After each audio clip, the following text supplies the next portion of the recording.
Today the conference has been organized by NISTI, registered in collaboration with the Department of Textile and Fiber Engineering, IIT Delhi. Today's event is set to redefine the roadmap for sustainability in textiles and apparel, which is addressing the design, material, processes, and environmental challenges of today and paving the way for a greener tomorrow.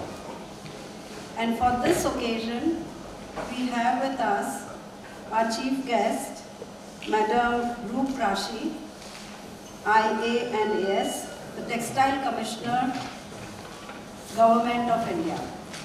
And thank you for coming. I'd like to call the following dignitaries to the stage to begin the conference. So, ma'am, Roop Rashi ma'am, the Textile Commissioner, Government. Guest of Honor, Professor R. Ali Gurusamy, HOD, Department of I'd like to welcome our dignitaries on stage today by inviting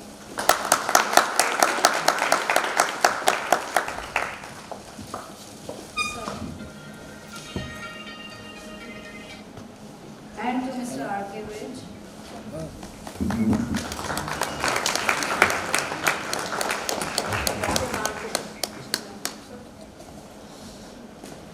More than that you want.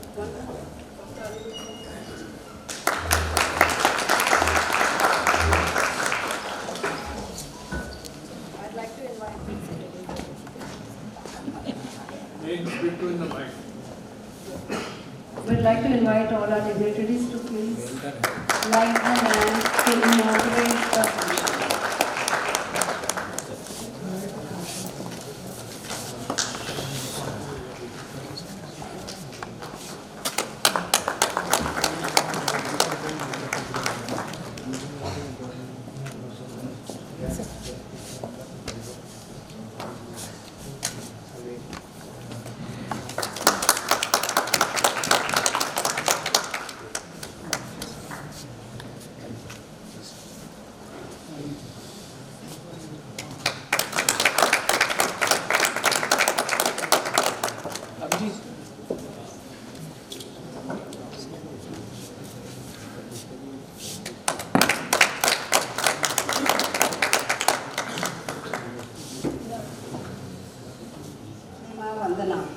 And I will request all to please stand up for this.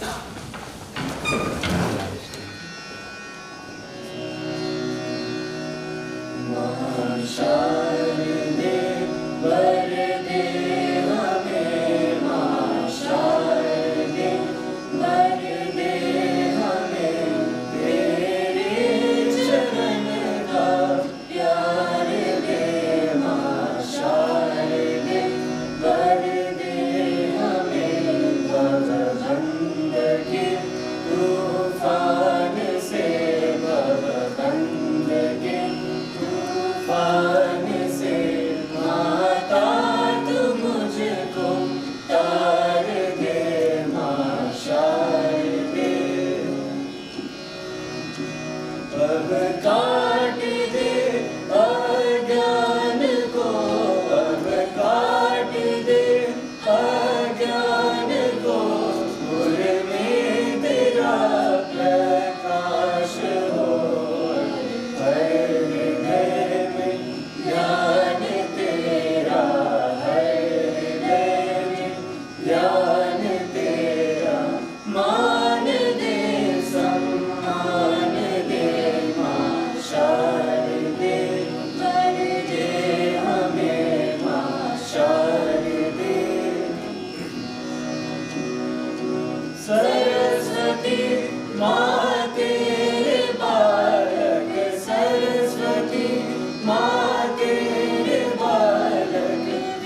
come and grace our conference, which is being organized by NISTI and Delhi IIT. It is with immense pride and heartfelt appreciation that I welcome you all to the NISTI IIT Delhi Conference on Sustainability in Textiles and Clothing. This conference stands as a testament to our shared commitment to transforming the textile and clothing industry by embracing sustainability, innovation, and responsible progress. At the outset, I would like to extend my profound gratitude to Ms. Roop Rashi, IAS, the Union Textile Commissioner, Government of India, Mumbai, who has been kind enough to inaugurate the conference and deliver the keynote address as chief guest. And as requested by me, she is going to remain here throughout the conference and even grace the valedictory function.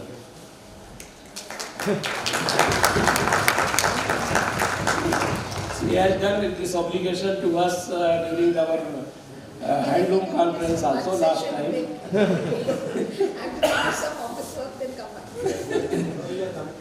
Thank you, Madam, for your cordial attachment and bonding with NISTI and IIT Delhi. Your presence as one of the top functionaries of Government of India and Ministry of Textiles shall greatly enrich the conference with your insightful guidance and food of thought for future initiatives to work for holistic development of the textile and clothing industry. I welcome Sri Anil Jain sir,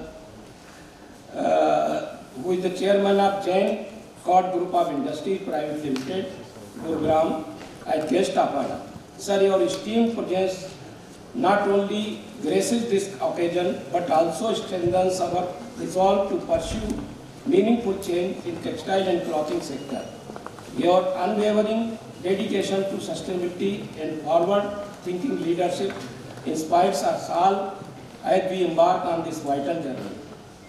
We are delightful to have distinguished technocrat Sri R.K. Vij. You must be knowing, most of you may be knowing him very well, on the dais as guest of honor.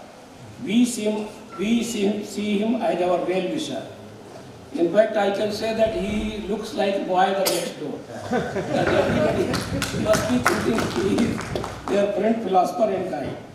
Ms. Neil Siao is there as a moderator to introduce him later on, but I would like to say that his half-decade of experience of working at senior positions in textile companies and textile-related associations will foster a fruitful dialogue on sustainability in this conference. Professor R. Ali Goswami, HOD Textiles and Fiber Engineering Department, IIT Delhi, is a great facilitator to us, IIT Delhi, to take forward mandate of NISTI with great ease, with his all-out support together with his staff.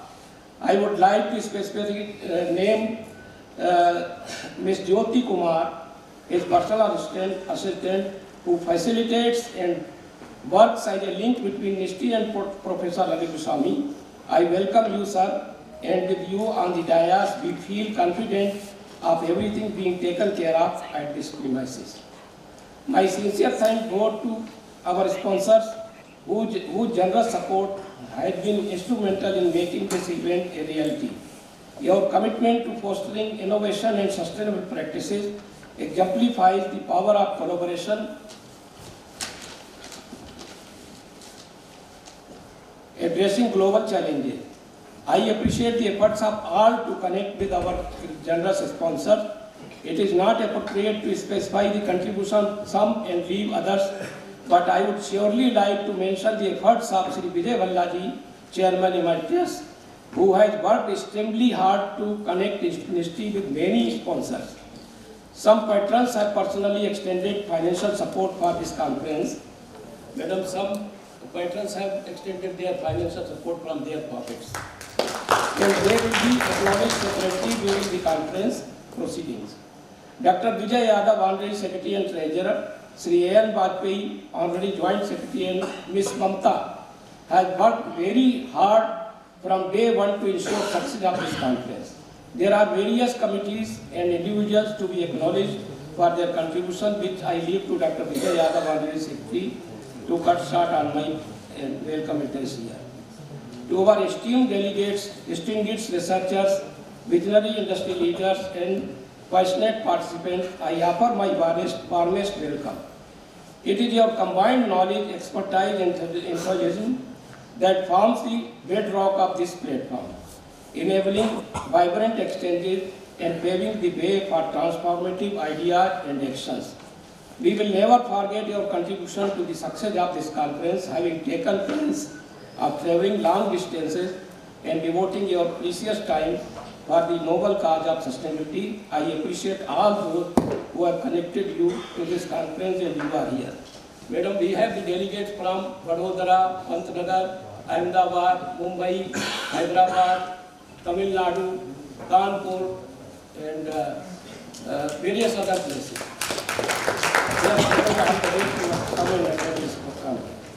I would be failing in my duties if I don't mention the contribution of our learned resources from around the country.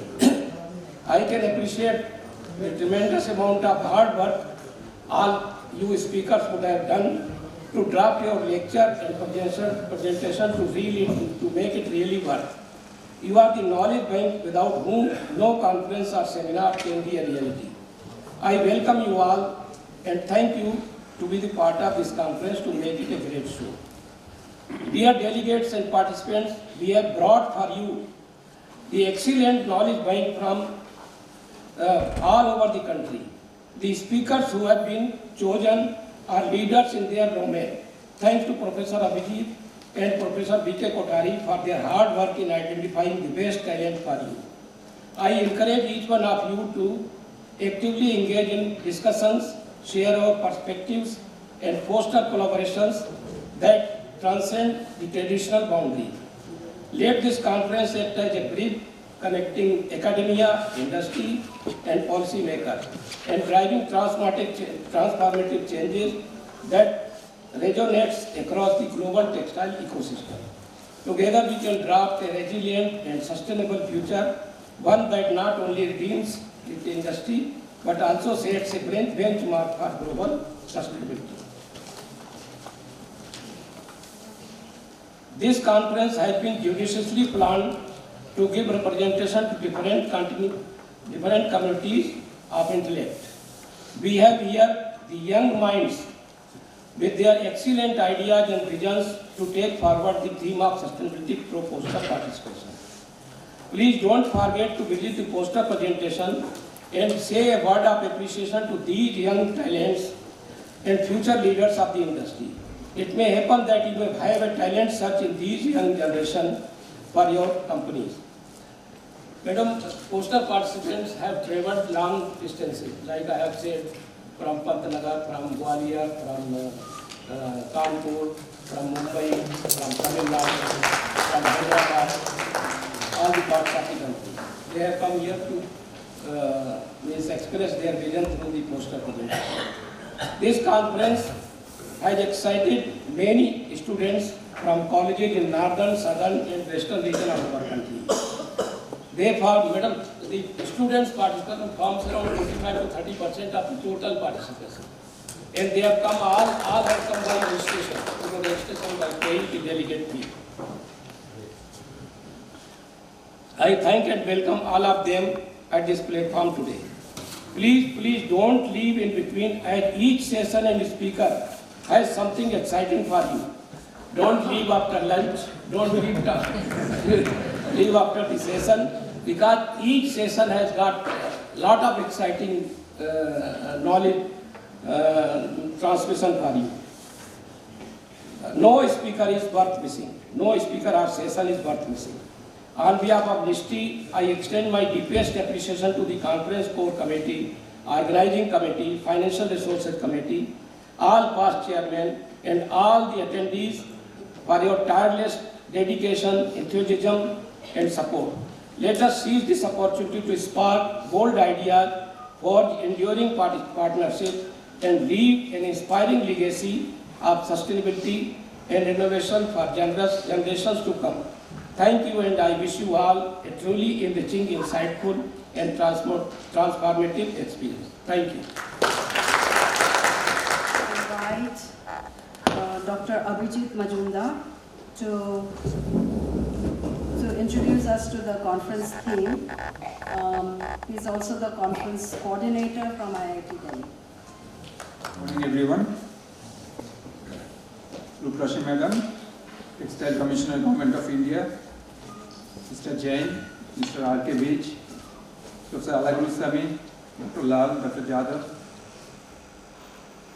and distinguished guests from academia and industry.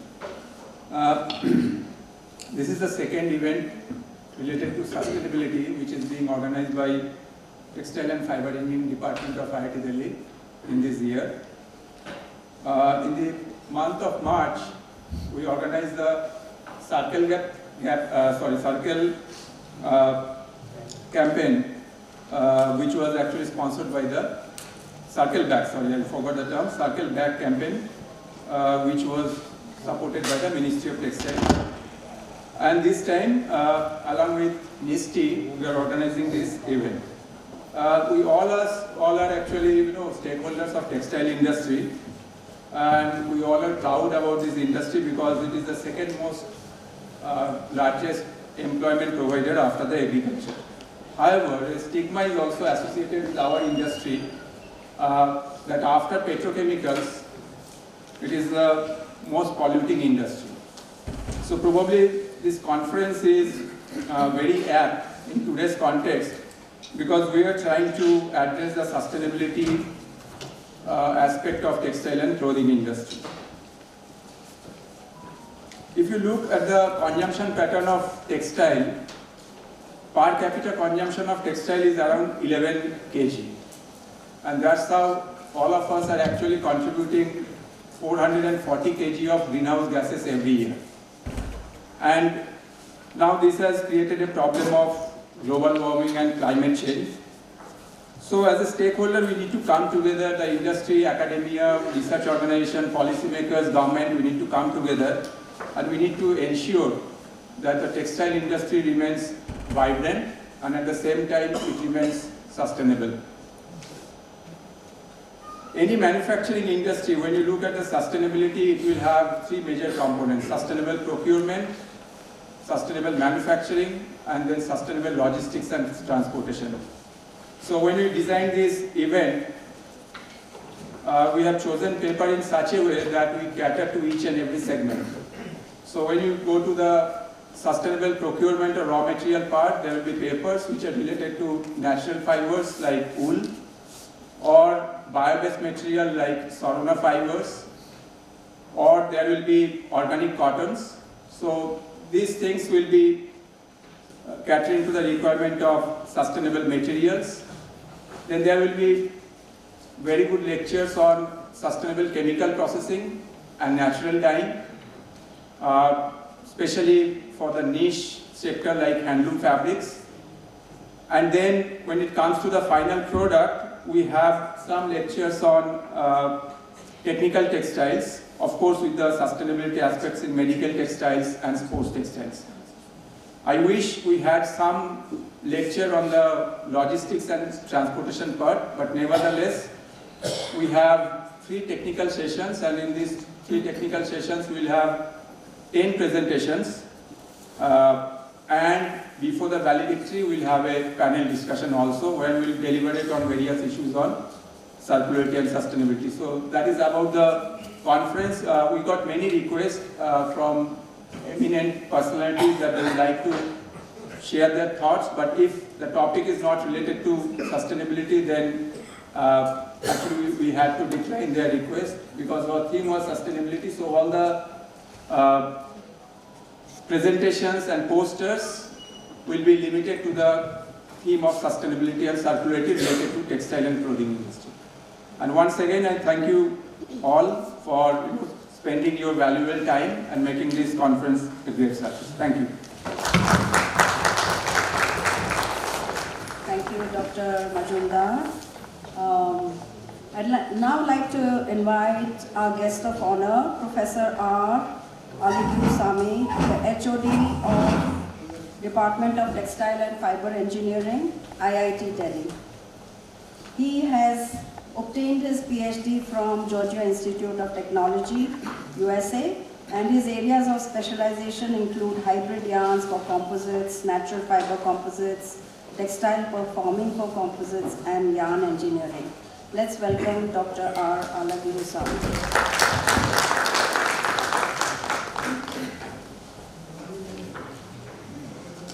Thank you, madam, for the nice introduction. Dignitaries on the diet, Madam Ruprasi, IAS, Textile Commissioner of Government of India, Sri Anil Jain ji, Sri R.K. Vij ji, Dr. R.A. Lal, who is chairman of this conference, and my fellow colleague Dr. Abhijit Majumdar, and dignitaries of the dais and delegates. Very good morning and warm welcome to all of you to the IIT campus and the Department of Textile and Fiber Engineering. If you have time during the day, please take off some time and then visit the department. The Department of Textile and Fiber Engineering holds a special place in the IIT system. The whole of IIT system, only Department of Textile and Fiber Engineering, it caters to the education and research in all fields of textile technology, starting from fiber, yarn, fabric, chemical processing, technical textiles, and other areas. In fact, IIT Delhi started in 1961 with 3 departments. One of them is the textile department. So textile, chemical, and electrical engineering were the starting departments of IIT Delhi. And we are still located in the same old building where the first director was sitting. We will be moving to a new building very soon now. Apart from teaching, the faculty members of the department are very active in sponsored research projects, publications. They contribute to the development of textile education and research by serving as members in various academic boards of the state government colleges and other private colleges.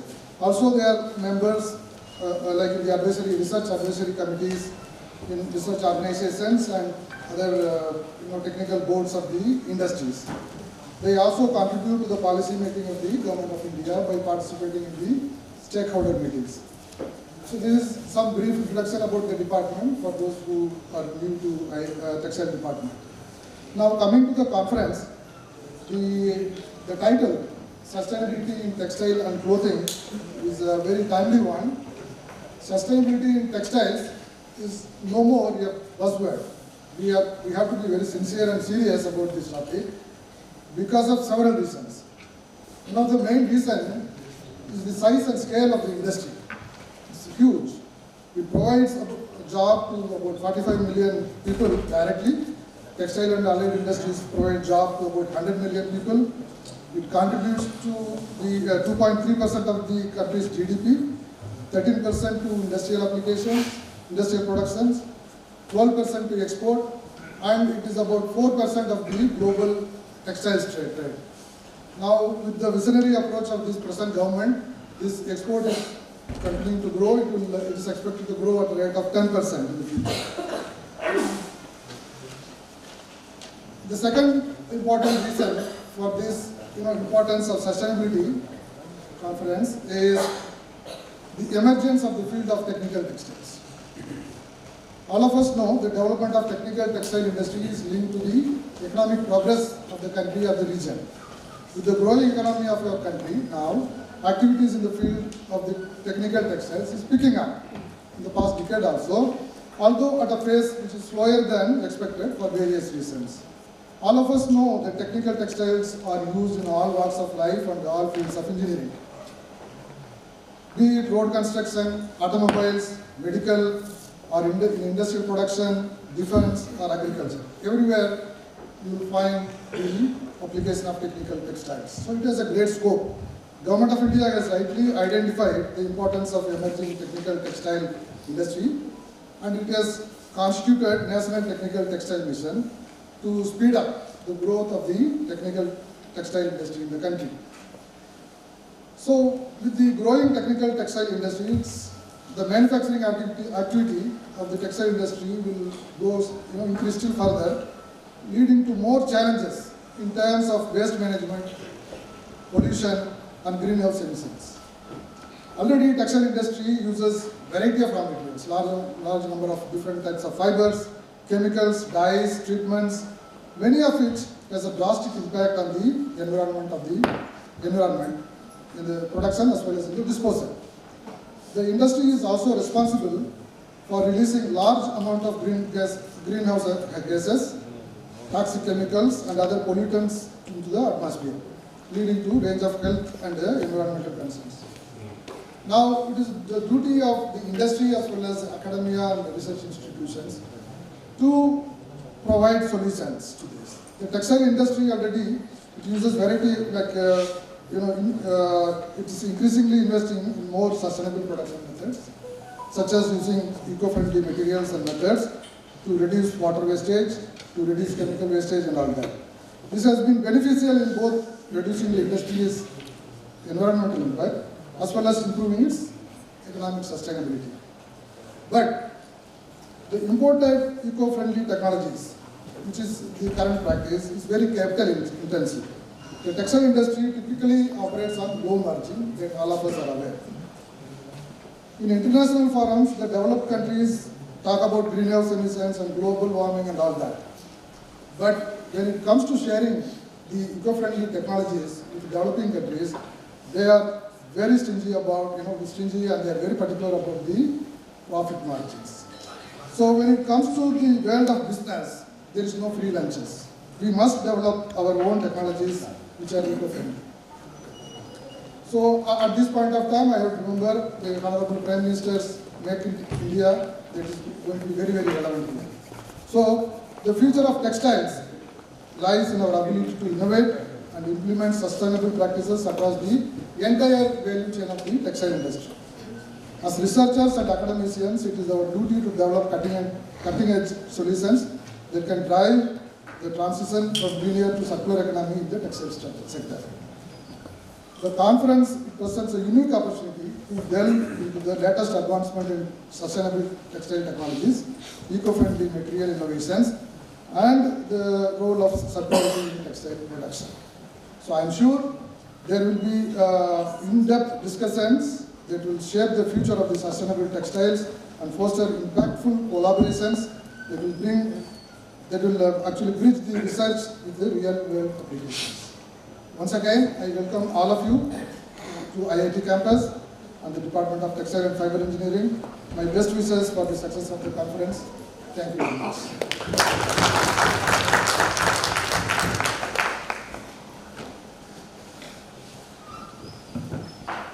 Thank you, sir. We'd like to now invite your opening remarks.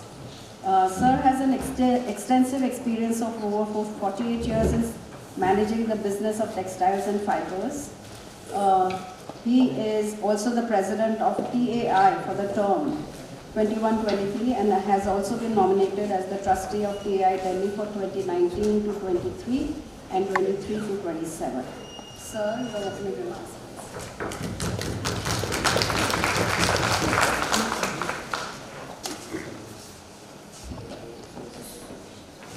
सर्वशक्ति मते परमात्मने श्री रामाय नमः। सर्वशक्ति मते परमात्मने श्री रामाय नमः। सर्वशक्ति मते परमात्मने श्री तुमने उस ईश्वर को याद किया। आज बहुत अच्छा दिन है। हमारे बीच में हमारी जो टेक्सटाइल कमिश्नर हैं रूप राशि जी हमारे बीच में हैं। When I met her about 2.5 years before, she is very intelligent, understands the product, knowledge, textile. Under her guidance, textile is start growing and it will be growing very much further. Dr. Lal Saab, very dedicated person for the NISTI. Follow-up is very good. Professors Aling Swamiji, very knowledgeable person.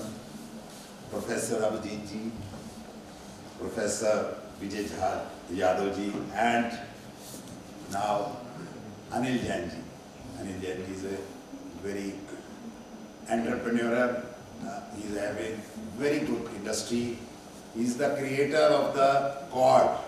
When I just started my career in 1973.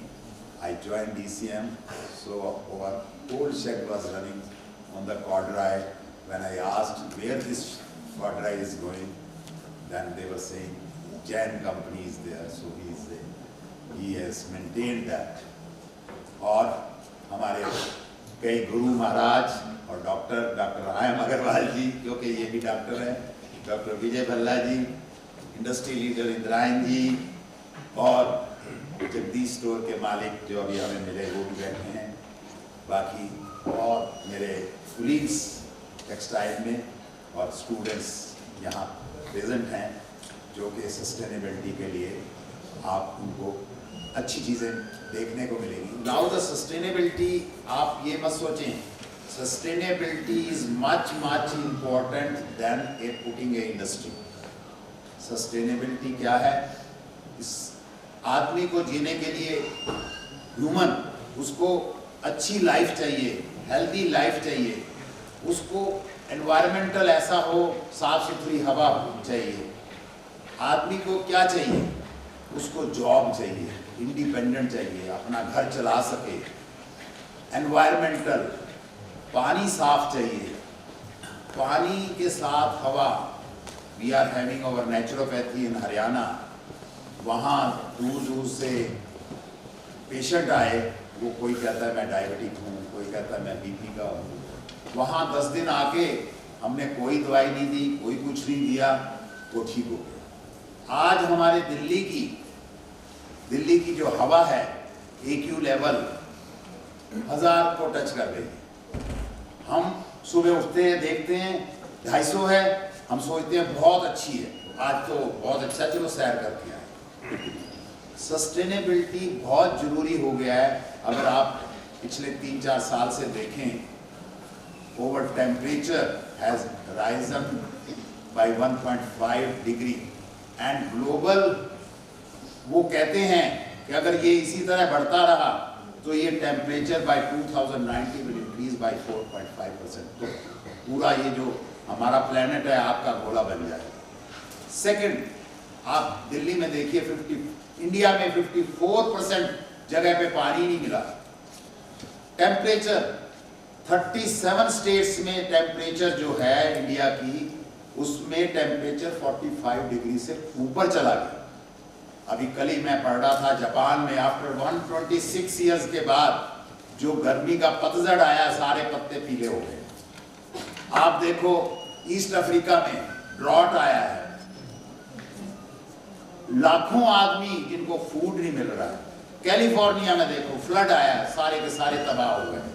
Australia में देखो कितनी Hector जमीन जल गई है, लाखों जानवर मर गए, आदमी मर गए। तो ये क्या रीजन है? ये ग्लोबल वार्मिंग होती जा रही है। ये नहीं है कि हम ठीक नहीं कर सकते। जो इन्होंने सब्जेक्ट चुना है वो बहुत ही अच्छा चुना है। अब ये कैसे पैदा हो रही है? जैसे प्रोफेसर साहब ने बोला कि आज textile is the second industry creates the jobs. आज प्रोसेसिंग है, डाइंग है, कितना पानी निकलता है, 90 बिलियन गैलन क्यूबिक मीटर पानी हम हर साल यूज करते हैं, और वो कैसे खराब होकर चला जाता है। कॉटन विस्कस ठीक है, अवेलेबल कम है, तो पॉलिएस्टर इज कमिंग। 38% पॉलिएस्टर का जो माइक्रो है वो जमीन में जा रहा है। अभी हरियाणा में जो पहले पानी हमें मिलता था 300, 250, 300 गज पे फीट पे मिलता था, परसों हमने बोर किया 1200 फीट पे पानी जाके निकला। आज बताइए, एयर साफ नहीं है, ये से तो हमें इसको पूरा अच्छा ध्यान देना है। ये नहीं है कि हम ठीक नहीं कर सकते, इसमें हमारा ज्यादा रोल है, इंडिविजुअल आदमी का ज्यादा रोल है। बॉटल कहीं मर्जी फेंक देना, कपड़े को पहले देना, फिर पोछा बनाना, फिर धरती में फेंक देना। एक पॉलिएस्टर का फैब्रिक अगर आप कपड़े में डाल दोगे, उसको 500 साल लग जाते हैं, तब भी वो कपड़ा गलता नहीं है। कॉटन इटसेल्फ 50 साल लग जाते हैं कॉटन को अगर कपड़े को डाल देते हैं। तो दीज आर द थिंग्स। हमें करना क्या है? इसमें मुझे मेरे हिसाब से 2 पार्टनर हैं, गवर्नमेंट है और वी आर इंडिविजुअल। गवर्नमेंट तो अपना काम कर ही रही है। हमारी इस गवर्नमेंट ने पिछले 2007-8 साल में सोलर एनर्जी पे गए हैं। अगर उन्होंने 100 GW इलेक्ट्रिक जनरेट की है तो 80% उन्होंने ग्रीन की है। और सेकेंड थिंग, कोल का यूज़ कम करना शुरू कर दिया है। उन्होंने 10 करोड़ हाउस दिए हैं, 10-11 करोड़ LPG कनेक्शन दिए हैं, टॉयलेट बनाए हैं, 1.4 करोड़ की जॉब, स्किल जॉब दी है, सो दैट हमारी ह्यूमन लाइफ अच्छी बने, हेल्दी लाइफ बने। और साथ साथ हमें क्या करना है, हमें उससे ज़्यादा काम करना है। इंडस्ट्री वाले जो बैठे हैं उनको बहुत काम, अनिल जैन जी ने इतना अच्छा काम किया है। I had gone to see, world India में नंबर 1 है। इन्होंने 5 किलोमीटर जो गंदा नाला बह रहा था MCD का, वहाँ इन्होंने STP प्लांट लगा के और वहाँ साफ करके पानी लेके आए हैं और वो सारा यूज कर रहे हैं। This is India number 1। आपको कभी मौका मिले आप देख के आना कैसे ये 100% रिसाइकल्ड वाटर यूज कर रहे हैं। अभी हमारे मधु बगड़िया जी हैं फिलाटेक्स के चेयरमैन, जो फैब्रिक हमारा जो 4% रिसाइकल होता है, उन्होंने फैब्रिक टू फैब्रिक अब उन्होंने प्लांट लगाना शुरू किया है। ठीक है, कॉस्टली प्लांट लगता है, तो हमें इंडस्ट्री को करना चाहिए। अपने जो बॉयलर हैं उनको कोल बेस ना बना के उसमें हस्क यूज करें, उसमें से जो गैस निकलती है उसमें ESP लगाएं, वो गैस को कंसंट्रेशन करें और रिसाइकल करें। जो भी हमारी प्रोडक्ट निकलती है फैक्ट्रियों में उसका ध्यान ये दें कि रिसाइकल हो, बॉटल टू बॉटल हो। और हमें क्या करना चाहिए कि जो जहाँ वैल्यू एडिशन होता है, there are 2 value addition, downgrade and upgrade, उसमें क्या हम सेव कर सकते हैं। हमें लास्ट में मैं तो यही कहूँगा, हमें एनर्जी सेव करना चाहिए। जब भी ऑफिस से निकलें, फैक्ट्री की मशीन बंद हो, लाइट को बंद करके जाए, ऑफिस को बंद करके जाए, एनर्जी सेव करें, पानी सेव करें। हमें ये पानी आज फ्री नज़र आता है, सबसे कॉस्टली पानी हम पी रहे हैं और वो भी पता नहीं साफ है कि नहीं है। हमें इसको कम से कम यूज़ करना चाहिए, कम से कम व्हीकल यूज़ करें, बस में जाएं, फूड प्लान करके खाएं, एक्स्ट्रा फूड आ जाए उसको डिस्ट्रीब्यूट कर दें। These are the things are there. तो हमें sustainability is a very good chapter जो हमें करना है। इसको आज जब हम यहाँ से जाएं, सब लोग, बच्चे लोग, हम अपनी जनरेशन बिल्कुल तबाह कर देंगे अगर हम नहीं समझेंगे। तो ये आने वाली जनरेशन है वो देखेगी ये तो गर्मी हो गई है इतनी। तो हम ये प्रण लेके जाएं कि आज से इंडिविजुअली जितना भी हम पॉल्यूशन ठीक कर पाएंगे, जितना एनवायरमेंटल ठीक कर पाएंगे तो करके जाएं। Thank you very much. We'd like to now invite Shri Anil Jain, Chairman, Jain Cord Group of Industries. He has been a pioneer in the field of textile industry with an experience of more than 40 years. He also holds the position of President at the Textile Manufacturers Association in Gurgaon and Faridabad, and is a senior member in various industrial organizations such as FICCI and others. Welcome, sir, for your opening remarks.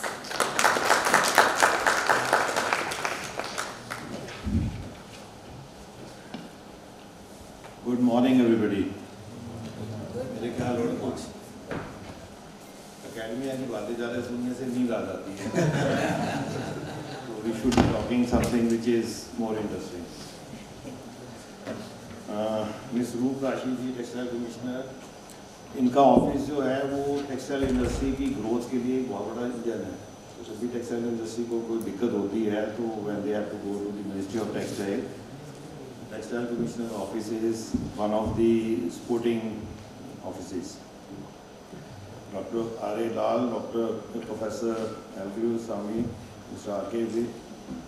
Professor Abhijit.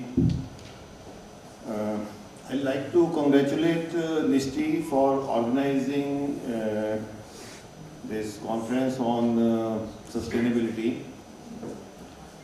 क्योंकि आने वाले time में sustainability is going to be the major growth engine for the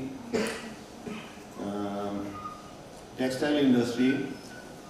जहाँ तक हम समझते हैं कि अभी तक हमको कॉलेज में पढ़ाया जाता था, इंडस्ट्री में सिखाया जाता था that quality, price competitiveness, customer satisfaction, these are the things which are going to be the growth engine for the industry. But today sustainability is one of the very major factors which are going to be considered.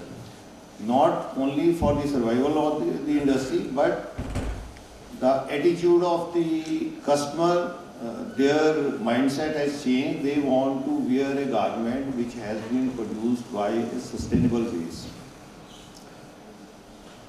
And आज की conference में you people are going to listen to a lot of research which has been done to improve the sustainability in the industry. On the offset, we need to understand sustainability है क्या? वो जब IIT से या NISTI से जब teacher लोग sustainability बोलते हैं ना, तो वो लगता है कि पता नहीं शायद एक और नई चीज़ पढ़ा दी, इनको समझ आएगी कि नहीं आएगी पता नहीं. In a layman's language, sustainability is that while producing or using a product or while running the industry, we do minimum damage to the resources, natural resources, and to the Mother Earth. When we say the resources means air, water, earth. हम जब छोटे थे, I am 62 now, हम जब छोटे थे means in the 70s, तो एक पिक्चर आई थी रोटी कपड़ा और मकान. पूरी जो ह्यूमैनिटी थी वो तीन ही चीज़ों में चलती थी जी, रोटी मिल जाए, कपड़ा मिल जाए, मकान मिल जाए, लाइफ इज़ हैप्पी. लेकिन आज की डेट में अगर हम if you are living in NCR, the first thing we look for is clean air, जो कि मुफ्त में मिलती थी. उस समय कोई उसमें देखता भी नहीं था. But over a period of time the humanity has done so much damage to the air quality कि आज कोई ऐसा व्यक्ति है यहाँ पे जो कहे कि I am satisfied with the air quality which we are getting. Anybody can raise their hands. इसका मतलब हर कोई परेशान है. बिस साहब ने कहा कि जो 250 हो जाती है AQI तो we go for a walk. ये ऐसी एक चीज़ ना मैंने अपने एक दोस्त के साथ कर दी, कह दी, तो उसको हंसी आ गई और मेरे को बड़ा शर्मिंदा होना पड़ा. क्या हुआ कि एक दिन हम लोग बैठे हुए थे तो मैंने उनको बोला कि आज AQI बहुत अच्छा है, 125 हो गया है. तो हंसने लगा. मैंने कहा क्या हुआ? कहता मेरा बेटा मास्को में पढ़ता है, वहाँ 5 होता है. So we are happy when the AQI level is 250 or 200, जबकि the upper limit for a good AQI level is 50. तो 50 से ऊपर का कोई AQI level होता है तो it means you are breathing bad air. तो हमको इंडस्ट्री में we have to make sure that we do not pollute the air. Though industry is not the major, the only contributor. बहुत सारे contributors हैं, हम गाड़ियाँ चलाते हैं, that is the major contributor. मिट्टी है, but industry is also a contributor. तो we have to make sure that industry में हम जो fuel use करें, that is low polluting. जैसे विज साहब ने कहा कि हम कोयले की जगह राइस हस्क वगैरह यूज़ करें. The power we use should be majorly driven from solar energy or wind energy. Coal based powers को हम कम use करें. And we need to use the abatement technologies in the industry so that the air what we emit out of the boilers or thermopads, they are totally within the norms which has been set by the Government of India, so that we do not pollute the air outside our factories. The second resource which was for free is water. मैंने जैसे कहा बचपन में हम सोचते थे कि वो पानी तो फ्री है, and when we had some foreign person coming, कोई अमेरिका से या यूरोप से आता था, and they used to ask for mineral water, तो हम हंसते थे, इनको पानी पीना नहीं आता, ये मिनरल वाटर इनको चाहिए। बट आज मेरा नहीं ख्याल कोई भी आदमी ऐसा है जो मिनरल वाटर के बिना सर्वाइव कर सकता है। हमारे को भी टेबल पे मिनरल वाटर ही दिया गया, they have not given us tap water because that is not drinkable.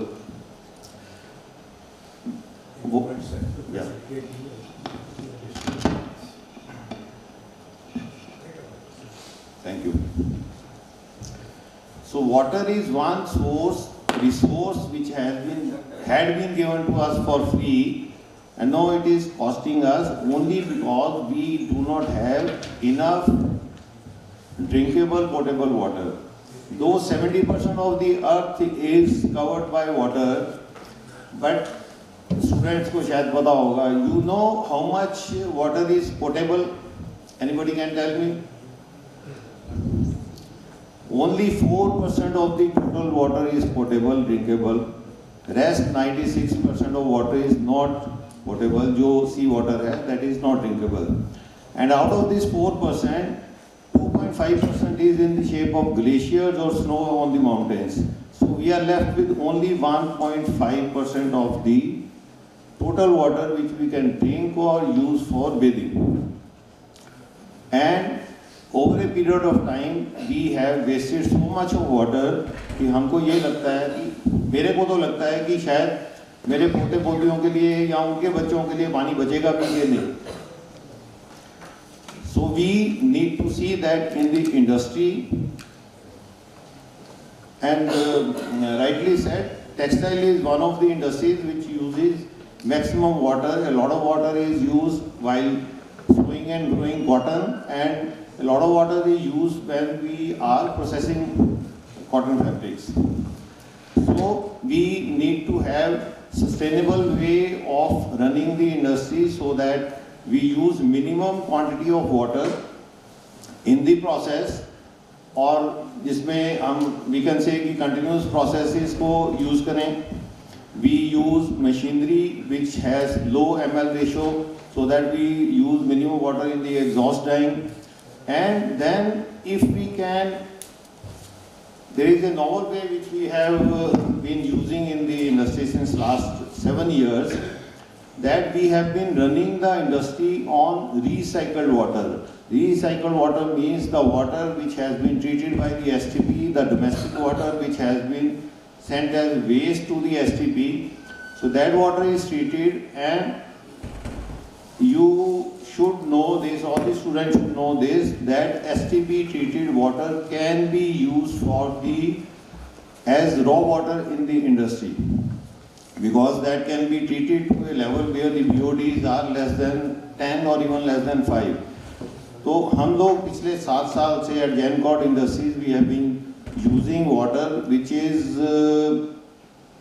treated by the STP, and in our Gurgaon plant we don't use even a single drop of fresh water for processing. Fresh water is used only for drinking. This is one thing which we, and I request Madam Ruprashi that in the textile industry they make some policy so that in all the major textile cities STP treated water is provided to the textile industry so that they do not use any potable water. And in Gurgaon we have been saving 10 million liters of water every day. 10 MLD, which means हर रोज 1 crore litre पानी fresh बचाया जाता है, so that the industry in this area runs on sewage treated water. And actually sustainability is a very lengthy subject. The third part which comes into sustainability is the earth.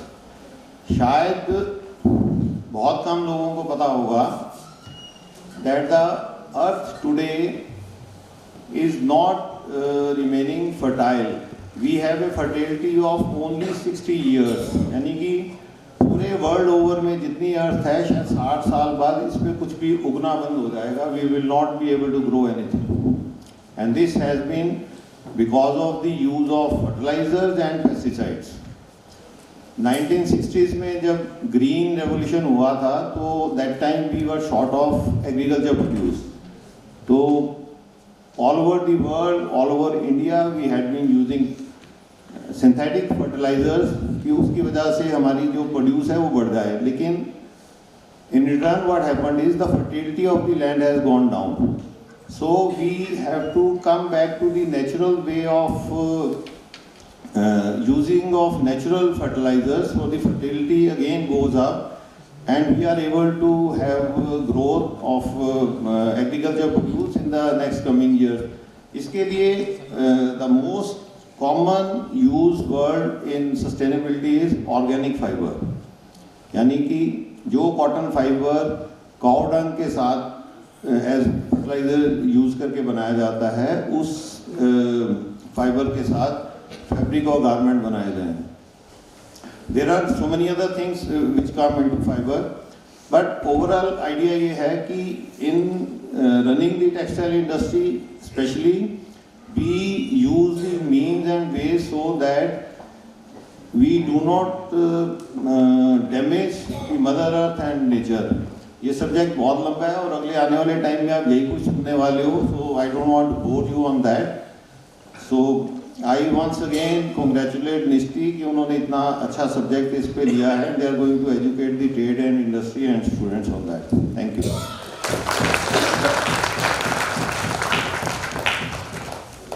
Thank you, sir.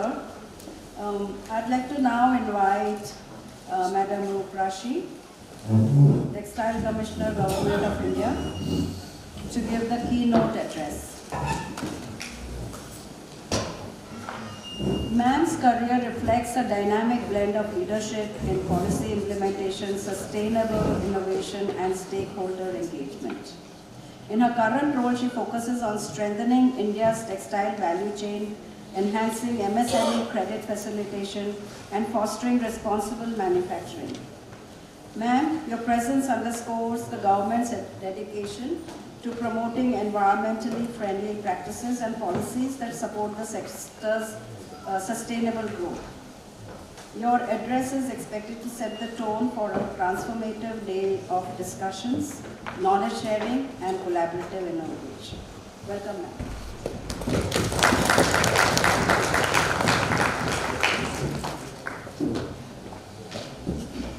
Good morning, everybody. Good morning, Professor Swami, Anilji, Dr. Lal, who actually booked me for this event almost 3 months in advance.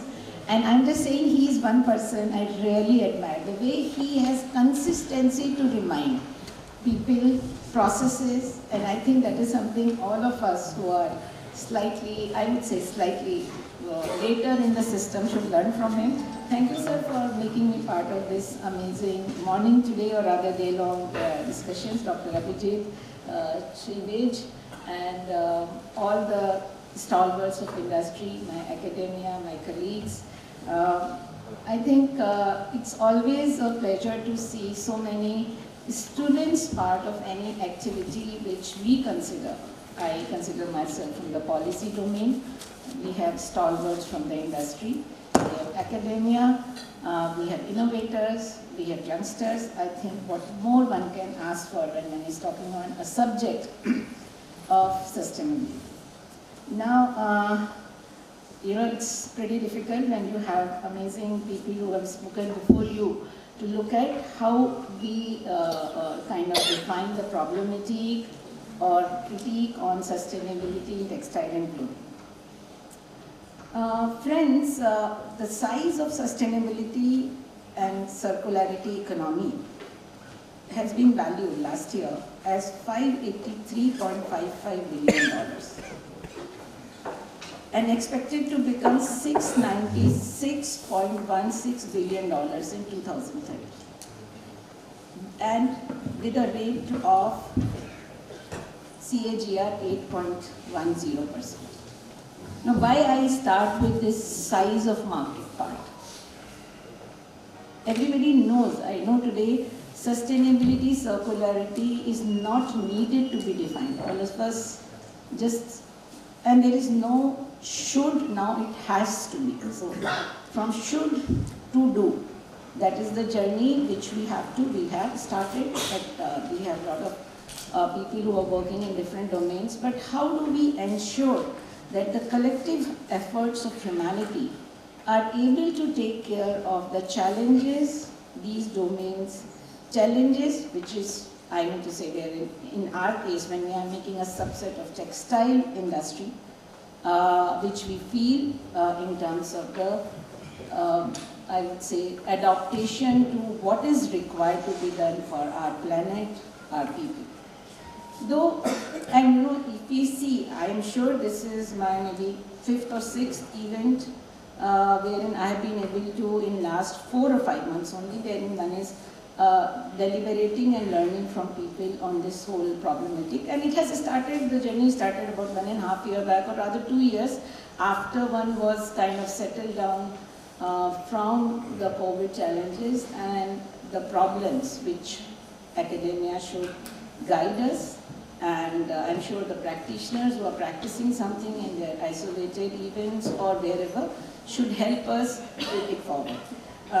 Internationally, the buzzword is too high. I'm sure Carlyle committed about $1 billion to PACE financing. Tobacco launches high-income green bond strategy.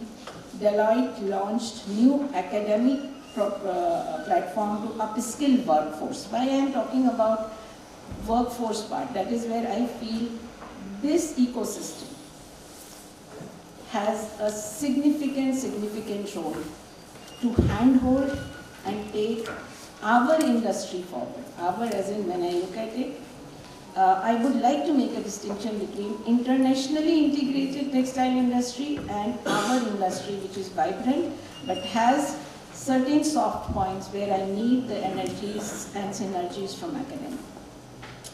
I'm sure quite a few of you might have read Jonet's Sustainability and Circularity, a Global Roadmap. Whoever hasn't read, please do. My suggestion to Dr. Lal would be that maybe we could actually keep some copies and you know, we could have some joint readings with our students and brainstorm them, and so that, you know, it's like, it shouldn't be something which is coming from my secondary reading to you. It should be your own reading, and how do we kind of adopt whatever they are doing, and maybe not right, everything is not even right when we look at from a global north perspective to global south, where we consider ourselves the leaders. However, you know, what I interestingly find, I think it is an old history with any of the policies or any of the domains. Look at energy. When we went for big dams, suddenly that issue came up of sustainability of forests, and it was told to global south, slow down, slow down, slow down. And global north never even wanted to join the challenges in terms of even funding what is required to be done for global south. Why I am trying to make this, because I gave you a figure of 583.55 billion, and that's total circularity and sustainability, not textile. Within that, global fashion market was 6.09 billion. So see the size difference. And it's supposed to increase 11 billion in 2030. So what my moot point I'm trying to say here is, we are early in terms of not constituting that big a problem. We just need to set our house in order. In case of the textile value chain, starting from fiber to fabric, to processing, to products, to final return back to the environment in terms of recycling of, again, I don't want to call it waste, because I believe, and this is another one of the narratives we should not get lost into. Textile does not generate so much of waste. Of course, in processing, if we do, when we look at water, then we have technologies. It is just that how are we adopting those technologies to reduce that waste which cannot be used. Most of the textile, even recycling, if it is done, I'm sure somebody, I see one of the stalwarts who's looking at post-consumer waste also to recycle. We have certain projects with urban local bodies of NNNC, and we have some other 5-6 local bodies who are interested to get into this whole post-consumer textile. Again, they call waste, I call it resource. How do we bring it back to our textile manufacturing cycle? Now, circularity overall, what I have understood, I would like to just share is in terms of in-loop, wherein we should be able to bring back our processes back to textile value chain or out of loop. My examples, maybe what we do and we cite very strongly is in terms of recycling PET bottles to fabric. So basically we are taking a resource or a used product from petrochemicals and then bringing them to textiles.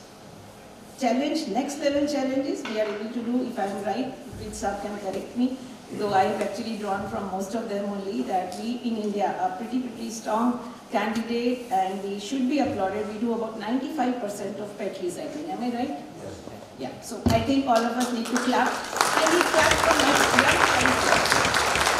So that's an amazing synergy of a petrochemical waste recycle. I wouldn't call it again because as long as you can make it as a product which can be commoditized, it's a resource recycle. We are doing that. But yes, the next challenge is once we bring it to fabric, after that, next cycle, what should be done? And that is where I need input from academia, intelligentsia, innovators, how to take it to ensure that whole concept of not only taking one resource from one domain, changing it to textile, and second level, do we have technologies, instead of allowing it to go to waste, which causes my microplastics, how do we handle that second challenge which will come? Which I'm sure all of us faced, or because of course the requirement of saving lives was more important than looking at the materials efficiencies during COVID. But we did have this challenge of, creating a lot of products which could harm our biodiversity and are harming. But how do we, one, take care of this? Two, should we, all of us together, develop a protocol that whenever I produce something, I simultaneously document how to take care of what happens to it after initial use. And that problematic, I'll be happy if some of the students take it up and say that, it should not be only, of course, volume is important, value is important, what do I do after that? Do I create the processes simultaneously and ensure that how do I tackle whatever after use issues happen? So that is something I think the best placed is academia, because academia can do cross-vertical research and give us that insight in terms of what is required from governance, from in terms of developing some kind of maybe regulation, or industry and academia with their innovators, wherein government is getting into in terms of supporting innovators to startups. They can give us lots of solutions and we can kind of develop it as a practice guide for when we produce anything.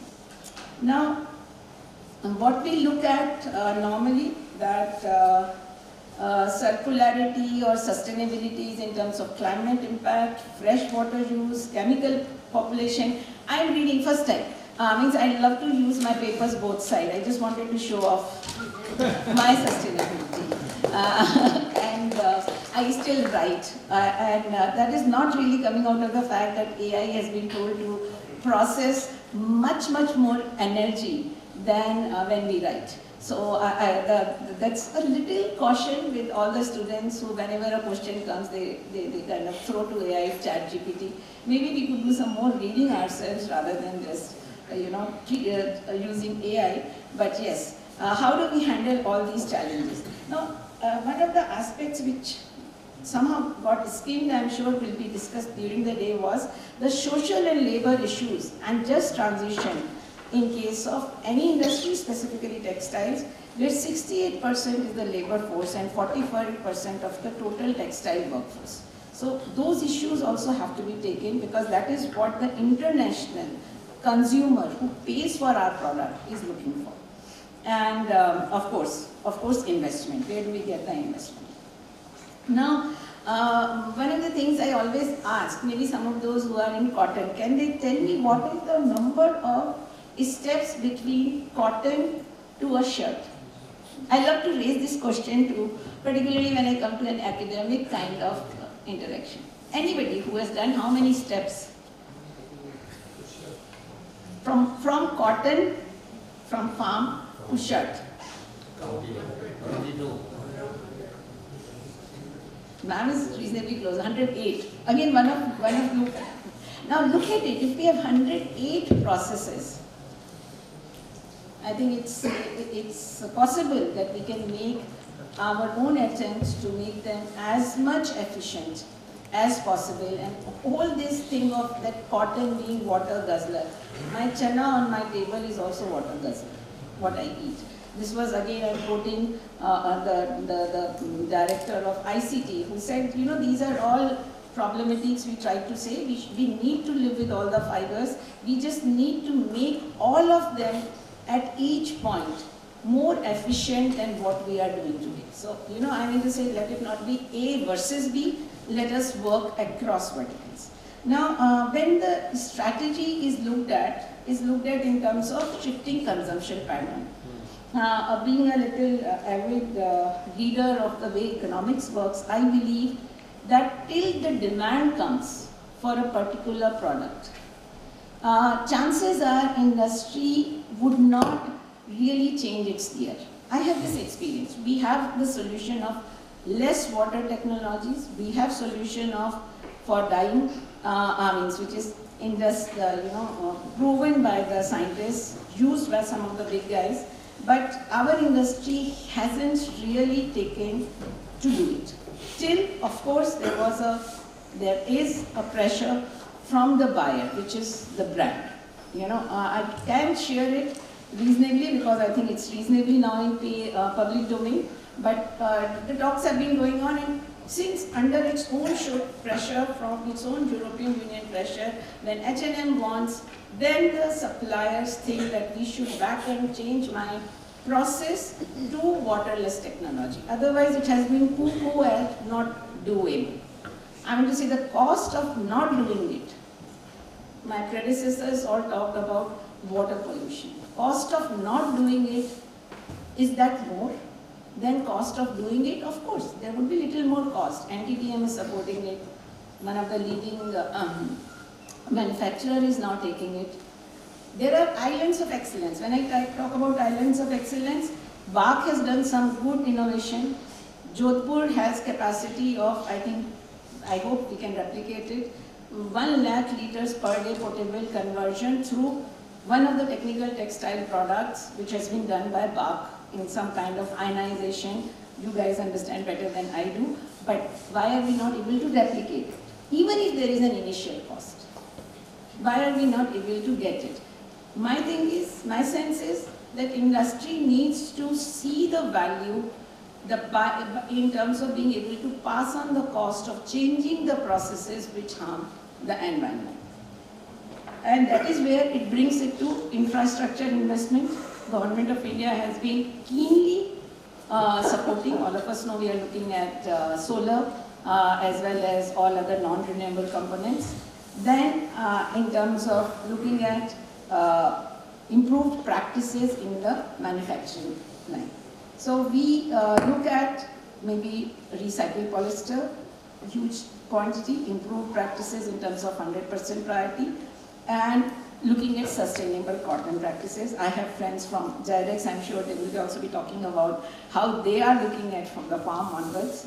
Macro level, Government of India has actually, since last 2 years, we have a JS level officers, and a sustainability vertical has been created separately. I mean to say she is looking at dedicatedly in terms of the whole advocacy, in terms of how do we look at a macro policy environment, maybe regulation, though personally I am not in favor of regulation because I feel regulation brings in inspectors. And I believe it's something like it has to be what we say, my rational choice. All the people sitting here believe in the cause. I'm sure all of us believe in the cause. So it needn't be an external regulation to say, it should be the logic thing. This is should be my rational choice, and besides that, there are lot of individual initiatives which are being done. If whoever has been part of Bharat Tex last year must have seen, a lot of youngsters, different age group are doing amazing exercises, and we are trying to consolidate that as a practice for future. I'm sure through the day also we will listen to some of them.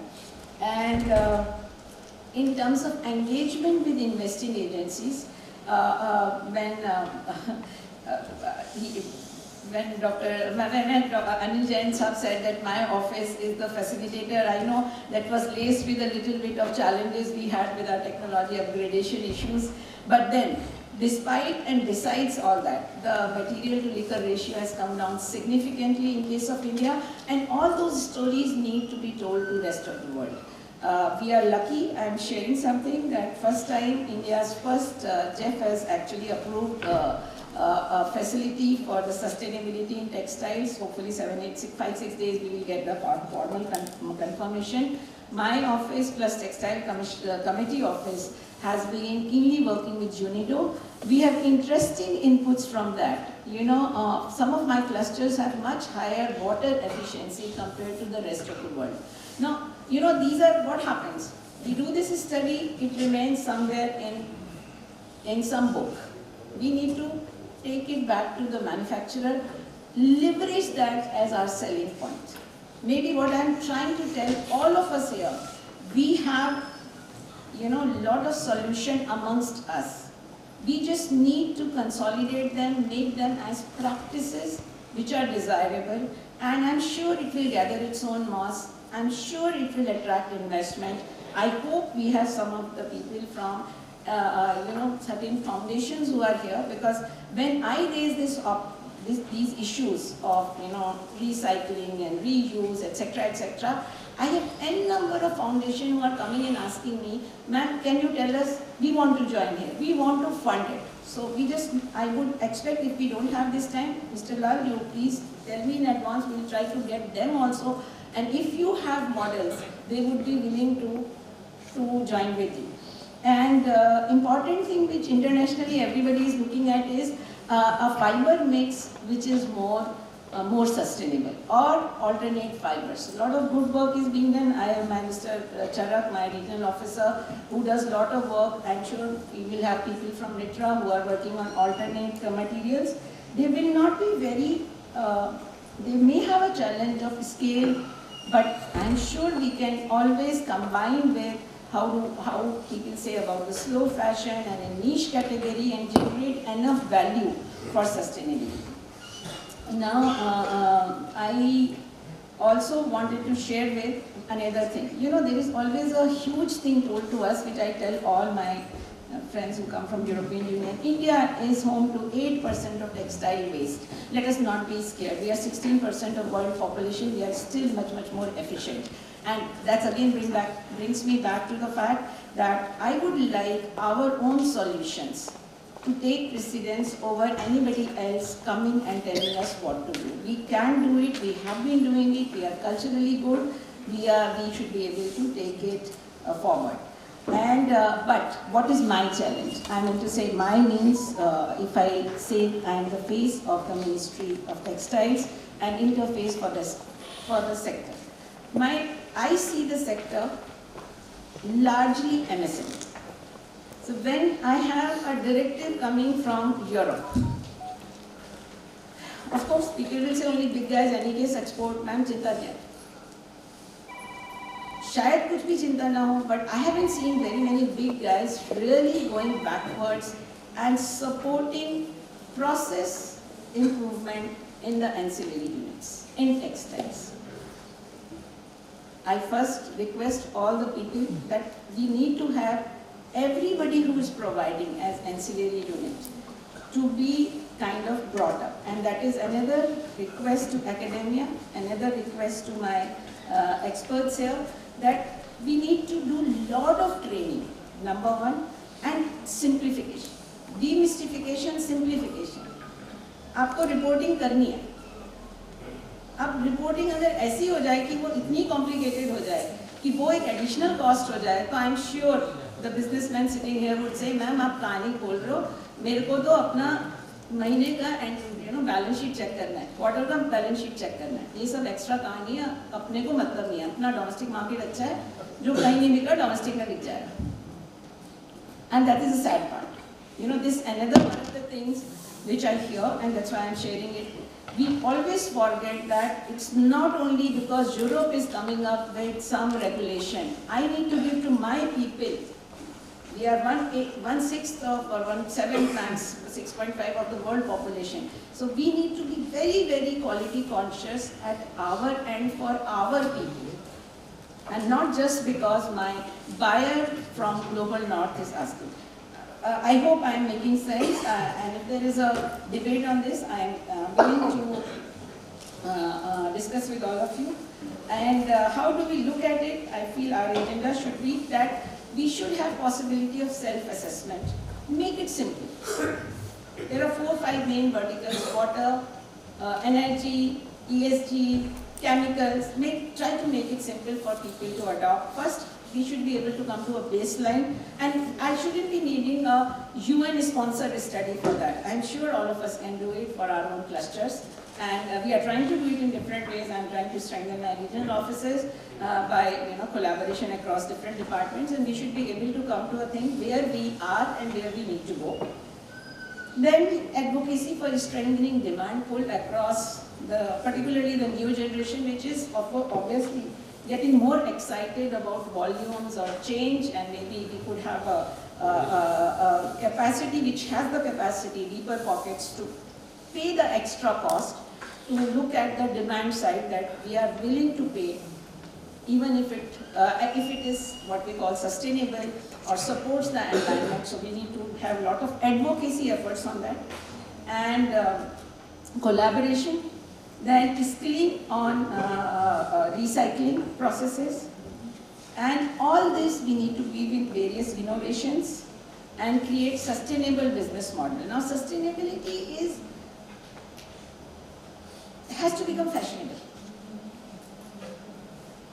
and sustainability shouldn't be a designer just says, oh, I am using sustainable material because I am using some handloom things.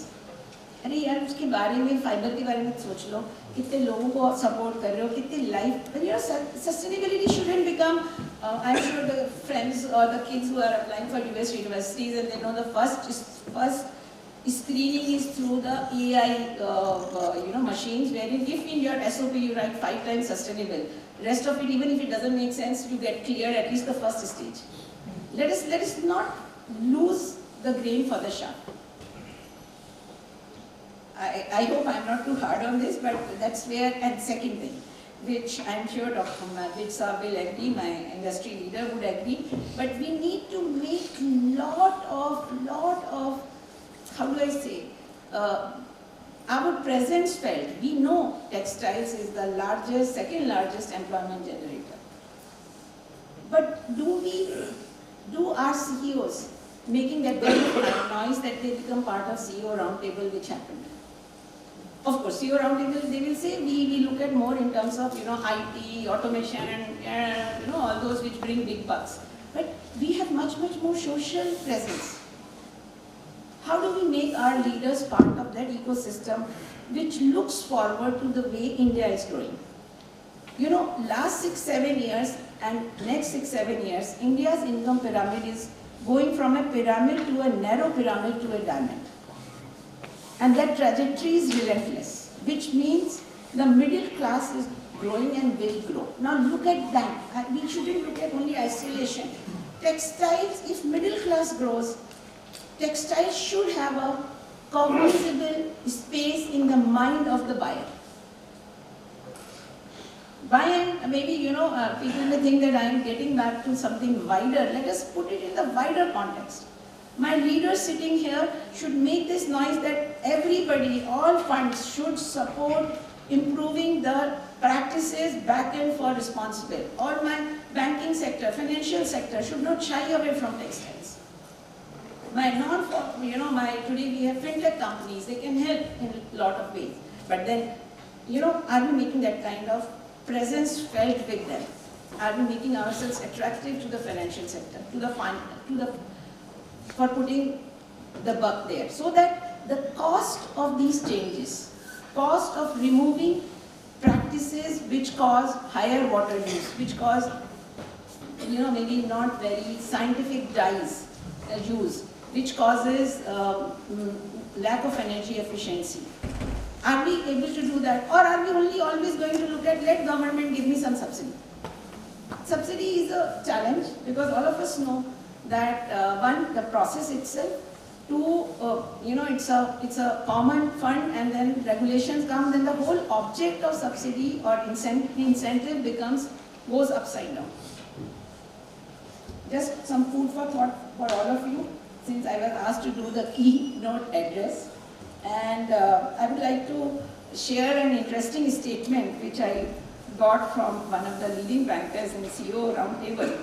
There are times in history when you have to take advantage of the moment in history. We have to do with our head on our shoulder and feet on the ground. And India is at that trajectory today. I'm very happy, once again, very, very thankful to all of you to have called me here. And we should be able to. We have intrinsic strength. We need to get our act together. We need to make our textile value chains, which, we have good raw materials across different fibers. We have, lot of, I would say, bridging of gap between governance and industry. I'm sure all of us know the way governance at the center, starting from Minister Sir, Secretary, the whole team of Ministry of Textile engages with the industry. Engagement at the state level. There is a lot of that effort is going on to bring everything together. And this is also one of the efforts which should feed into that. And I look forward that when I'm here today for the most part of the day, I may need just half an hour to tie up something on some other vertical in textiles, but I should be able to go back with suggestions, which wherein I can put in my support, my team's support, and make this very, very vibrant, very, very relevant, vibrant textile industry. I will speak for industry. Of course, it should be able to increase the value returns for our producers, farmers at one end, or producers at any other end, and while contributing simultaneously to sustainability and circularity. Only thing is, we don't have to do it just because Europe wants it. I hope it is not reported politically. It is an academic institution, but I just thought whatever I feel, whatever I have learned in the hands of all the experts here, I get the freedom to talk when I am with all of you. Thank you everybody. I invite Dr. Vijay Yadav, our conference coordinator from NISTI Register, to give a vote of thanks.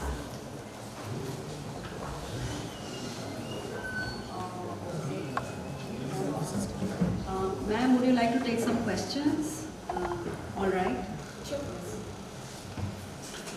I'm just the day also. Okay. Yeah, sure. Good morning. My name is Vishal Kapoor. I run a technical textile company in North India. This is one of the few forums where we actually get to speak to the government. And one question or one... Welcome to my office any day. Also, in addition to what you are saying. Ma'am, going to the government is a daunting affair. We run industries. That's the honest... I wouldn't like to accept that. Would you say that? Ma'am, we are... There is a qualitative change in the last 3 years. It could be. I haven't approached it, so I don't know about it. So try it. But I'll tell you something. We in India do business in India. Many people don't talk about the reality. I want to talk about one reality. Sure. Reality is that we are wasting water like crazy. This conference is about that. I'm here to learn how to better utilize my water. Sure. I want to do a dyeing. I want to put up a dyeing facility. I sit in Delhi and I look around 800 kilometers around me. There is not one industrial zone where there is a common effluent treatment plant which is running properly, where small and mid-scale industry can go and put up industry. If the government of India, the small industrials cannot do it, Arvind can do it, they have the scale. We can't do it. We need to be able to treat water to a certain ml and then give it to a CETP which has the full scale ability, knowledge, resources, we are willing to pay for it. But around 800 kilometers around Delhi, nothing. You go to Calcutta, nothing. You go to Bangalore, maybe, I don't know. I've not done my research. If the government of India is serious about stopping this wastage of water, you need to create this. I've been running an industry now. Let me explain where I come from. I started my career as importing from China. I stopped in 2006-07 and set up an industry for a product which I was importing from China. My competitors have laughed at me. They said, I'll go bankrupt in 1 year. I'm still up, growing, and I continue to touch. Each product I've touched, slowly imports are slowing down. Slowly, Indian competitors, my importer friends are looking at me saying, yeah, I can do it also. But I go to China, I've been going to China, I speak Mandarin, I go to industry, I speak to them, they get the steam. Industrial areas get the steam from one common zone. They have common effluent treatment plants. We can have these seminars ad nauseum, but if you don't focus on this area, it is a waste of time. That's all I have to say. Thank you. I think, Vishalji, thank you. I think this is a problem which was cited, and I would like to just give you a counter to. We started with, I think, Charak sir, these are 6 projects in around Delhi in your Rajasthan area, in integrated processing. We started with that, with industry first committing that they would make their own SPVs. And I don't think any one of them have been able to reach the level which was required. So there is something in the way, even I would say it's not only, let us not look at just government, let us try to see where did we go wrong in all that. Okay, that is one part. Now, 2 part. I think I did mention something which maybe as an individual somebody has done with bark. We would be willing to expand that. If there are takers, we would do it. We would, I mean to say, I can speak only as of now for me as maybe a suggestion through a central government. That is where what the talks are now, that if we could look at dedicatedly certain initiatives under a scheme for sustainability. Now, when you compare India to China, let us get something very, very straight. You know, it's very easy to compare us to China on a lot of things without getting into the history part of it. And that's not very fair. You know, we are different economy, they are different economy, the kind of work they are doing, amazing. At the same time, we fight with the Chinese in the market. Our buyer compares us with China. So we cannot close our eyes to China. I'm not saying you close the eyes. I'm not saying, but expecting that we can replicate what China has done, the kind of controls they have, give me that those kind of controls, everything will be there. I'll take it back to ministry and try to see whether we can do it. You know, we cannot have either or, then we have everything.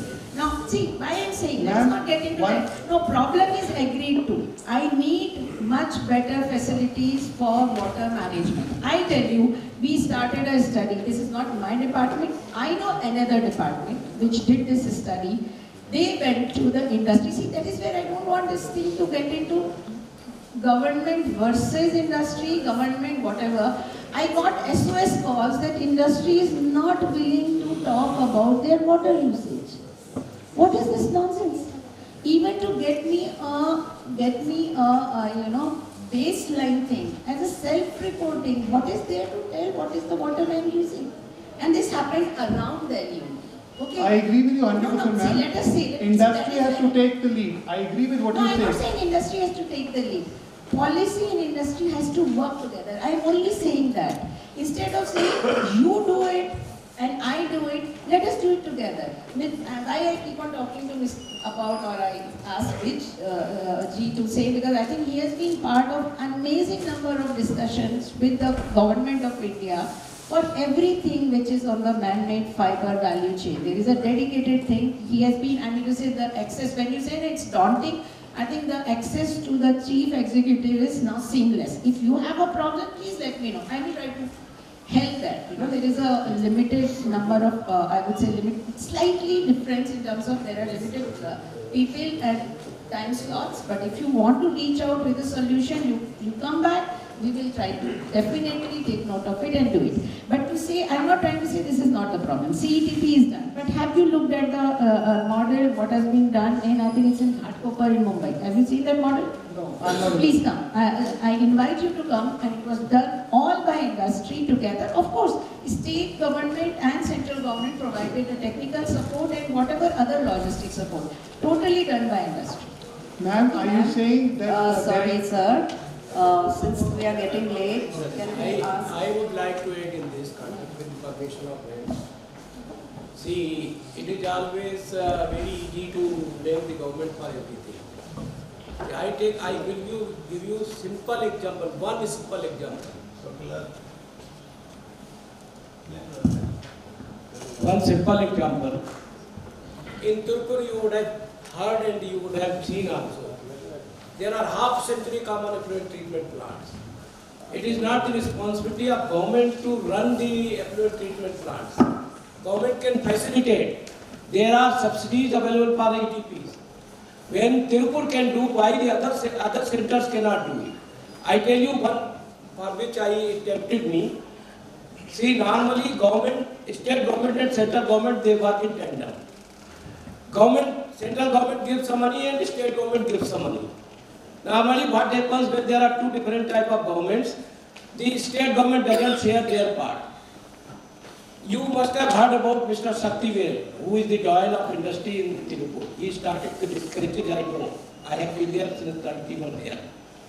So, once the state government, Jayalalitha government was not parting with their share, what Shaktivel did, he collected the money from the industry, went to Jayalalitha, gave that to her, take this state government part and bring this central government money. And you know how much problem Tirupur has faced. There are so many court cases, 700 dye units were closed, and now they have all zero discharge facilities. So this is what means industry also has to come forward. There are schemes from government. There are. I'm not, see, seriously, let us not get into that. Is where I thought I am here in an academia, not to get into this thing between you, me. If you have a solution which you feel we can facilitate, I am willing to bat for it. That's what I'm trying to tell you.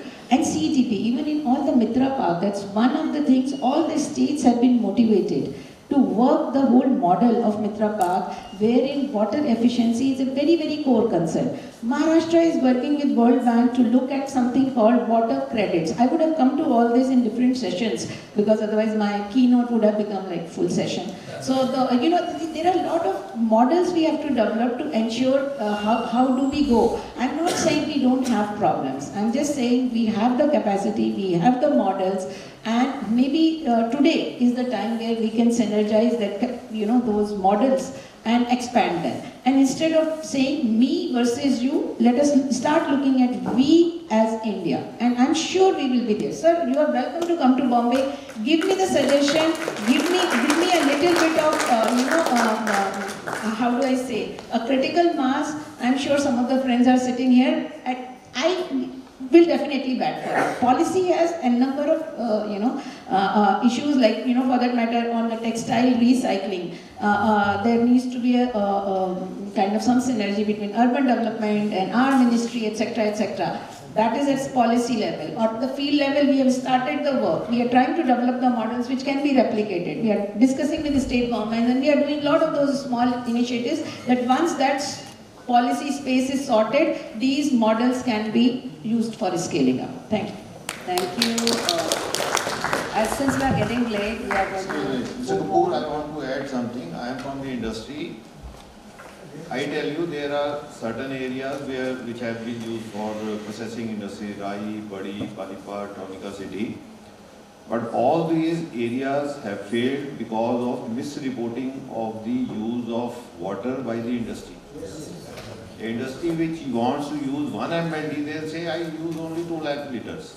And the CTP is planned for that 2 lakh liters. And then they want to drain 10 lakh liters. So that is the problem. Hello, sorry, we have to move on. Thank you. May I invite Dr. V.K. Kothari, sir, to please come and present the mementos to our chief guest and to the guest of honor.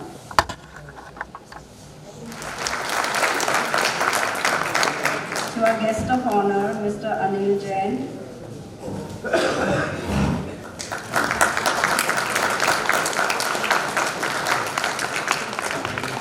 Guest of honor, Professor R.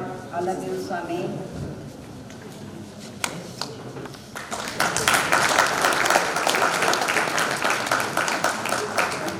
And guest of honor, Mr. R.K. Vij.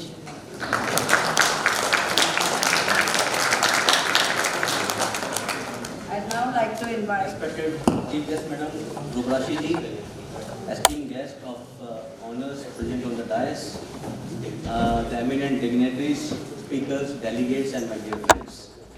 It is indeed my pleasure to extend my heartfelt vote of thanks to all who have made this session possible in the conference on sustainability in textiles and clothing. First and foremost, I express my profound gratitude to our chief guest, Ms. Rubrashi ji, Textile Commissioner, Government of India. Her unwavering support and encouragement has been instrumental in taking this initiative forward. Thank you very much, Madam. Her vast expertise in textile policy and her insightful vision for a sustainable future have always inspired the industry to aim higher. Madam, we are deeply honored by your presence here and your thoughtful words, which have set the tone for this conference. I also extend my sincere thanks to Professor Alagiluswamy, Head Department of Textile and Fiber Engineering, IIT Delhi, Shri Anil Jain ji, Chairman Genco, Shri R.K. Vij ji, General Secretary, Polyester Textile Apparel Industry Association, as our guest of honor today. Your gracious presence and the valuable insights have added immense value to the conference. Your contributions underline the importance of the collaboration in achieving the sustainability and innovations in the textiles. My special appreciation and the heartfelt thanks goes to the Chairman of NISTI, Dr. R.A. Lal, whose meticulous planning and perseverance in attending to every minute detail have been instrumental in organizing this conference. His leadership and the dedication are a true reflection of the spirit of NISTI, and this event is yet another testament to his vision. I am also deeply grateful to Dr. Abhijit Majumdar for bringing his technical expertise to the forefront and ensuring this event has a strong and conclusive beginning. Thank you, Dr. Abhijit. Your efforts have been pivotal in shaping this conference as a platform for meaningful discourse and knowledgeable sharing. I would fail in my duty if I don't mention the special contribution and the support of the Department of Textile and the Fiber Engineering, IIT Delhi, for their collaboration in jointly organizing this conference. IIT, being my alma mater, stands as an epitome of excellence in education and research. Its significant contribution to the textile sector and its commitment to nurturing future technocrats are truly exemplary. Our sincere gratitude goes to the conference organizing committee, which Dr. Lal has already spelled out in his welcome address, and the committee's efforts in coordinating the venue, logistics, and all the communications. We are also indebted to our sponsors and individuals whose financial support has strengthened the foundation of this conference. A heartfelt thanks to the NISTI's past chairman sitting here, whose visionary leadership has built a strong foundation which has guided through this journey. We are privileged to have members of the media sitting here, and your presence is invaluable in bringing the important discussions of this conference to the broader audience. You already have published the pre-release of the conference, and that has shown much interest among the audience, and which has helped us in spreading the awareness about the crucial role of the sustainability in textiles and clothing. Thank you, the media supporters here. We deeply appreciate your efforts in spreading the message. As we now move on to the technical sessions, I encourage all the delegates to actively participate in the discussions and exchange the ideas and contribute to this shared vision of sustainability, which is the high time that we must adopt it. I urge everyone to stay with us until the validity session, followed by the high tea, where the informal interactions can lead to the fruitful collaborations. I would also like to take this opportunity to invite the textile fraternity to become the integral part of the district, whether as a lifetime patron or as a member or as a young minds from the students. Your association will always contribute in strengthening the collaborative efforts what we have seen today. Necessary information in the form of the patron registration form has been provided along with the dockets in the form. You can have a look, and also we have a study near the registration counter which can provide you further information. Let us all work together to make this event a torchlight for future technocrats and a milestone in shaping a sustainable textile ecosystem. Thank you all for your presence and attention today. Together, let us embark on this journey of collaboration and innovation. Jai Hind.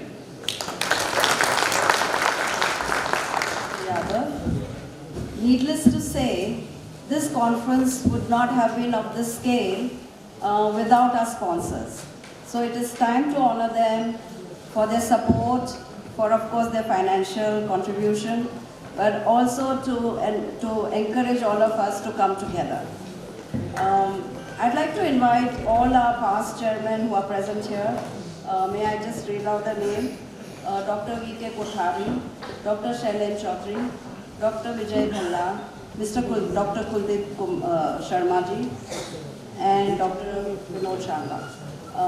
I'd like you to come here and please present the mementos according to the names that I read out. Our sponsors have been very generous, and we hope you will continue to support us in future as well. Grasim Industries, representative from Grasim Industries. Sir, would you like to come up on stage?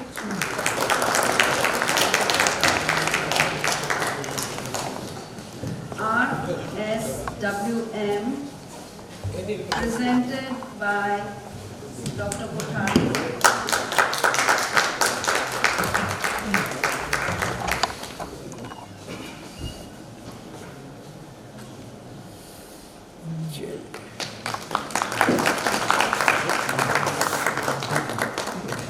Jain Cord Company,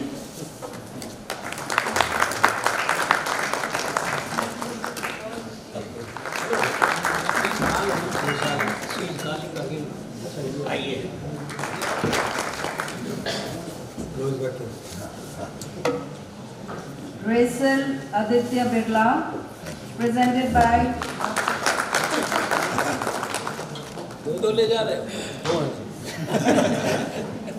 Okay, yes, please.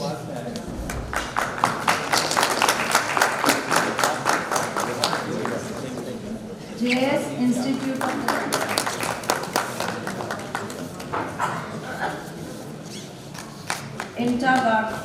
Intergartec, presented by Dr. Intergartec by Dr. Vinod.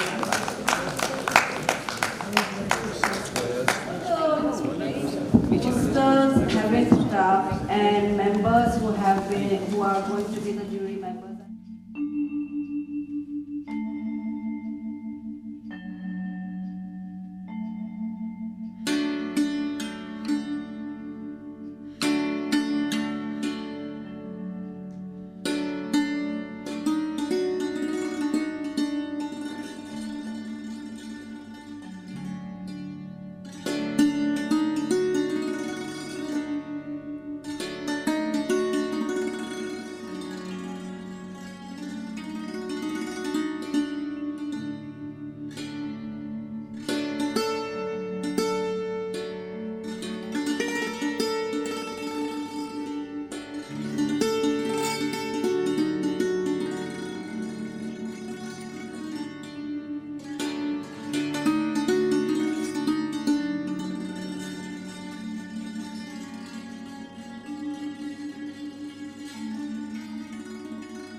11 a.m.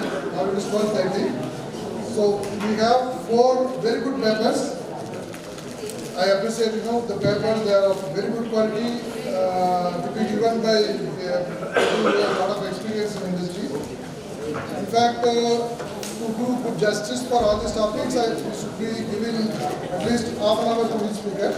But because of the constraint in time, it is going to be restricted to 15 minutes. 15 minutes for each presentation. And question and answer, we will keep it to the end. We will finish all 4 speeches and then we will take just 1 question for each speaker. So let us get started with the first speaker, Dr. Arun K. Panda, Professor, UP Technological Institute, Kanpur. He will be talking on chemical management in wet processing, sustainability. Dr. Arun Panda.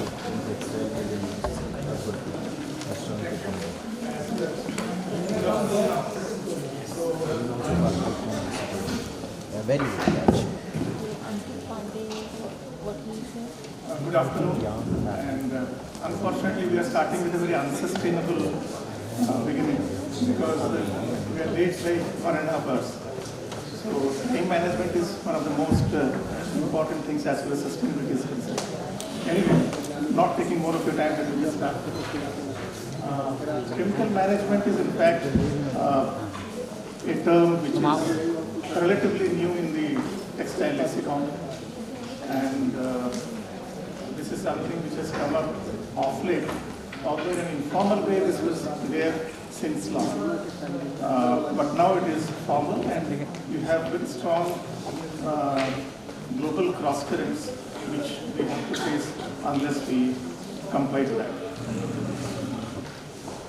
So traditionally the emphasis has been on cost, quality, in fact quantity of the production and subsequently quality of the product.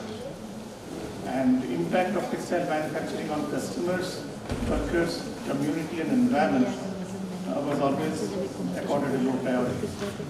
And chemicals being one of the important inputs, how we manage those chemicals is very, very important, that in the present times.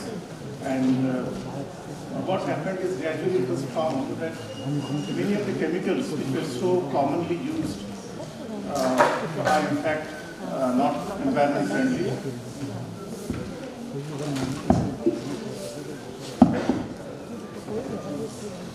Just as say we take medicines which were very effective say decades back are now completely redundant. So similarly there are chemicals which were so commonly used decades back are now something completely phased out. So that is a challenge. And earlier the classification of hazardous materials or toxic materials used to be those which cause death through oral, dermal and inhalation routes. But now we find the impact is in fact far-fetched, and in fact there are about 18 hazard points which are discovered. Just a brief precedence. Long back sometime in 1960s, benzene was banned, and first it was banned in UK, and then later some of the companies voluntarily stopped using benzene, as you know that it's highly carcinogenic. And Bayer was one of those companies. Of course now it is no more existing as a textile chemicals and auxiliary manufacturing unit, because Bayer, Next, BSF, they came together and formed ICE class. But they were in fact one of those few chemical manufacturers who voluntarily stopped manufacturing of benzene. And subsequently US and Japan, they also stopped, and now it is banned everywhere across the globe. And next important landmark in the discovery and execution of banning of the chemicals was formaldehyde. It was not banned, it was very much in use even as on date. But the ceilings were fixed, and the ceiling was first set by the Textile Industry Bureau of the Ministry of Industries and Textiles in Japan, at the MIT, in 1975. And they restricted the formaldehyde content to 300 ppm for fabric not directly in contact with body. So the outer jackets and all that we wear, which are not coming in contact with the skin, so far that limit was set at 300 ppm. Then 75 ppm for materials coming in close contact with the wearer, and 0 ppm for babies, because their skin is very, very sensitive. And formaldehyde in fact causes serious skin irritation, and there is a disease called dermatitis which is caused by formaldehyde. Then came the German ban, and it was in the 90s, and a lot of literature was published during that time.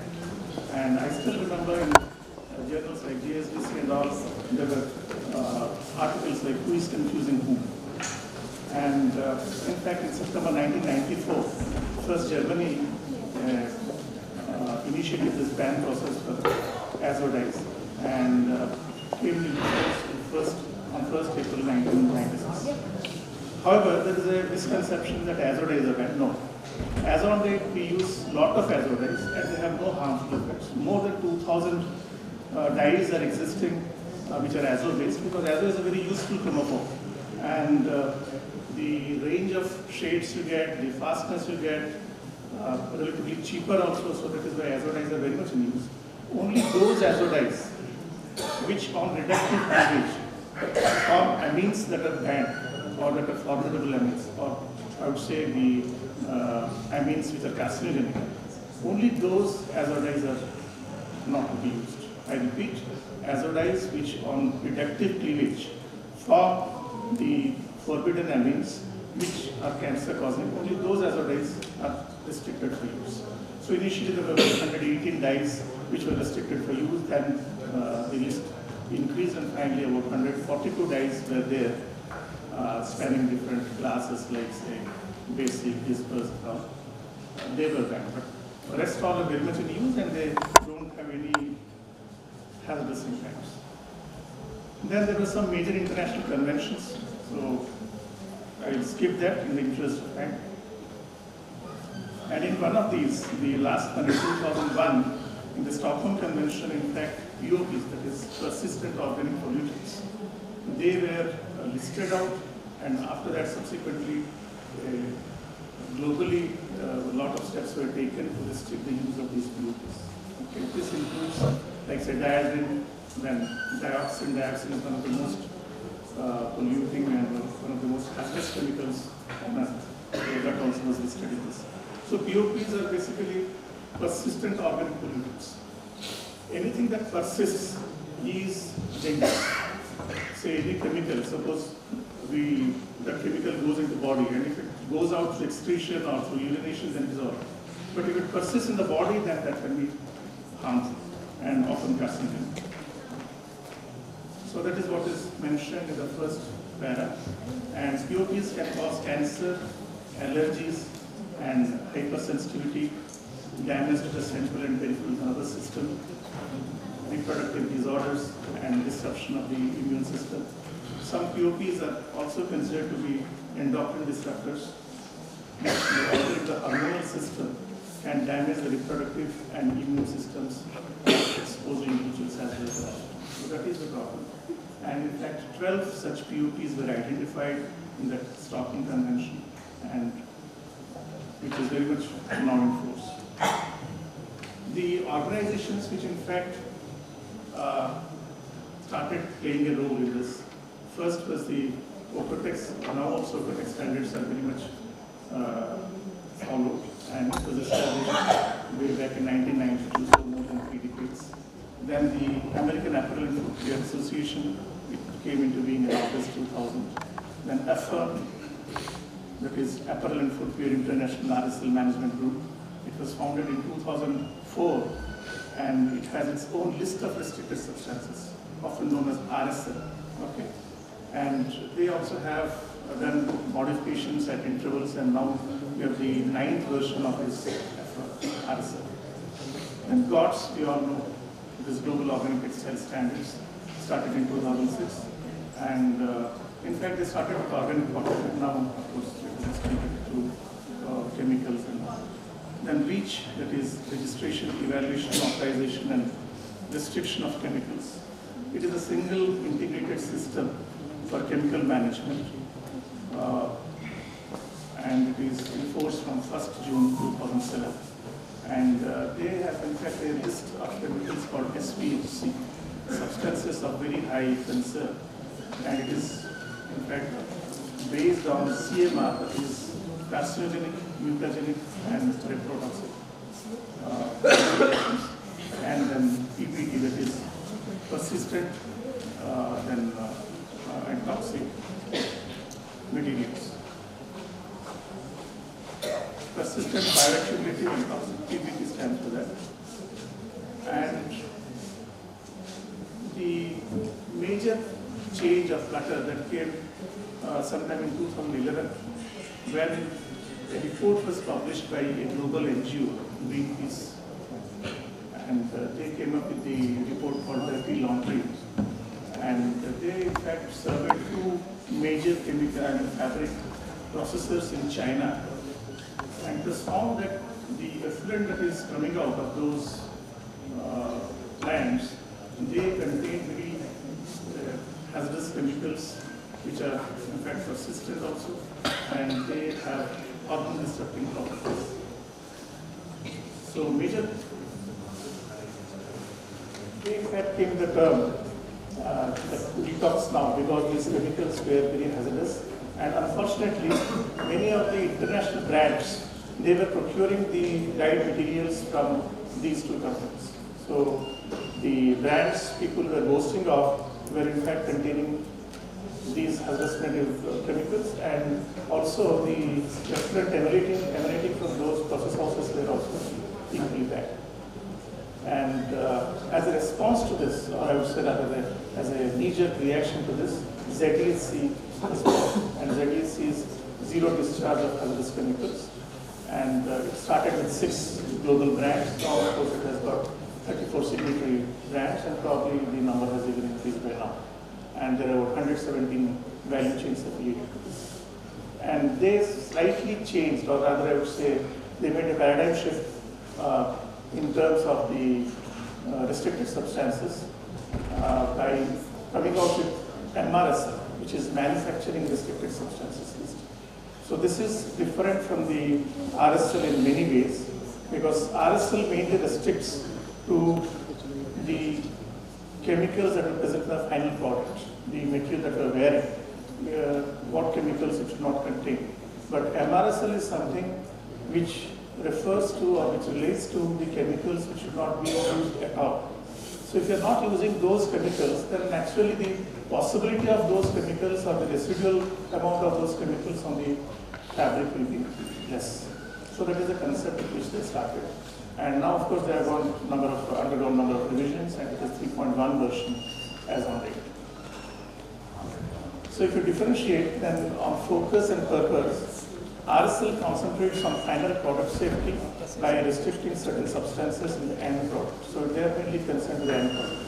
Whereas MRSL addresses environmental safety by controlling trace amounts of bad chemicals that might appear in chemical formulation during manufacturing. Then development approach, the RSL is primarily driven by regulatory requirements, whereas MRSL is more of a collaborative, because it is very easy to ban or restrict the use of a particular chemical. But the problem is, do you have a substitute for that? If you don't have a substitute, then it is very difficult to ban a chemical. So usually the manufacturers and the users, they in fact in collaboration finalize this, because say for example C8 chemistry based fluorochemicals, they are now gradually phasing out. But to replace that, maybe with C6 or C4 based fluorochemicals, it's not so easy, because you have to use more chemicals.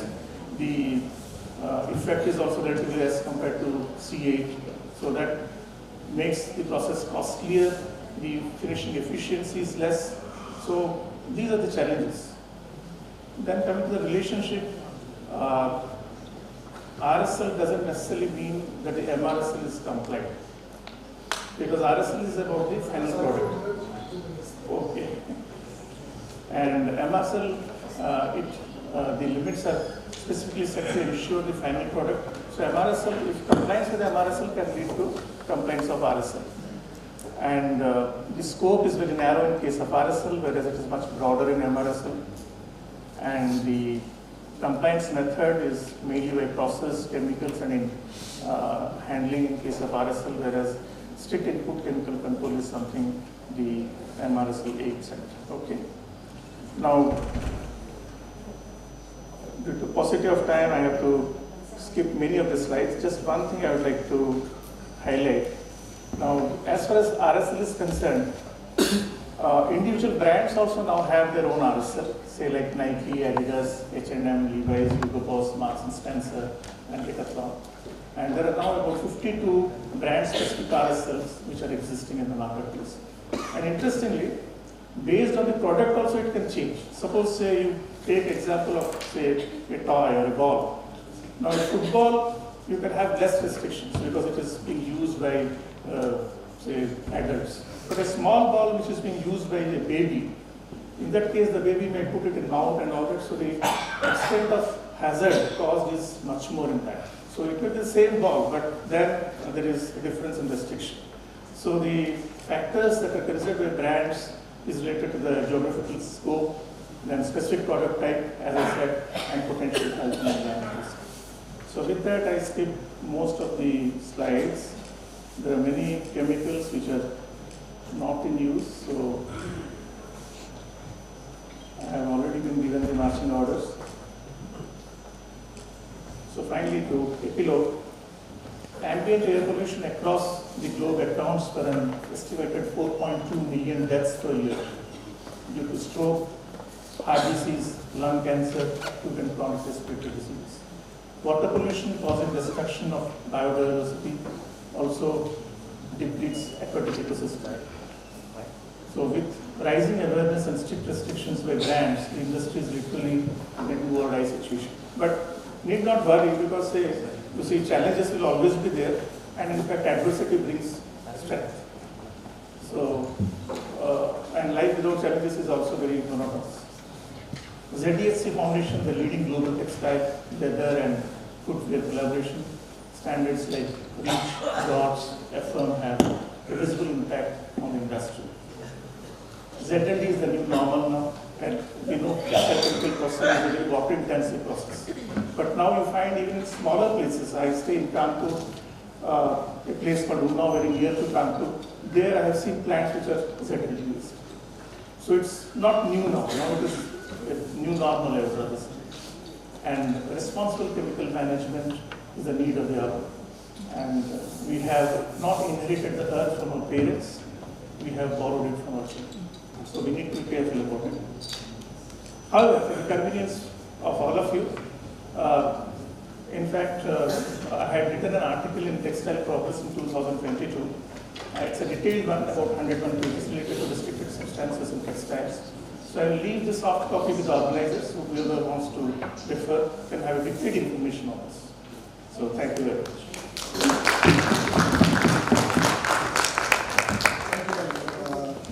Stalwarts from industry and academics. I am Amit Ghoshal. I am from Trident. I look after quality and manufacturing excellence of our Indian division. With me, Tulika Saxena is there from our branding division, and Ayushi Purohit. She takes care of the sustainability and ESG part. Now, when it comes to sustainability, on a lighter note, I want to say one thing. In 90s, no public address will be complete if the word globalization is not uttered for 5 times. Now it is same with sustainability. But the serious point is globalization has become a reality, and sustainability also will be the reality. And how in Trident we are playing our beat in line with the vision of Government of India, we will try to summarize and explain it, the part we are trying to play in the journey of sustainability. Here, all of us need to remember one thing. I mean, it cannot be done the way we are doing it. I mean, there has to be something really disruptive, really breakthrough. We may not have the answers to the question of sustainability today, but if together we face the question today, we will have the answer tomorrow. Now it's over to Ayushi and Tulika. Hi, good afternoon everyone. My name is Ayushi, and today we stand here. Am I audible? Yes. gathered at a pivotal moment in the textile fraternity, and today we are here to also discuss how we shape up the textile economy, both in terms of sustainability and by leveraging economies of scale. So there was a time in the industry where we were facing a lot of questions with respect to what will happen to the water that is being consumed in the textile industry. What will happen to the air emissions that are being generated in the industry. So since the inception of these very own terms and alignment with how we work at Trident, it was our duty in the 1990s as well in the 2020s where we laid the foundation of process optimization, resource efficiency, kaizens, change for good.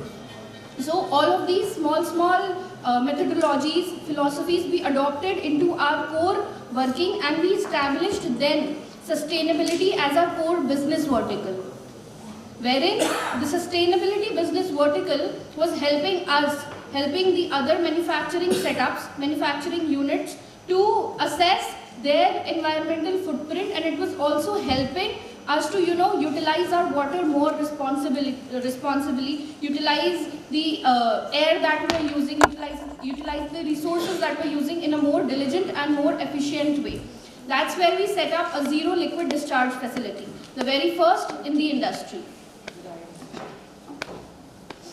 Who we are, as we can obviously see in the slide, that we have 18 plus patents for us, and we also, as also very beautifully pointed out by Roop Rashi ma'am, that labor and the staff ratio in the industry is also very important. It's also very important to understand who are we supporting and by what numbers. So we're supporting a community of 15,000 plus employees as part of our employee count in the organization. Apart from that, as a corporate and a social responsible citizen, we're also supporting females who are living in the rural areas nearby to our manufacturing setups through CSR facilities. Our capacities are here. We manufactured 7 to 8 lakh spindles of yarn per year. Then we have 17 million sheet sets per year. And then we have 360 million towels, terry towels per year. And currently we have reached to a journey where we have 41 megawatt peak solar rooftop and solar power plant installations in our facility. And we aim to reach to 56 megawatt potential by 2025.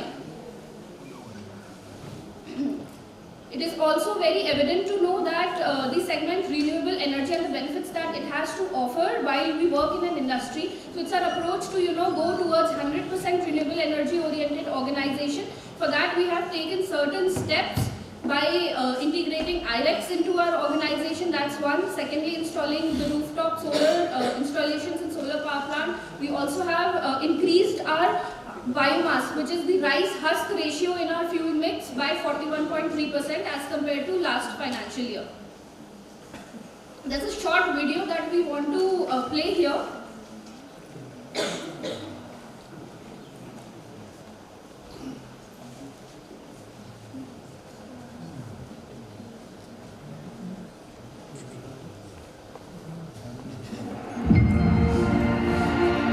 Climate change is no longer a distant threat. It is here in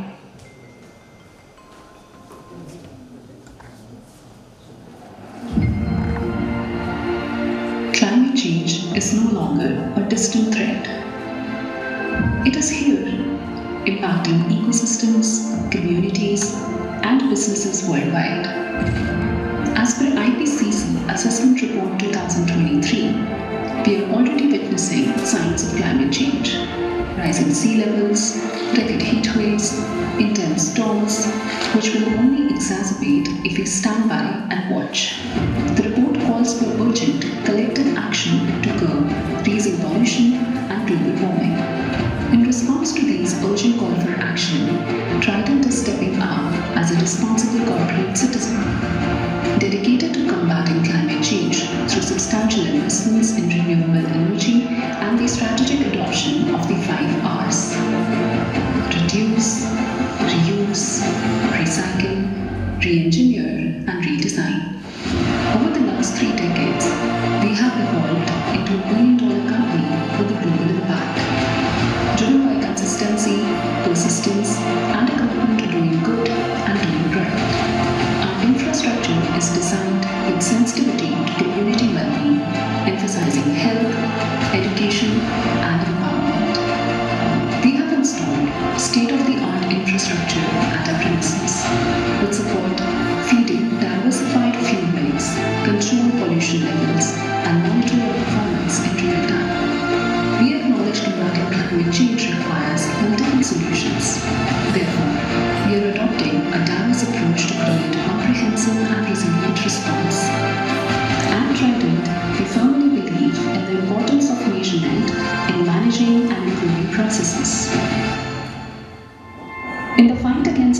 climate change, every action counts.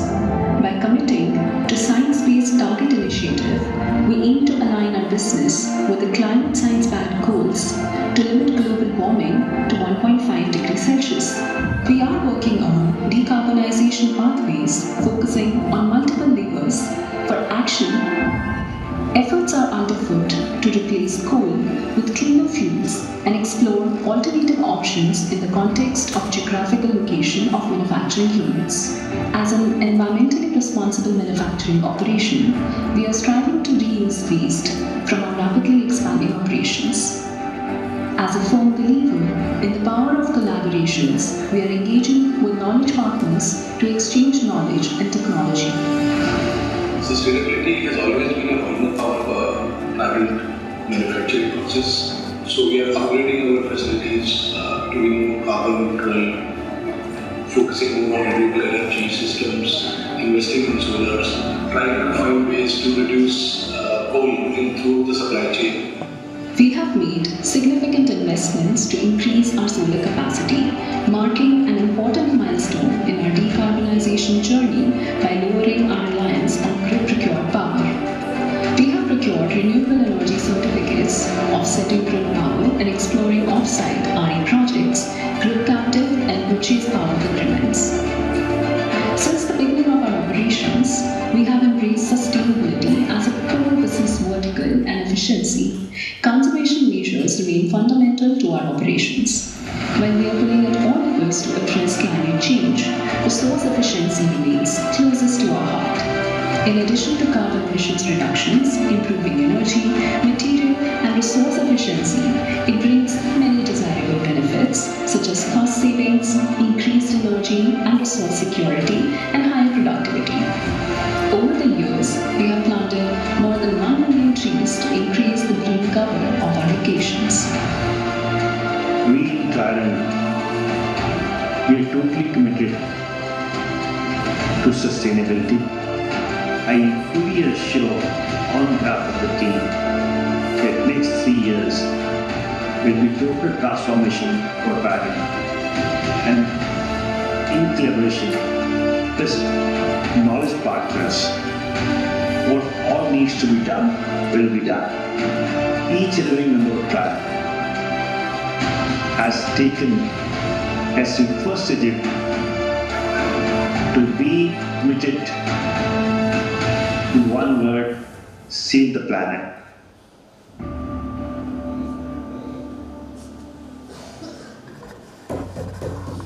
Which as a philosophy that we practice across various verticals like resource efficiency, changing for good, reusable packaging, and collaborations. With respect to our capacity utilization matrix, it's always our focus to adopt energy efficient technologies, methodologies, and continual improvement measures to bring about change. I would like to quote that we have somewhat saved around 17,000 gigajoules of energy through process optimization and Kaizen initiatives in the last financial year. We also conduct this important part of how we function at Trident. It is through a scientific monitoring and control system and it's an outcome-based approach, not by clock watching the hours in terms of how much hours the employee has worked. We are outcome-based company and we drive project-based initiatives, and there's instant acknowledgement, recognition, and in terms of what has been achieved and in terms of what returns the member has got from these initiatives. Apart from that, we, in terms of packaging, we use 100% recycled grade cartons in our transport packaging.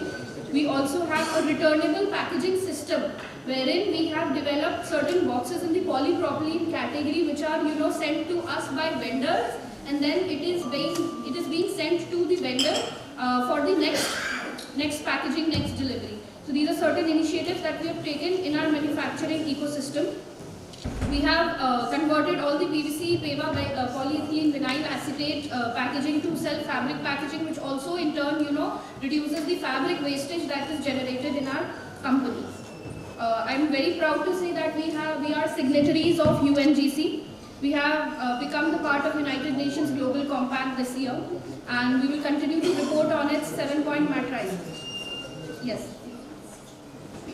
Then we have textile waste to wealth opportunities at Trident, wherein whatever the surplus excess waste that is generated in our company is transformed into value-added products, thereby reclaiming value from textile material waste. From here, I would like Ms. Tilika to take it. Hi, I'll just talk very quickly about the product focus that we have. So Trident is a bed sheet, and so apart from all of the other areas, we also have bed sheets, and like we also think of sustainability from the fiber perspective. So we're constantly looking at different kinds of fibers. We're constantly trying to go beyond cotton, because cotton itself is a crop which drains a lot of resources from the ground, and also offer different kinds of circular technologies which can make our bed sheets and our products more sustainable from the entire system. So not just the fiber state, but what happens to it post-consumer. So I'll just talk quickly about different kinds of materials that we have been using. We've been using banana yarns, we've been using refibra technology with lyocell blended with cotton. So we work a lot with different kinds of blends which help us to achieve for the customer different added functionality, and also make it more sustainable in terms of how it reaches the end waste. I'll just quickly talk about. So like here we are trying to reduce cotton dependency by using yarns such as viscose blended yarns, lyocell, which is a 100% renewable resource that we are using. We're using bamboo mixed with lyocell. We're also trying to look at different kinds of natural fibers that are there in the market to make our products, such as linen, such as bamboo, 100% hemp, which are also antimicrobial and also like different naturally textured. And we're also working with different kinds of technologies like Cyclo, which is there in the market. So what that does is basically makes the polyester to be more biodegradable. So that is what we are doing in terms of the products that we are doing at Trident, which is also something that we are offering to customers globally. So this is like one of this example is using a 37.5 power technology for thermal regulation, which is something that is that we are pitching to our customers in US, which is doing very well. So these kinds of sustainable innovation we keep doing in our products, which we are highlighting here with NID. So I'm also an alumni of NID, and we work with students where we give them a project brief and we try to gather concepts which we can take with us when they come to the industry. So right now we work with about 8 to 10 students from NID who are doing textile design, and they gave us a lot of different kinds of concepts where we can use, and one of them is, for example, a grounding sheet. So grounding sheet is essentially, like how in older times we used to walk barefoot. And walking barefoot, it was not just because we had access to parks or we had access to lands, but nowadays in the urban space, we're not able to do that. But that also enables us because we're not able to actually, there are a lot of benefits to walking barefoot, which is being lost out on. So one of the students actually used this, sorry, 1 minute, I'll just take 1 minute. One of the students actually used this to create a bed sheet which could have a grounding property, so that when you sleep, your electrons which you would have gotten from the ground, they are able to you can have it on your bed sheet. So just like different kinds of concepts the students are exploring, and then they come to us for an internship, and we try to see the industry potential of these kinds of concepts. And other than that, we're also recycling and upcycling stuff from our fabric waste. So yes. Shortage of time. Yeah. So I would not take 1.5 minutes more. I just conclude with a forward-looking statement for Trident. Our climate strategy, we believe that climate change is real, and we're committed to working towards it, and we're also working to become carbon neutral in alignment with what our government has proposed or initiated. So our climate strategy is driven by TCFD, Task Force for Climate-Related Disclosures. And then as we evaluate our process both on macro and micro level proactively, we also understand that the global regulatory environment-oriented landscape is tightening up. So we have also evaluated our strategies, our policies, our procedures in alignment with that and what is the future requirement, and we do that on a continuous basis. So in alignment with that, we have committed to SBTi for reducing 41.2% greenhouse gas emissions, absolute emissions for Scope 1 and Scope 2, 32.5% reduction in emissions of Scope 3 by year 2030. Then we are also understanding the consumer-centric demands which are evolving around more sustainable product buying.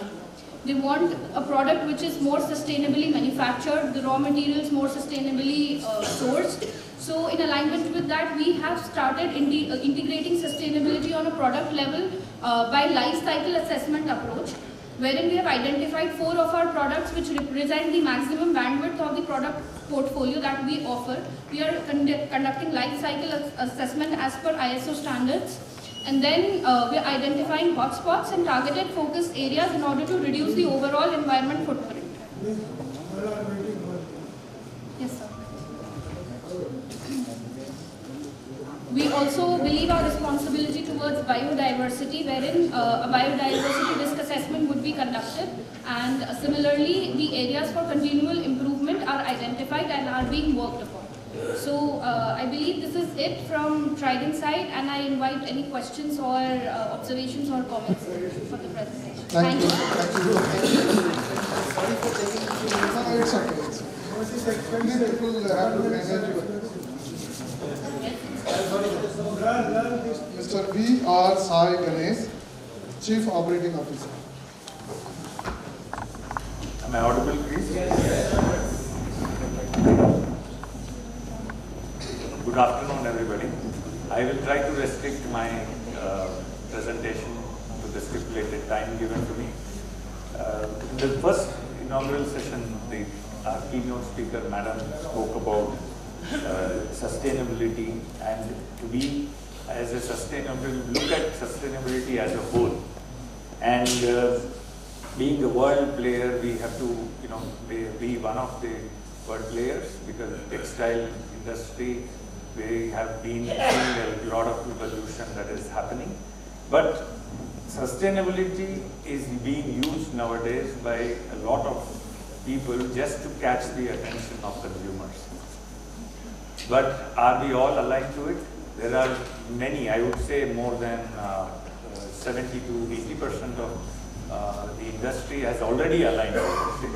But we should make everybody sensitive. It need not be driven by an external force to a brand, or an international brand driving us towards sustainability, but we should take initiatives ourselves to be sustainability and put the in place, because we are, I think 1/6, as Madam mentioned, 1/6, and our population is still growing. It's not plateaued. Maybe it will plateau after 2050, but we are still in the growth phase.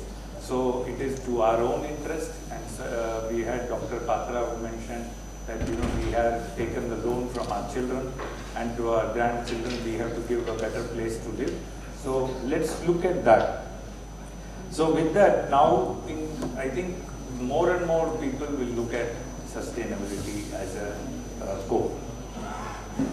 The challenges which our industry is already facing, this is very common, and this slide I think represents, for many years now, maybe 20 years, these challenges are still there. Companies have started working towards it. We have actually reduced a lot of these challenges. We have met with that.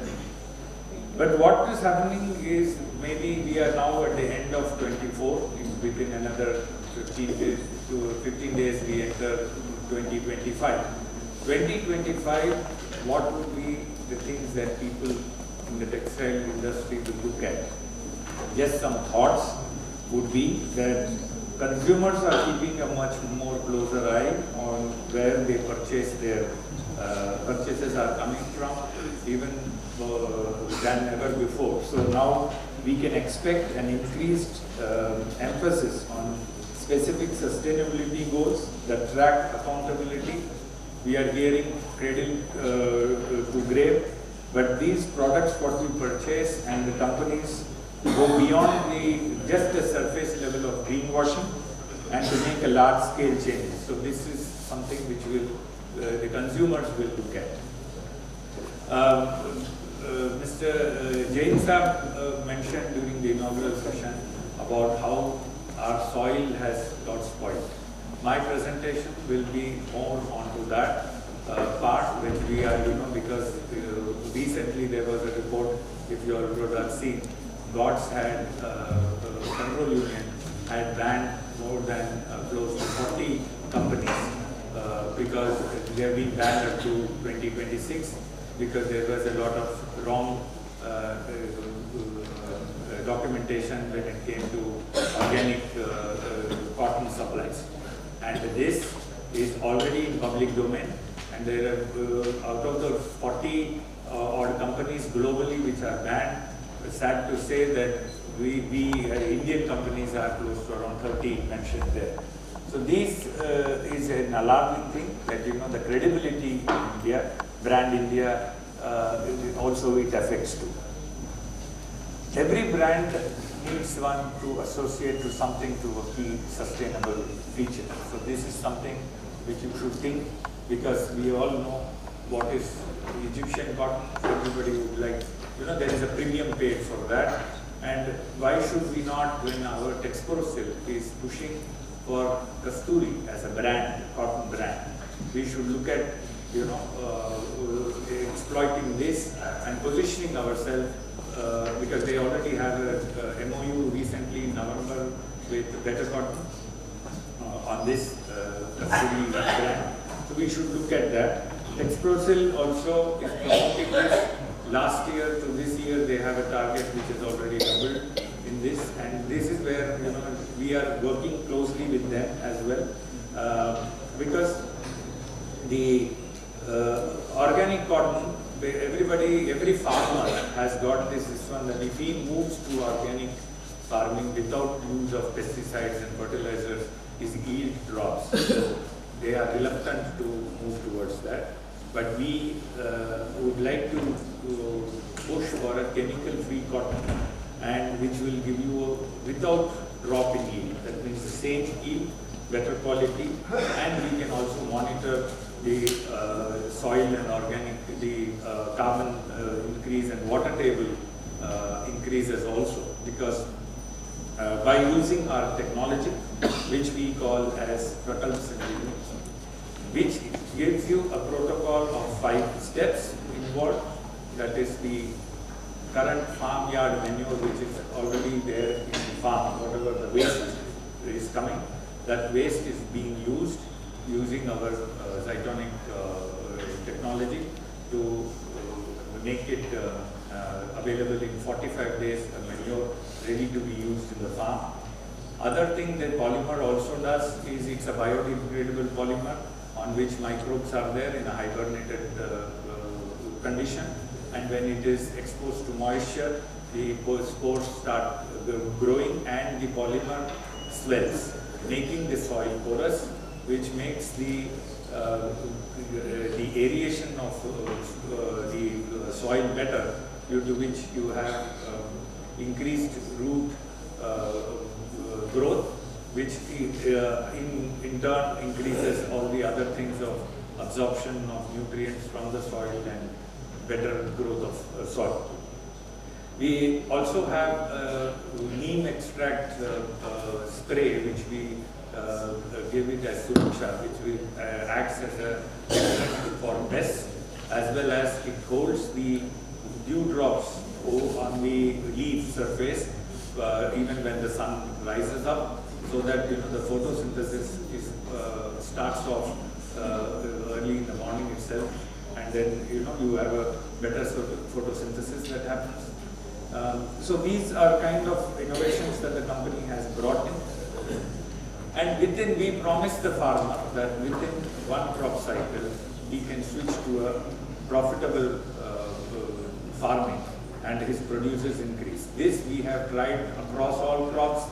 It's already been running from 2016. Our company is into agro, but in the last 2 years we have worked with on cotton, and we have seen a lot of improvement, because water is cotton growth. Typically for growing 1 kg of cotton right from farm to the end will be about 20,000 liters. The processing industry uses only around 200 liters for 1 kg. But then you see in the farm and other things you use a much higher this one. So with using our technology, we have proven that you can reduce the water consumption to at least half. So, and this will improve the water table, which we also heard other speakers talk about potable water being scarce, etc. In this biofarming protocol that we have already, these are some of the things which have already done on cotton, because we did it along with Indocount Industries as well as BEAD with CTCDR. So these are a few of the things which have already done 1 year on this organic farming. Also through our company's CSR initiative, we have into tribal areas, Chota Nagpur and Panchmal district, more than 300 farmers have adopted. This is the actual cases that I am showing here. And the cotton grown from these areas actually fall into all the parameters that Kasturi parameters that Texprosil has set up for. In terms of, there are some 6-7 protocols, parameters which are there, and they fall into that. And there is a full traceability, because as of now, the traceability which is there before cleaning and being is very grey area where you have to look at the documentation. But if this thing comes in, then you have a complete traceability right from cradle to grave that we are talking about. So in Saurashtra also, we have last year success, and more than 10 farmers are fully going organic. And there are, I am just showing some of the farmers which are clearly using no chemical into it. Many of the farmers we have started with is using 50% of chemicals plus this technology, because the farmer also doesn't want to take a complete big risk. So this is the kind of a transitional that we have talked about. But there are some farmers who have completely shifted and they are happy. In cotton, you see there are two different ones. One is what we then generally do is take about an acre in his old farm and then use only with Zydex protocol so that we can see the difference. The farmers see the difference in the first year and then they slowly move. This cannot be done overnight. This is going to be a slow process, and our company is, we are 100% passionate because our CMD, Dr. Ajay Ranka, is passionate about this organic farming, and we can wait that we keep educating people. We have more than 250 agronomists on the field who go engage themselves with farmers, because it's a slow process. This will not happen overnight. We need to go and educate farmers, take them hand-holding and then move ahead. So if you look at what I was mentioning on Kasturi parameters, these are the parameters that Kasturi standards they specify, and these are all from the areas that we have.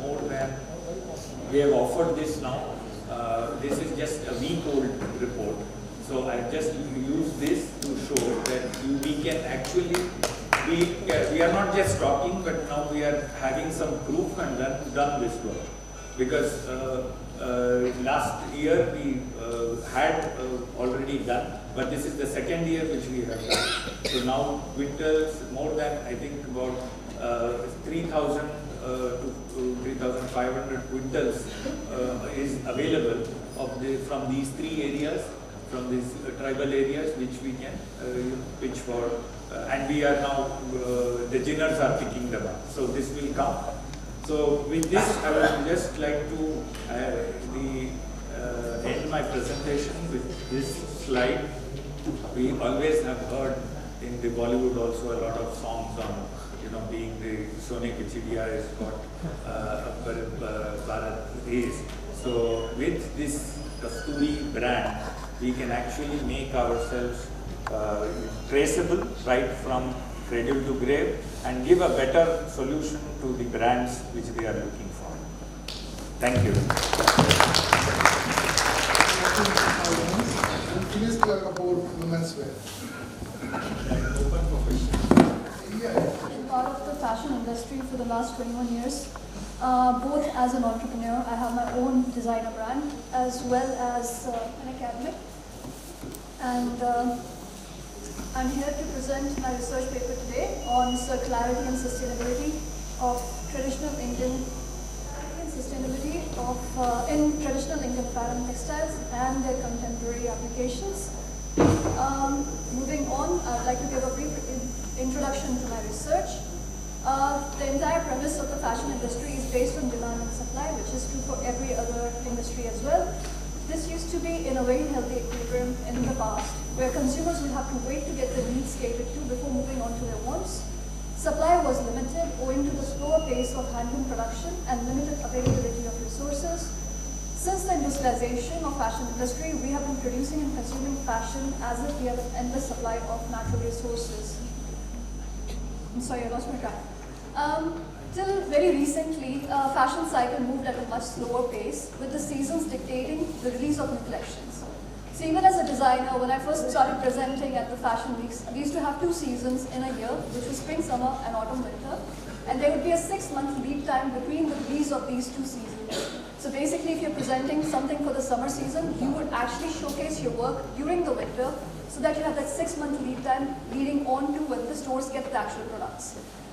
Designers would meticulously craft their designs. Production was a lengthy process involving skilled artisans and intricate techniques. As a result, fashion trends had a longer lifespan, and garments were considered investments meant to be cherished for years. In contrast, fast fashion has revolutionized the industry with rapid turnaround time. Trends are identified quickly, and designs are translated into garments at breakneck speed. This allows brands to capitalize on the latest trends and offer them to consumers instantly. So now, what the problem is, like, I don't know if you guys have realized it or not, how many of you follow fashion. Initially, when you used to see anything on the runway across the fashion capitals of the world, I'm talking about London, I'm talking about Paris, I'm talking about Milan, you wouldn't see those garments on the streets till the specific season. Right now, the brands showcase their work, and within a week, you'll be able to see a cheap knockoff showing at Shein, which can be easily bought by people. So what this is creating is a huge wastage problem.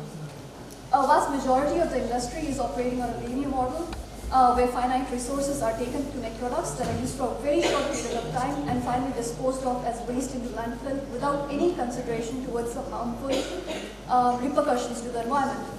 Ellen MacArthur Foundation reports from 2017 states that only less than 1% of material used to produce clothing is recycled into new clothing, and just 13% of the industry's total material input is recycled in some way after its use for clothes. The same report also estimates that over 150 million tons of clothing waste is estimated to end up in landfills by 2050 if the current consumption patterns continue.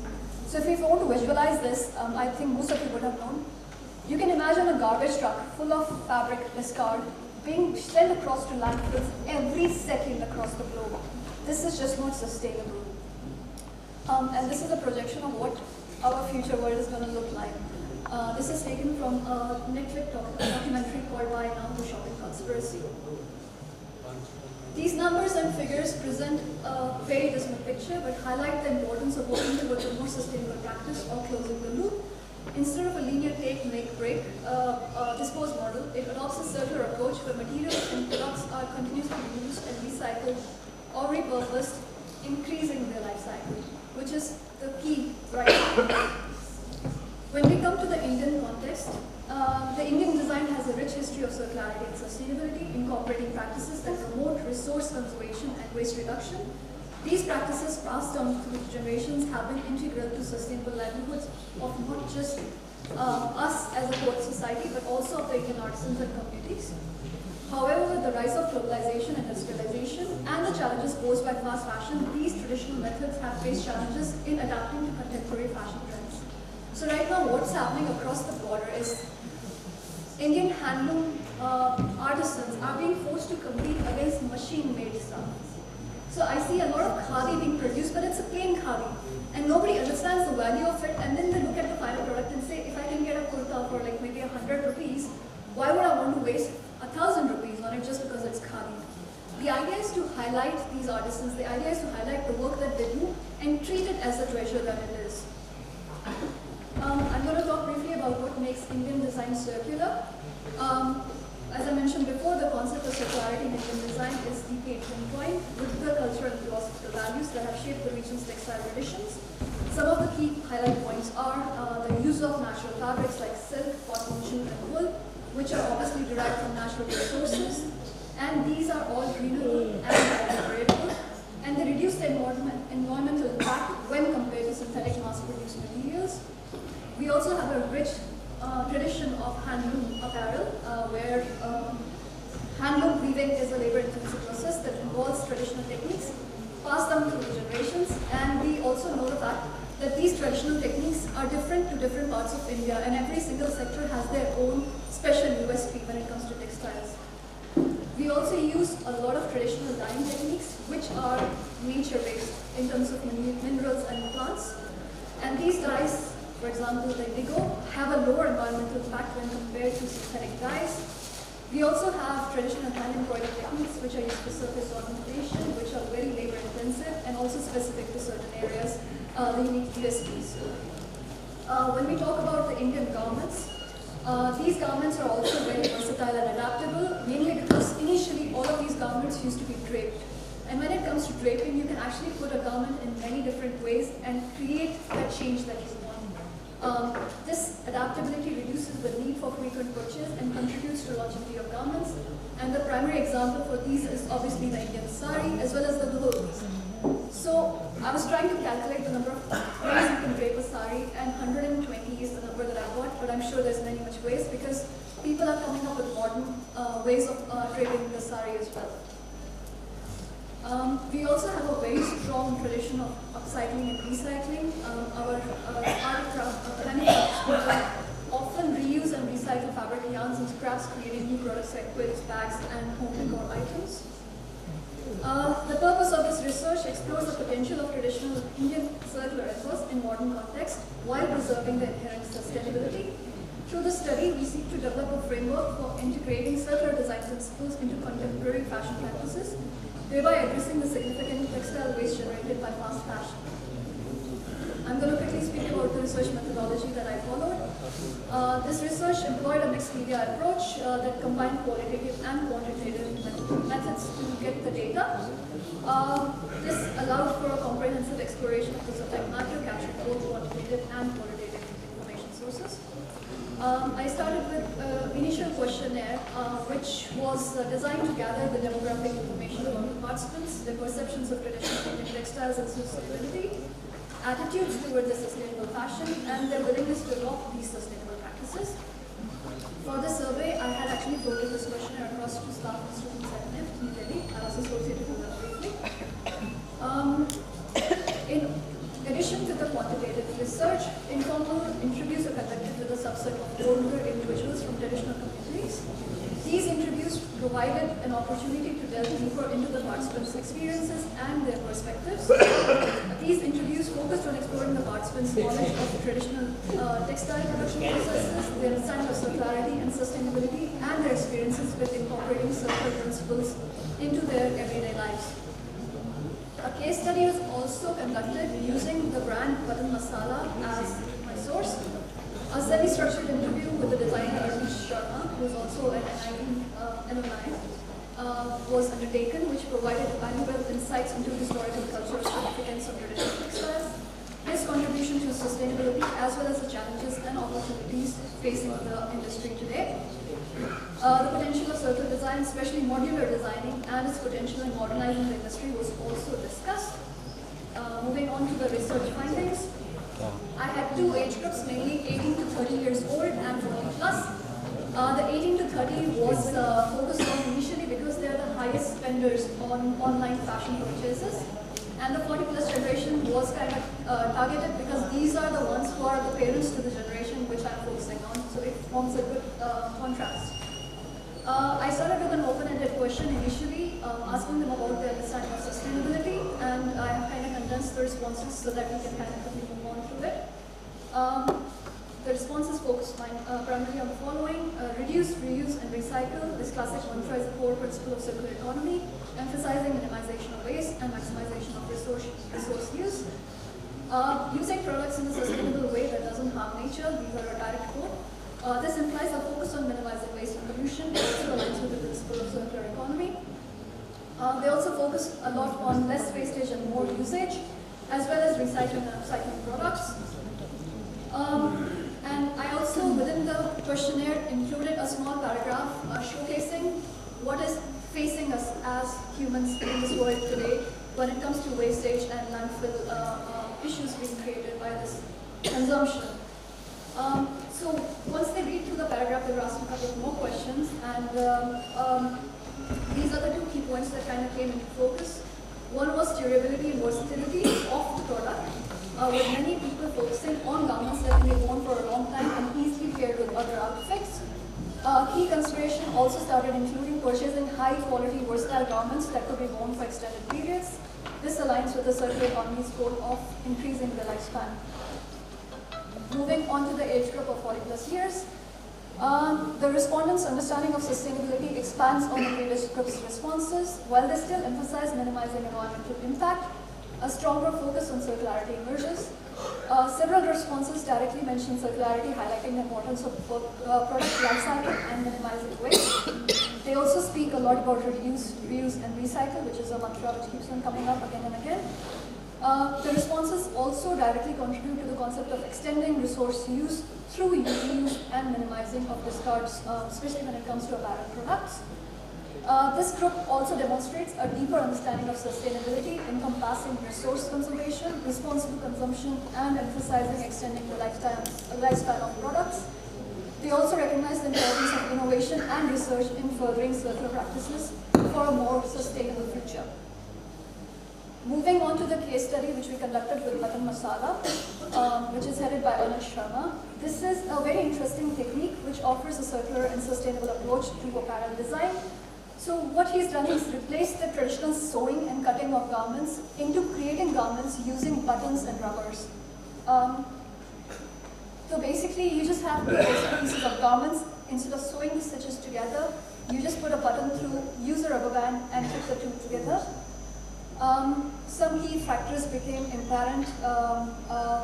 He not only is sustainable in his production, he is also sustainable in the livelihood of the people associated with him in his company.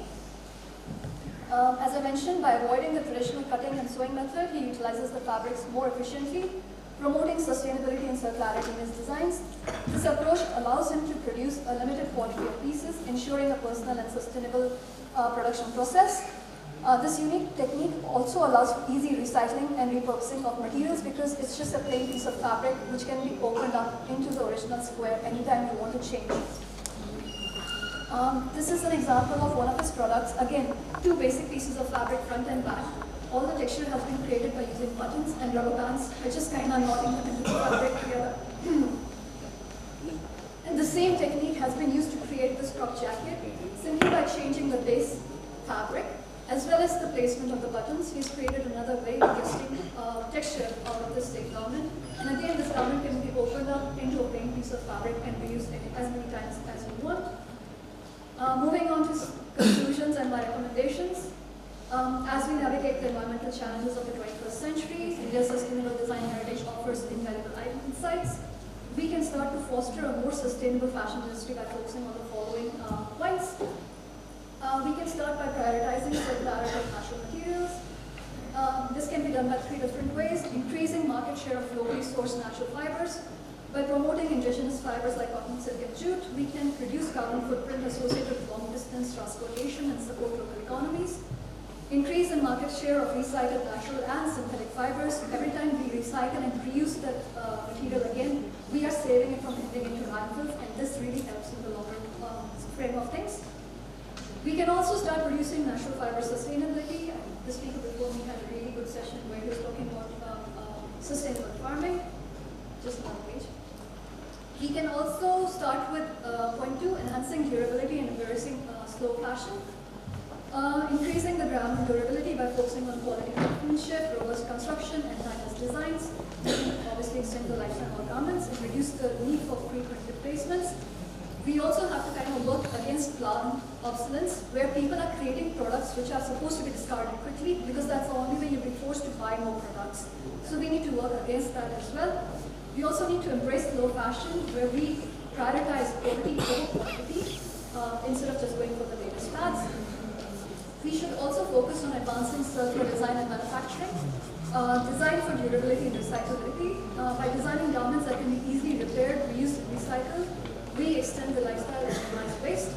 We should also implement the closed-loop systems by recovering and repurposing the waste that we are using once we are done with the particular garment. We also have a very important point to ponder on, which is increasing production should not be the only way to increase revenue, because as long as revenue is on the line, people are not going to take sustainability as seriously as they should. We need to figure out how to decouple revenue from consistent production resources to create a more circular economy for fashion. And concluding super quickly, I don't think I've ever spoken this fast before. Highlighting inherent circular and sustainable design in traditional Indian textiles, this research contributes to the broader discourse on sustainable fashion. It offers a valuable perspective on how cultural heritage can help form innovative solutions to contemporary environmental challenges. As we continue to face the challenges of climate change and resource depletion, it's imperative that we adopt innovative and sustainable approaches so that we actually have a planet to look forward to in the future generations. And that's the end of my session. Thank you for the presentation. Like I said, I've never spoken so fast. Now I request all the speakers to go to the stage. Am I audible? Yeah, so my question is to Ms. Ayushi and Mr. Saigal. We talked about a lot on sustainability aspects in terms of minimizing the carbon footprint and water calculation. I would really like to understand what is the base. You are asking for Ayushi, no? Trident. Yeah, please.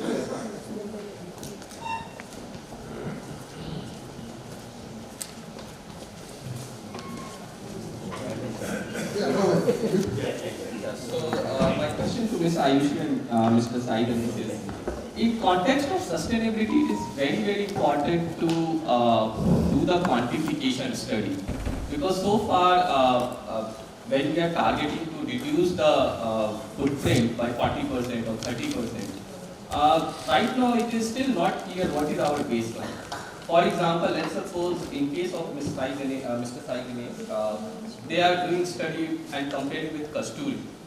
We are not aware of what is the carbon footprint and water footprint per kg of Kasturi. Because we showed some results which were very interesting, but that was the quality aspects of the fibers. But when we talk about sustainability, it has three pillars, as we all know: economics, we have social pillar, and we have the environmental pillar. So far, we have the quantification only in context of environmental pillar. So when we talk about sustainability, where is the holistic picture here? What is we are comparing? Because so far in government reports also we could not see where do we stand. Do we call cotton as a sustainable fiber and polyester as a sustainable fiber? We cannot compare just basis of biodegradability. We have to have clarity on the carbon footprint of both the fibers, then only we can compare it. So my question is, we do a lot of study, lot of research, but what is the baseline? Can I? See, as I already mentioned, that this whole process is not going to be overnight. When it comes to, when we are talking about agriculture, there is a huge, the farmer is interested in running his household, having food. When you go to agro forums, you will, when you go and listen to their discussions also, they are only the farmers. When you go and give him, per quintal, this is the price that I am paying for cotton. He doesn't even, I've been told by Jinners that they don't even count the money. If he says this is 20,000, he just picks it and goes. See, the kind of, he wants to run his family. If they have taken some loans, they have to keep that. So there, the question of if we go and tell them you do organic cotton, then his yield drops. It's not going to be sustainable livelihood for him. I think when we mentioned, according to our study, if there is 20,000 liters of water we use for 1 kg, we can bring it down to 8,000 to 10,000. So this, on a consistent basis, in the next maybe 2-3 years, we show it. Then we have some. We are also doing geotagging. So then we can see the water table go up. So these studies will all take time. It's going to take time and it will happen. So when it comes to the other thing on sustainability, when you look at livelihood, the farmer has to survive. So that is the reason we are also giving him an option that we are not going fully organic, make it chemical free, use less chemicals, so that over a period of time he will gain confidence and do away with chemicals. The whole green revolution started with them that use fertilizer, you will get a higher yield. So it's very difficult for him to step down. My concern here is...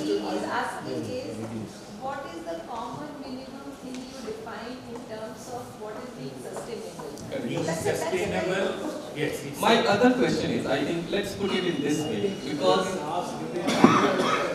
I think IUC that mentioned about ISO guidelines for measuring some of those parameters. Now my question is, when we talk about LC analysis, we have to do from cradle to grave. So in a factory setting, you are taking raw materials, for example, you are using cotton, you are using polyviscose, and some of these materials are being produced somewhere else, where you don't have any control. So when you talk about LC analysis, no matter how much optimization you do in a factory setting, you have no control on scope 2 and scope 3. And there are many other parameters. So as a whole, let's suppose if we want to make textile industry as a sustainable, what are the challenges ahead? Because these calculations, you might be saying that your factory is sustainable, you are reducing the footprint at factory level. But since in the entire supply chain, you know from the cotton to a garment, as Madam was suggesting, 108 processes are there. Apart from that, consumer is also playing very important role. So how to do the optimization as a whole so that this sector becomes less impact to the environment? Yeah, can I please know your name? I'm Professor Vipin from IIT. Hello, Vipin sir. My name is Ayushi, and I'd like to take up your question, and I'd like to answer in a twofold approach. One, that is first committing that we want to be sustainable. That's one part of it. Second is to measure our impact and the impact that our supply chain might be causing. First is to measure in terms of our process. If you would bifurcate into data as primary data and secondary data, then foreground data and background data, then upstream processes and downstream processes, and what are your numbers pertaining to these processes. So if you get a quantified, impact and a data set for your internal processes, I am sure that there are data sets available for the supply chain processes as well. For example, there's EcoInvent data set.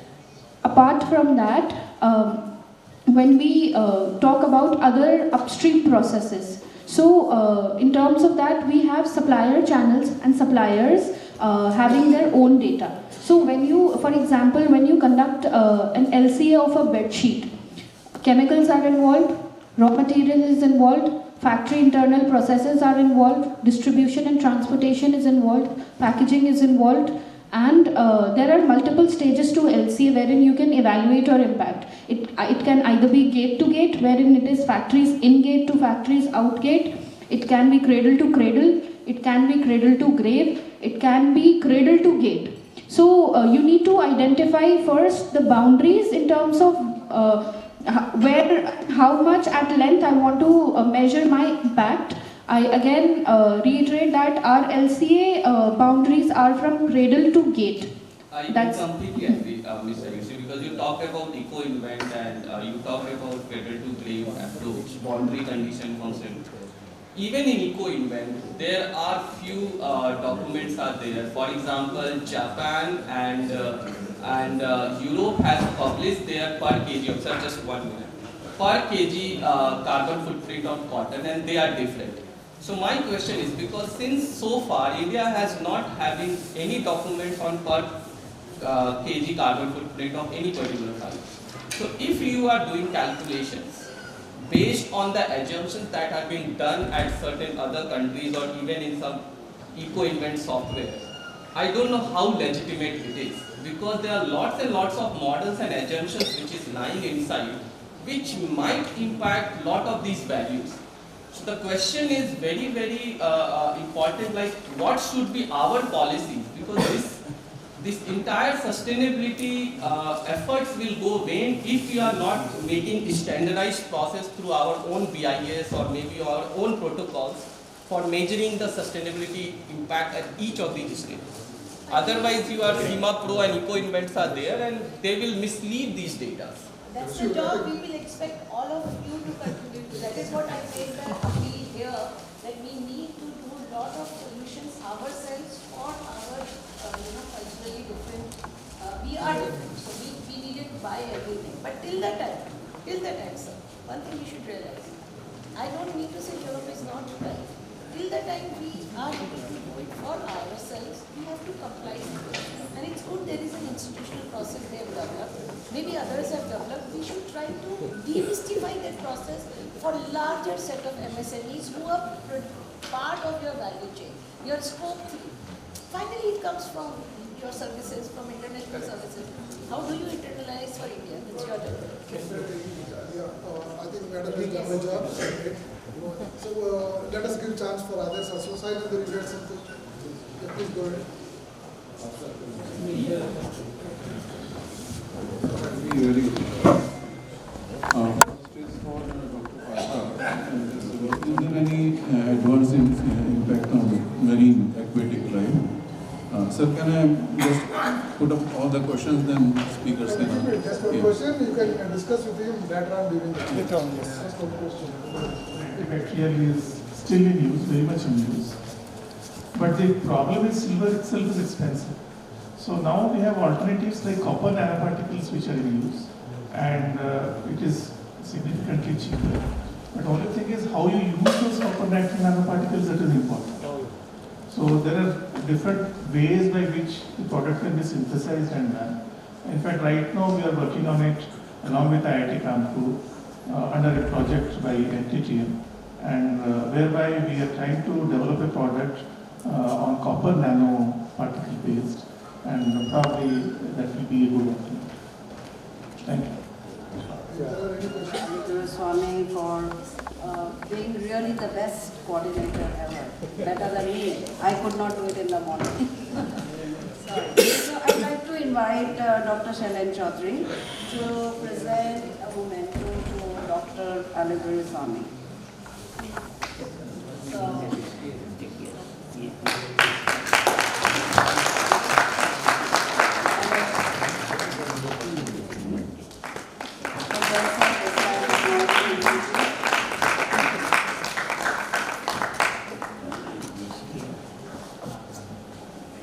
थोड़ा जरा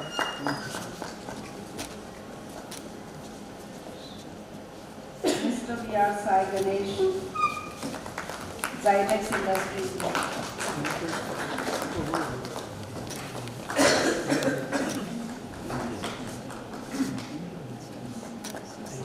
Ms. Pooja Kapoor, V.R. Sai Ganesh, Zytex Industries. Ms. Director Pooja Kapoor.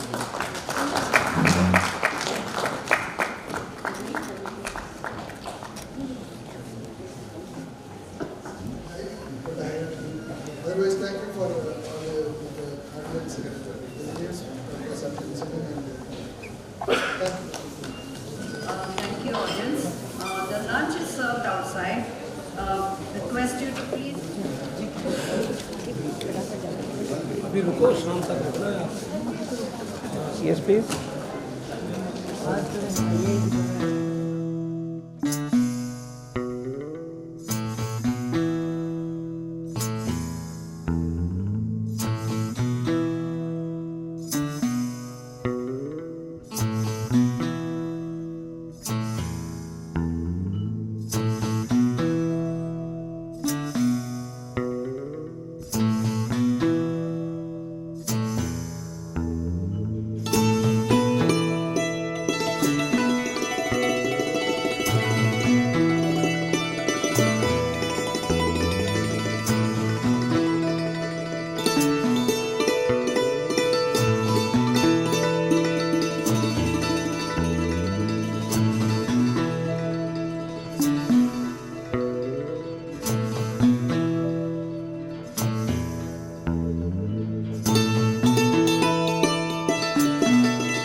Mangla ma'am has obtained her PhD and MTech degrees in Polymer Science and Technology from Center for Polymer Science and Engineering from Indian Institute of Technology, Delhi in 1992 and 1986 respectively.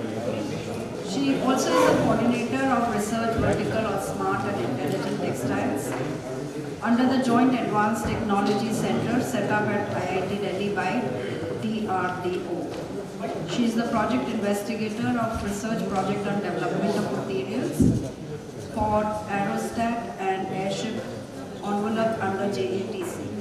She has about 90 publications in refereed international and national journals, 140 papers in international and national conference. Welcome, ma'am.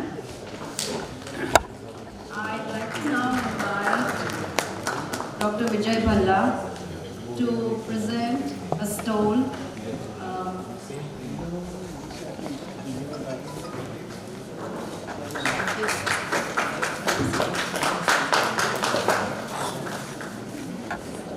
Thank you, ma'am.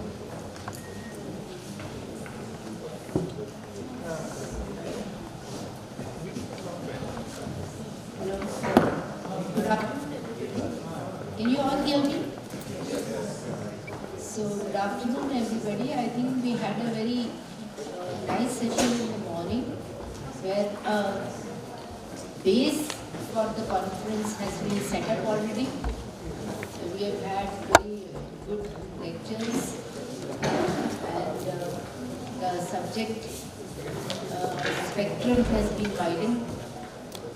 And now after lunch, I know it's a little difficult session for everybody after just having lunch to sit down and listen to lectures. But I'm sure our three speakers will make you active enough and interested enough to hear their lectures. So there are three papers in this session, and as in the morning, we will give total 15 minutes, and at the end of 12 minutes, I'll give a message, and in the next 3 minutes, you have to complete. And we will take the question answer session then. So we start with, and the first lecture is by Shri Akshay Sardana.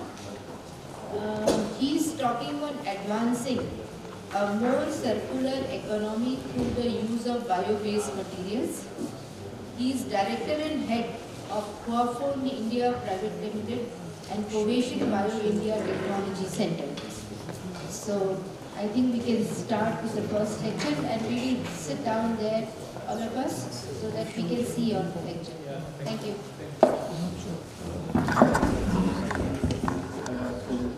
Give us the opportunity to present about our company and our product, which is basically the bio-based products.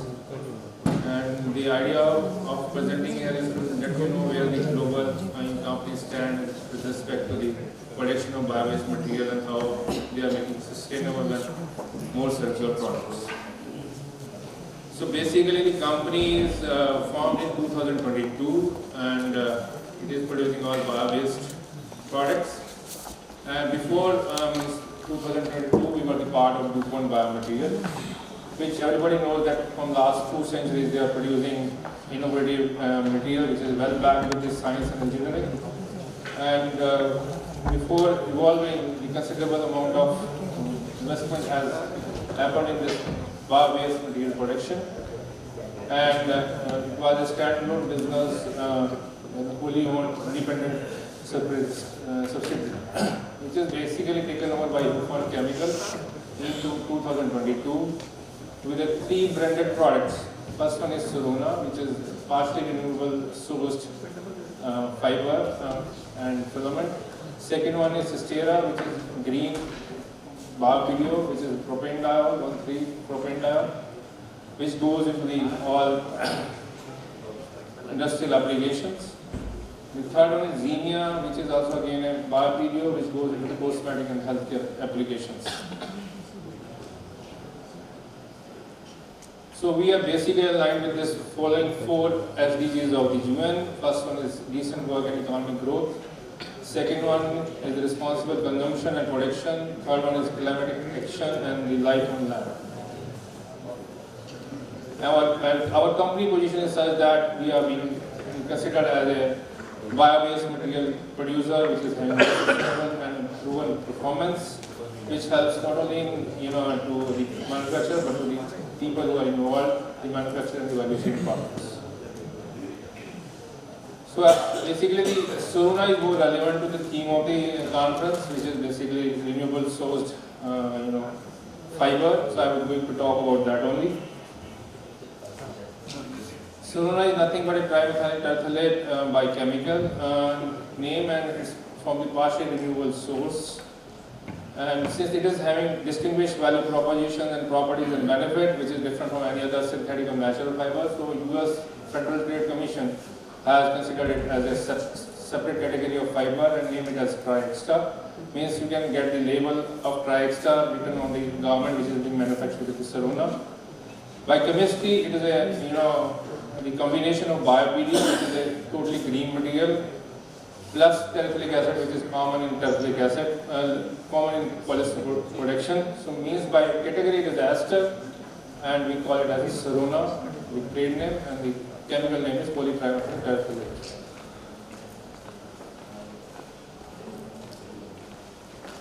So why people should use Sorona? Because it's having a king or W-shaped structure, which gives stretch and recovery to the fabric made out of it. And it is having excellent resistance to UV rays, chlorine, and having good alkali and acid resistance. Some fabric can be mechanical recycled, like the normal polyester recycle mainstream, and then the polymer enables softness, stretch, easy recovery, easy care, and breathability and insulation in the fabric, which is made out of the Sorona. This is the manufacturing process of the Sorona. We get the feedstock from the corn, and once we get the feedstock, we extract sugar and glucose from it, and then add the microorganism, which is the trade secret of Covision Bio, and convert it into the bio-PDA, which is 1,3-propanediol. Then it is mixed until 1,3-propanediol. It's a totally green process. No energy is being used, only a fermentation process. So once the bio-PDA is formed, we add it to the terephthalic acid in normal polyester manufacturing process.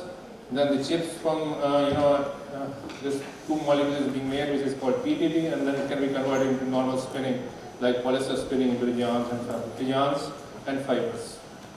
So bio-PDA being one of the green monomer is 37% by weight of the total molecular weight of the Sorona, and that's why it's called 37% annually renewable plant-based ingredients. So this is Sorona Sustainability Matrix. It is coming through the LCA study done by a third party in New York, which is called North Collective. And when we compare with the nylon, Sorona is 37% plant-based, using 24% less energy and emitting 170% less greenhouse gas compared to the nylon 6 from non-renewable resource.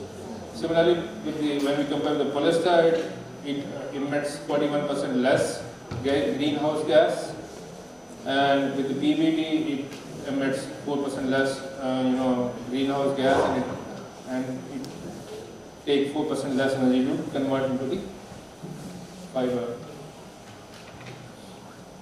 So apart from this, we have partnered with the farmer organization who grows corn. The name of the organization is Preeminent and Prepreda, and which helps basically means we have leased the land which is required to produce the bio-PDA. Total land we have leased is around 100% of total consumption of corn which we are having annually, and we are kind of helping farmers to really participate in understanding what are their contribution to protect the land, air and water, and how we have certain metrics where we are kind of helping the collaborators to understand what are the kind of efforts they are making in improving greenhouse gas emission, nitrogen efficiency, water and erosion, soil quality and more.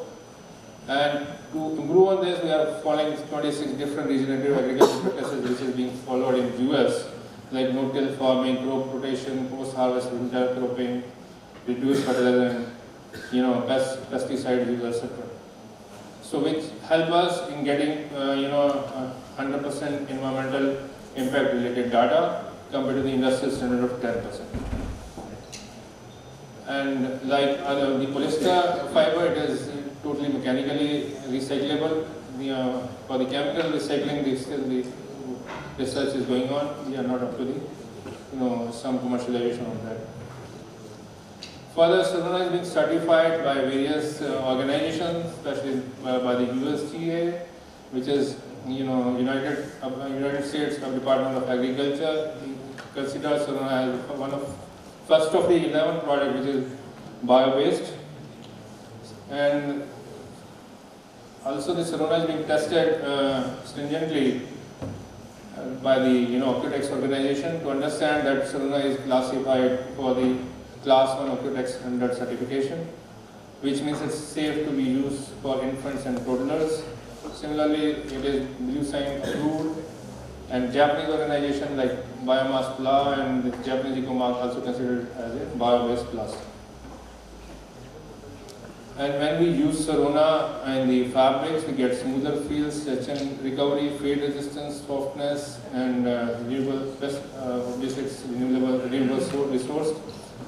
And the long-lasting stretch, wrinkle recovery is good, insulation is also good because of the structure of the fiber is quick friable and having reduced pilling, in the fabric with a brilliant color dyed through the dispersed dyes. Basically, Sarona polymer can be converted into 4 different variants: homofilament and homostaple fiber, and bicomponent and bicomponent staple fiber. Homo means we are using 100% of this polymer and spinning into filament and yarns. And this filament can be converted into FDY, DDY, mother yarns. And the staple fiber is like normal homostaple fiber, which is mixable with any of the synthetic and man-made fiber. Also, we can spin it side by side with polyester. We call it as bicomponent stitch fiber, and it can be available in fiber and filament form. And it can be blendable with any synthetic or man-made fiber. When we make the fabric out of homo fiber, it is having very good softness, brilliant colors, and shape memory in the fabrics. Its fastness with the UV and other chlorine is very good. And clothing made with the Sarona maintains the shape and color over the time, wear and washes. When we spin it in combination with the polyester, fiber appears to be straight, but when you get some heat treatment given to it during the fabric processing, it becomes coil, like a spring-like structure, which helps in giving the stretch to the fabric and having quick dry effect. And of course, it can be recycled like a polyester mainstream. It's having a typical snowman cross section. And Sarona can be converted to any different type of fabric application like yoga wear, suiting, box for sports wear, outerwear, intimate apparel, shirting and bottoms, insulation, footwear, woman wear, denim and swimwear. Not only this, but we are helping brands who are using the fabric to make garment from Sarona. We are helping the brand to understand means the proportion of the Sarona used in that fabric, or whatever the performance benefit they will be getting in the fabric. For that, we are running a program. We call it as a sub-branding program. So we take the fabric supplied to the brand, we test it, and we classify the fabric depending upon the content of the and the type of Sarona used in the fabric, or the value proposition or performance they are getting, in the fabric. These are 5 different sub-brands. Like Sarona Agile is where we get stretch and recovery and dimensional stability without the use of spandex. Sarona Revive, apart from stretch and recovery, we get the shape recovery also in that kind of fabric. In Profile, it's basically outerwear or jacket type of material. We have good wrinkle resistance in that kind of fabric with a soft feel. And next one is Agile, when we blend the fiber with the other natural fiber. It gives good feel and the dimension stability in the fabric. And the last one is the filling material, which gives lightweightness and good warmth to the fabric jacket made of it. Once the brand is confirmed that they are using the authentic material, depending on the percentage of Sorona present in it and the performance he is getting, they can obtain a hand tag from us, and we can, based on the number of garments they are producing, we supply the hand tag from our organization. And we also issue a certificate to the brand that they are using the authentic material. And these are basically the definition of the various sub-brands. If we are using minimum 20% of the Sorona and getting certain amount of stretch and recovery and dimension stability, which is being tested at the third-party lab in Shanghai, China, named lab is SGS. So we certify it as a Sorona agile fabric. Sorry? 2 more minutes. Oh, just 2 minutes from here. And Sorona Revive, where we use spandex with the Sorona, and we have to use 20% of the Sorona polymer, and we get stretch recovery and dimension stability. Similarly, profile, we have to use minimum 50% of the Sorona polymer, 100% Sorona and the warp, which give good shape formation, wrinkle resistance and feel. Lux, where we use 50% of the natural fiber and 10% of the Sorona, and get good soft natural hand feel, long-lasting performance and dimension stability. All these are quantified and being tested and verified by the SGS Shanghai. And then insulation, we are using minimum 24% of the Sorona polymer, and we measure the filling power and thermal resistivity in the fabric, and it has to classify under certain standards. Similarly, we have material for fox fur also for the jacket application, where we have to use 70% of the filament and 50% of the metal content, either of it. Similarly, we can use this yarns in the shoes also, where the shoe fabric can be made out of it and have good comfort and stretch in this shoe. And we have to use minimum 30% of this Sorona polymer. Based on the sub-branding, these are the category of the fabric where we can use different kind of sub-branded fabric. It cover almost all the fabrics which comes in the apparel arena. And there are the recent collaboration with postcode pant launch is being done by New York Trader, New York Buying House. It is basically a warp-knit pant made out of the Sorona. Selected is making scrubs for the medical wear, and killer shirt is done in the India, basically stretchable shirt. And that's all about my presentation. Thank you for your patient learning. And we are reachable on our website sorona.com, Covision Biomaterials, and available on the social media platform like Covision Bio, Sorona Fiber, Thank you. Thank you so much once again for your nice lecture on fiber. And we'll take the questions. Yeah, after. So now I'll call the second speaker, Dr. Manpreet Mansiya. She is assistant professor from IIT University, and she will be giving a talk on sustainability meets performance, designing eco-friendly sports shoes for amateur athletes. So over to you.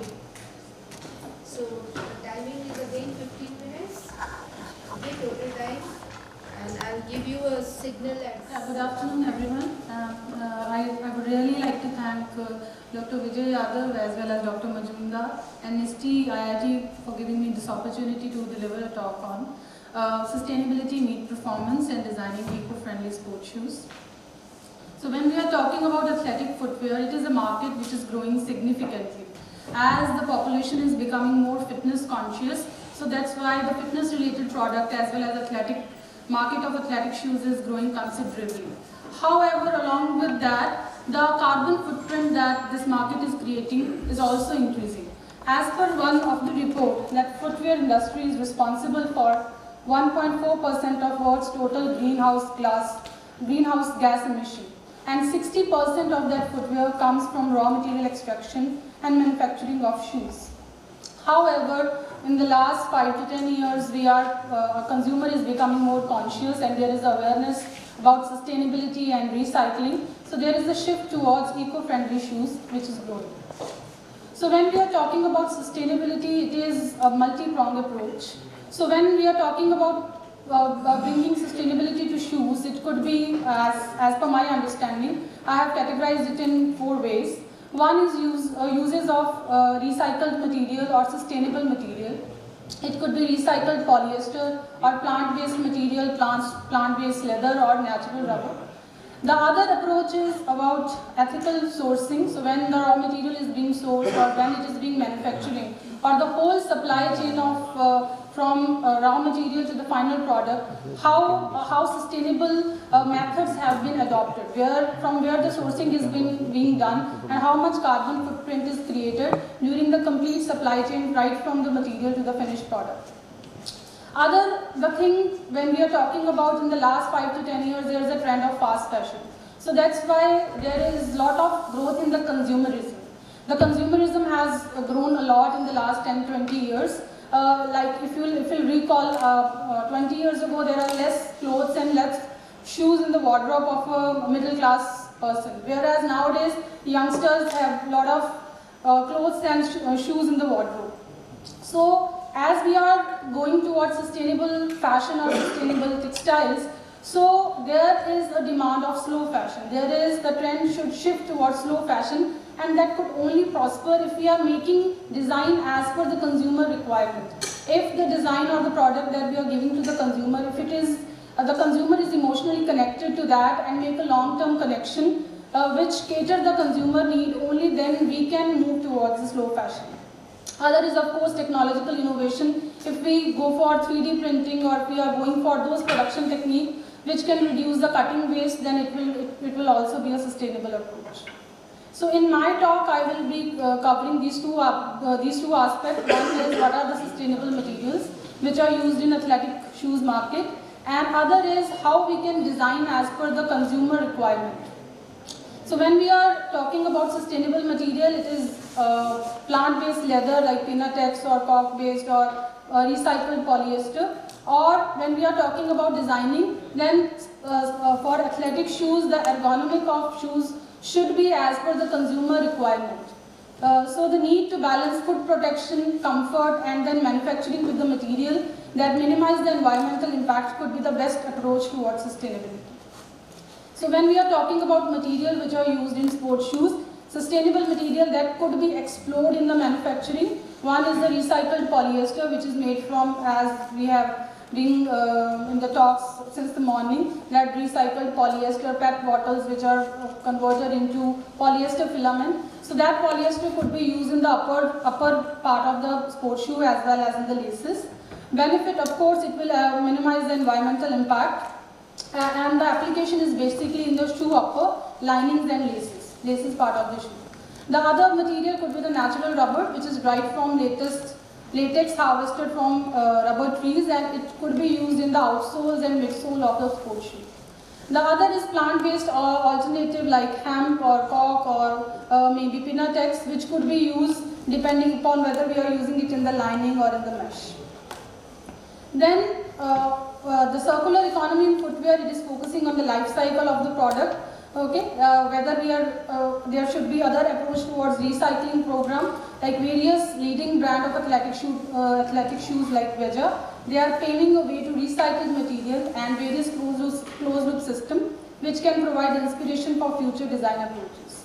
So first we'll talk about few brands which are concentrating more on athletic sports shoes.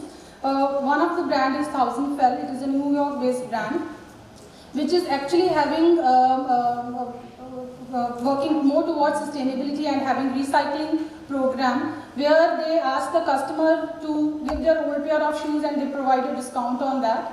So each pair of these shoes is also recyclable, which prevent them from ending up in the landfills and reach to the end of a more usable life. Other brand is Allbirds. This brand is a partner which is certified by Worldwide Responsible Accreditation Program. In this, it uses more natural alternative in parts of the shoes, for example, ethical wool or sugarcane fiber or some other oil-based components, or of course the recycled polyester, which is used in different parts of the shoes. And in 2023, they come with one model which is Mona Short, which is the first net zero carbon shoes which was unveiled during the Global Fashion Summit in 2023. Other brand is Veja, which is a French footwear. They are well known for their sustainable practices and sustainable shoes. Okay, and they are using organic cotton or hexamesh fabric as the mesh on their sports shoes, as well as they are also using 100% recycled polyester. Nike is a well-known name, and there are many products of Nike. Nike is putting a lot of effort in the sustainable sports shoes. There are various models like Nike Flyknit, which is made from 60%, which is made with 60% less waste as compared to traditional footwear. Nike Fly Leather, which is made from 50% recycled leather fibers, which are mixed with synthetic fiber using water-powered process. Nike Air, which is also composed of at least 50% recycled manufacturing waste. Along with that, other brands like Adidas in 2018 alone, it comes with 5 million pair of shoes made up of recycled plastic. New Balance, which also try to have a zero carbon footprint by 2015. Essex is also trying to use as much recycled polyester as possible, and the brand aims to achieve 100% recycled polyester for its polyester product, which make it a sustainable brand. Other is second approach that I want to discuss is how we can shift towards slow fashion in athletic shoes market, how we can retain the customer and how a customer can use that particular pair of shoes for longer duration of time instead of buying more number of shoes. That is if we give them what they want. So first in this we have done a small project where we have first tried to understand the problem, understanding what is the performance and sustainability challenges in existing sports shoe. So it's a very vast area, so we try to limit to our scope to amateur athletes in the age of 12 to 16, because young generations are more, you can say, brand savvy, as well as one who is not very satisfied very easily with what they want to wear.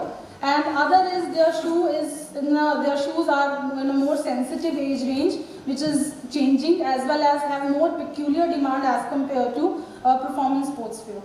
So in this, first the problem is identified, and then a survey is done to collect the data from amateur athlete, and then prototype development is done. So in this, the problem statement is design development of sports shoes for young amateur athlete in the age group of 12 to 16, because it is more sensitive age group, for badminton and tennis athletic shoes. As athletic shoes are different for different type of sports, so we limited our scope to racket sports, because in racket sports, the movement of it is little different. It is more lateral movement of it. So that's why design should be more towards the ergonomy as well as the ergonomic requirement which are laid down in that sports. As in the literature review, we have found that there is a complex interplay between psychological perception, especially for amateur athletes who participate in racket sports, as well as due to these racket sports, there is a lot of lateral movement which put a lot of strain on the lower limb. So to reduce the risk of injury and improve performance, special footwear is required.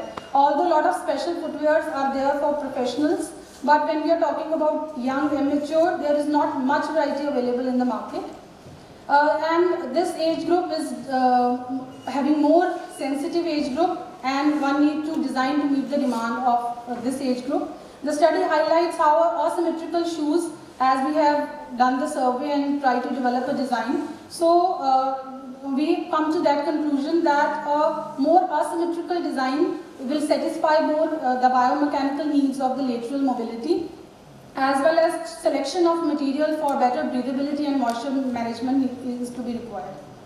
So in this, we have done a survey on three aspects. First, we have tried to get the user profiling, and then we try to understand the design attribute and design requirement in terms of color, in terms of material, as well as we also try to understand the comfort aspect that athlete is suffering when, especially the young athlete, when he is wearing that sportswear and existing sportswear and doing that racket sports. So this is the list of coaching centers where the survey has been done, and with a sample size of 100. And the survey analysis shows that these are the design requirements. the young amateur athlete and the young users, they are very much aware about the sustainable material. 30% users said yes, they want to use the shoes which are made up of sustainable material, and they are very much aware about the concept. As well as they said that sometimes they buy more pair of shoes or reject a pair of shoes based on their unattractive design. As well as there are some other ergonomic need which are not being fulfilled by the existing sports shoes. So in this, the survey finding that amateur athletes are very much open to eco-friendly sports shoes, provided the performance is not compromised by the selection of shoes. And the design preference, it was mixed. 35% said that they want the design which are more innovative and more bold looks, whereas 30% said they are more environmental conscious and they want material which is made up of recycled and vegan material and more sustainable material, whereas remaining said that they want design attribute which is more minimalistic. The psychological impact is also asked because we have to develop a prototype. So colors like red, yellow and orange, they evoke strong emotions and enhance performance by increasing focus and energy. Then in the technical attribute, the foot ergonomic has been studied. There are 3 types of foot which is usually there. One is pronated and normal, and other is supinated. Along with that, what other factors one need to consider while developing while designing the sports shoe. One is what is the width of feet, what is the instep height as well as heel width. Now for amateur athlete, all these parameters are very sensitive and they may vary from person to person, but there is no research which is available in the literature which actually cater this age group and provide what are the requirements and how it is different from the adult professional sports persons. Then based on that, basically athletic shoes, they are divided into these 3 categories. Yeah, sure ma'am, sure. One is stability shoes. If we'll categorize athletic shoes, one is stability shoes which are providing more stability and they are best for runners and normal arches, the person who are having normal arches. Whereas second is the motion control shoe which is great for flat foot as well as heavy runners, as well as the one for those type of sports where there is lot of lateral movement and lateral motion or asymmetrical motion. Third type is cushioning shoes which is providing more support for the person who are having high arc and rigid feet. So as we have limited our scope of study to the racket sport, so it has been found that in tennis as well as in badminton sports, it requires hundreds of directional movement change during every match and practice.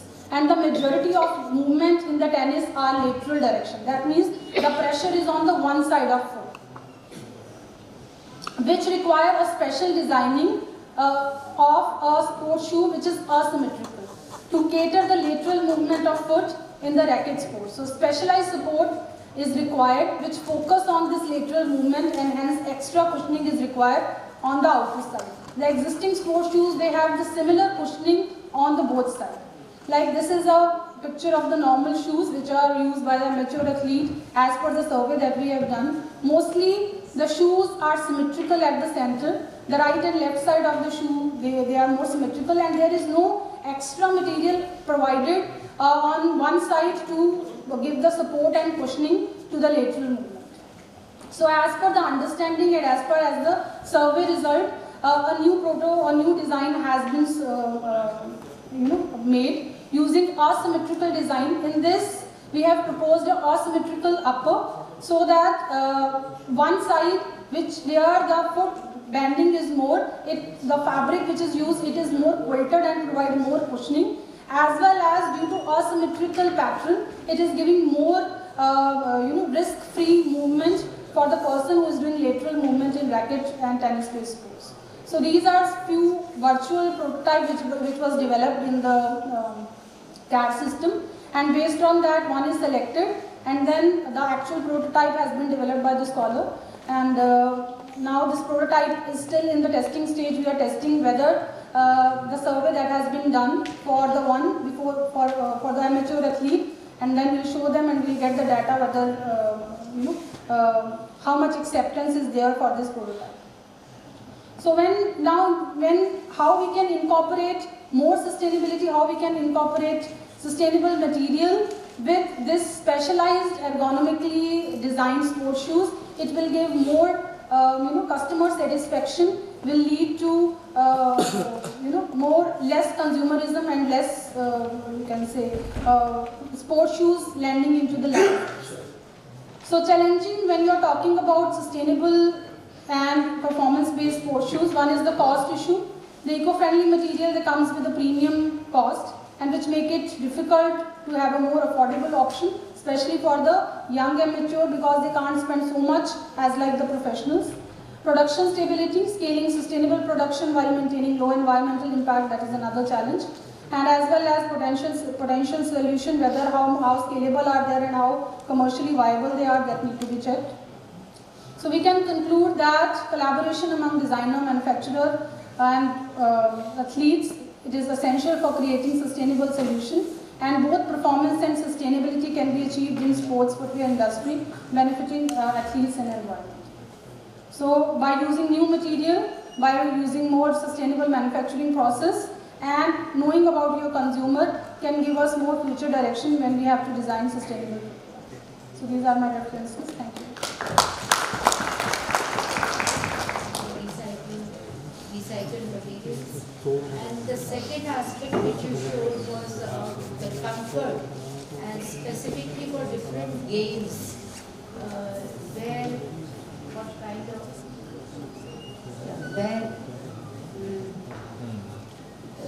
more the comfort is needed. So I think so I think and that's because the sea soles, they have problems here in India because of the high moisture here. They create some peels on the surface of the sea sole, and that has not been taken into consideration. So actually the project was more about shoe upper. Shoe upper, because we have more focused on the textile part, because in sports shoe the upper part of the shoe is more on the textile based material. So we have focused more on the upper of the shoe. We have not done the study of shoe sole. But shoe soles were made out of synthetic fiber, and also they were trying to make it on wool. That's when the problem. Yeah, we can replace it with more sustainable material like natural rubber or cloth-based material. I think for your sports shoes specialty, I think you need to put some kind of a thought for the sea soles also. No? That's not reason. Thank you. Otherwise we cannot export it or. Sure. Yeah, so shoe soles is equally important, and specifically in our type of climatic conditions where we are sweating a lot. So we will have to take care of the sole material also, that will be crucial.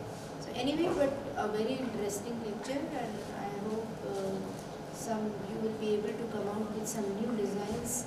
So any shoe manufacturer you have contacted? Still Abhi we have not done because it is still in the prototype and testing stage. But there is a footwear design and research institute, you know that? Actually she this was to do that, she was to present this. She is my scholar, I am a PhD guide. She is doing this project. And she has has to done all the travel. testing in everyday life. Acha, everyday. Okay. She has to travel, she has requested her to. So thank you so much. By Dr. Vinod Kadam. He is a senior scientist textiles at ICAR Central Sheep and Wool Research Institute, and his topic is unlocking the power of Indian wool. So, Dr. Vinod Kadam. Respected dignitaries, esteemed delegates, Namaskar, good afternoon.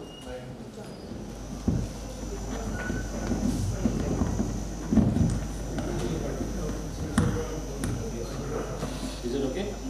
Am I audible?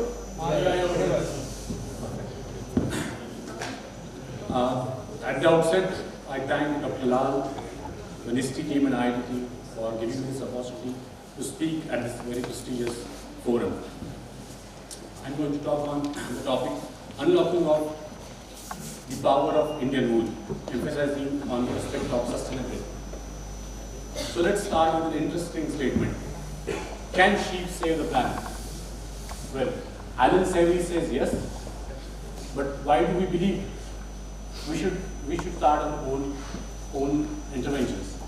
So let's keep this statement in mind, and we'll come to this statement again at the end of the presentation. So in this brief presentation, I'm going to cover the global and Indian wool scenario, followed by a key difference between fine and coarse wool, some examples of diversity applications. I'll focus on use of wool in agriculture and construction, followed by wool's relation with sustainable development goals and a way forward. So as of now, we have 1.29 billion sheep across the planet. China tops the chart. India ranks second in the sheep population with 74 million sheep and 45 registered sheep breeds. As far as wool production is concerned, India is among top 10 countries with 40 million kg of wool. Now there are three varieties of wool: fine, medium and coarse. They vary depending upon the fiber diameter and modulation. Modulation is nothing but the hollowness or air space at the center of the fiber axis, and it linearly varies with the coarseness. Now the interesting part is India produces only 5 to 10% of its wool. It's of fine grade, which goes into apparels and also 40 to 50% wool goes into carpet manufacturing. Indian hand-knotted carpets are world famous, and the industry is worth more than 15,000 crores. We are exporting to developed countries. And the 40 to 50% coarse wool, which is considered as a waste by farmers and as well as the textile engineers, because it is not spinnable. So that's the major chunk, and we are talking about sustainability.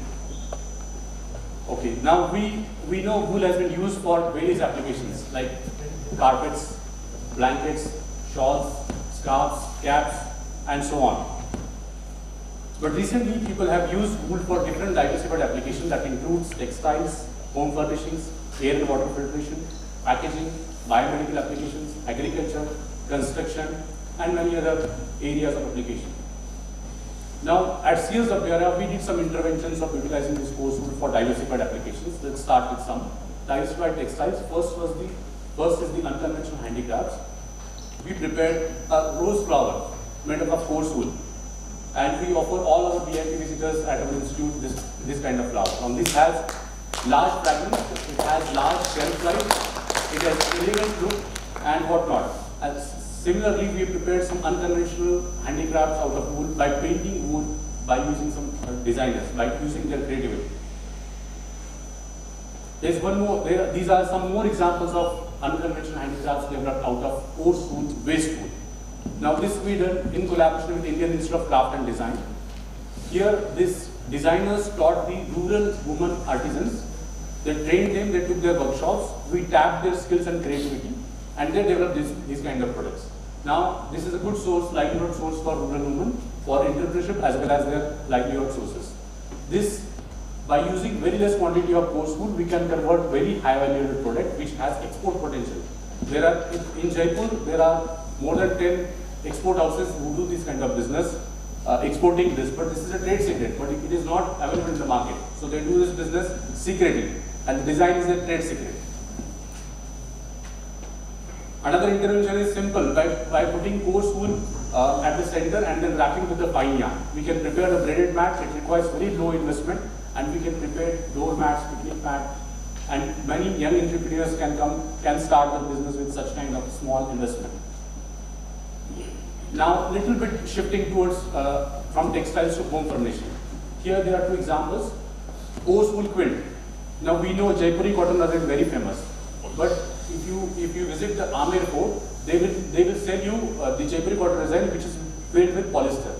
They even don't fill the cotton inside the quilt. So here we prepared a small optimized layer of wool nylon and we fitted into this quilt. Now this, we have seen that in subjective analysis, the sleep quality is much better with this quilt. It is more lightweight, it is more warm, more soft. We got patent for this process and product, and we are doing in this commercialization through a Maharashtra-based startup called as Bhumi.com. Then there is another product, yoga mat. This is a modern world product. Whatever wool mat, whatever yoga mat you purchase from the malls is mostly made up of PVC. Now this is slippery.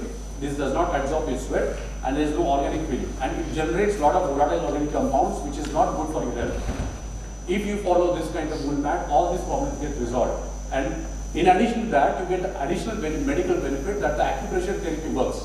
So if you have backache problem, you just sleep on this yoga mat and it will solve your problem. That's what people say. It's not scientific evidence for this claim. Now interesting, the most important part of the presentation is utilization of coarse for agricultural use. There are 3 examples: sapling bag, mulch and fertilizer. We have done plantation at a school level. What we do is we use the black plastic bag, we cut it and we throw it. One Government of India record says that we do 205 crore plantations in a year. I don't know what happens to 205 crore trees, but we put 205 crore plastic bags in the soil and we say that we are saving environment. It's very contradictory. So instead of that, we developed this kind of sapling bag, which is completely biodegradable. We got waiting for this one. This is air permeable, it is moisture permeable, it degrades on its own in 6 months and it improves the soil fertility. This has got recognition by various dignitaries, Honorable Vice President of India, Honorable Union Minister of Agriculture. Last year, IIT Foundation, it was released. The Bollywood actress Ayushman, they launched this product at Demonstrate Mobile Temple in Pune. There was recognition to our startup for this kind of activity. He has also got some grant. Then we can use wool mulch instead of a black plastic mulch, which is a cause of microplastic pollution. We can use this kind of mulch, and this mulch is durable for one year. It will be there for 2 to 3 crops. We have found that there's a weed protection by using this mulch, and there's a good moisture retention. This work we did in collaboration with ICR Denford, Kolkata. For last 3 years, we studied capsicum crop, and we have seen at least 15% more in as compared to plastic mulch. National Institute of National Fiber Engineering and Technology, Kolkata, previously NIRJA. Then suppose, for example, if your wool is not at all having any length, it cannot be converted into felt, it cannot be converted into normal. Still, we can dump it at your backyard, it will give you the benefits of soil improvement and the crop improvement. Secondly, if it is not possible, then we can convert it into a fertilizer called as Avika that we said. That Avika we have studied for different crops like barley, gawazam, and every single time we got at least more than 15% improvement in the moisture and more than 20% improvement in the crop yield. One more interesting area of utilization of wool in construction. Now there are 3 examples I am quoting: wool reinforced composites, sound insulation, and thermal insulation. People say that don't use wool in composites because it's a weak fiber. Okay, it will not yield the properties what you want in composites. So, but there are some USPs of wool which are every single time you don't need strength. So we prepared a composite using matrix resin 60 to 40 matrix to reinforcement ratio on volume by volume basis, and we found that there is we modified the surface of wool. We did some optimization. We got the patent for that, and the strength that we obtained is more than 30 megapascal for every single composite. It has got excellent water stability. If we dip it 96 hours in water, it will give only 1% water absorption. This, the wool composites we prepared and we put it at our stall, at our exhibition, at our laboratory at Textile Division as a sound insulation panel. And we have seen that there is an improvement in thermoregulation. It is not only insulation, but also provide some stability, kind of assist in thermoregulation properties as well. It absorbs 70 to 95% sound waves, very excellent noise reduction coefficient, about 0.7 to 0.95, low thermal conductivity, that's very good insulator. Flame speed index is very low, limiting oxygen index, that's why it is flame resistant. So such properties are needed in modern construction. Flame resistance, insulation, sound insulation, such kind of properties are needed in modern construction and green buildings. Now there are more real examples. We put these wool panels in Infosys headquarters at Bangalore as a table separators. Then we put it into the Purchase Crop Center, that is in Bikaner, as an HVAC duct. Now this is made of a pure wool, and this is done in collaboration with Samakya Sustainable Alternatives Private Limited. We are technical mentor for this company. Moving to the next, wool has linked with, out of 70 SDGs, wool is connected with 10 goals, 8 directly, 2 indirectly. So 8 goals, these are the 8 SDGs that wool can be directly connected. These are the supporting statements. Sheep farming can strengthen the sustainable economy. It's a tool for poverty alleviation. Okay, you have seen suicides in Maharashtra. because of the crop failure of cotton. But you never heard any suicides in Rajasthan because of the crop failure or something like that, because sheep always come in into the play and it saves lives. That's why it is not only poverty elevation, it literally is sustainable livelihood to many thousand families. Commercial sheep farming, now people are even, IIT graduates are coming into this business, commercial sheep farming, because the rising mutton demand, where India needs more mutton. So that's why people are doing this commercial sheep farming, but eventually the wool will be available, the coats will be available consistently. That ensures the sustainability of this kind of product. India wool collection processing, there are a lot of entrepreneurship opportunities because this is a very disorganized sector. People can come in, join the links, and they can develop their own startup. Wool has excellent properties of sound, thermal, electrical insulation. As I mentioned, wool products are very good suitable for green buildings and modern architecture. I'm finishing in 2 minutes. I'm done. There are 4 more goals, SDGs. Wool farming, sheep farming can indicate regenerative agriculture. So it literally reverses the desertification. It literally reverses the desertification. That's what the inaugural session people are mentioning, what to do with all kind of climate change. See, these are some real life examples. We have still early, civilization, we know this, but it's not fancy. The wool products that we use, they are longevity. You often see that whatever wool products you have, that is large shelf life as compared to cotton or any other synthetic material that you use. Zero waste in entire wool value chain. You start from fiber, you end it, everything. There is no waste, literally no waste. And no harm to the environment during use and disposable. To take any fiber, single fiber, from its manufacturing to the end use, it will give VOCs, it will give a lot of things. But this kind of fiber is completely harmless to the environment and to the ecosystem. So the way forward. What is the way forward? Sheep is a future animal because there is no grazing land.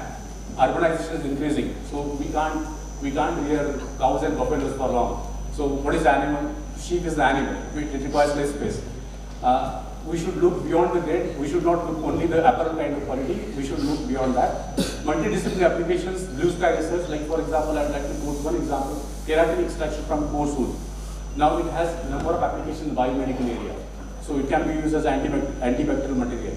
Such kind of applications will regenerate this sector. So anything that protects environment has a winning age, anything that protects human health has a winning age. And would you take any sector, any kind of interventions, it fits exactly into these two statements. So we come to the conclusion that can sheep save the planet? So if you believe yes, no issues. Even if the people don't believe, yeah, at least I say it contributes to some extent. The question is, do we really contribute? That's the question we need to ask ourselves. At CS of Vivara, we provide R&D, training, education, extension, and business incubation to a variety of stakeholders. These are our further contacts. Thank you, each one of you, for your patient hearing.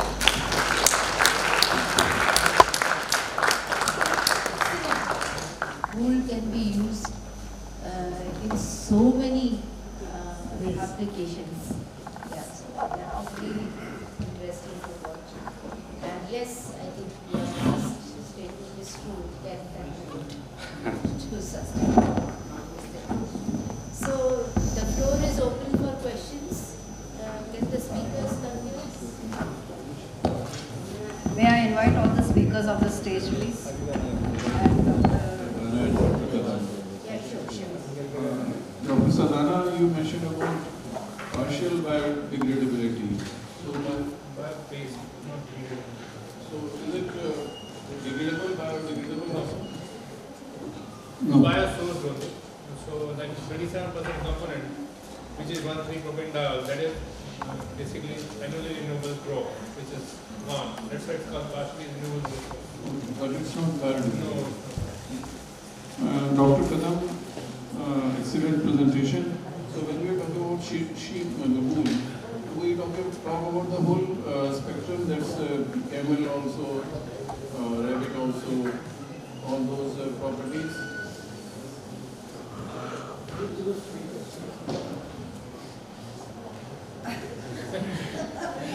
And the second part is that have you studied done some studies on non-woven wool also?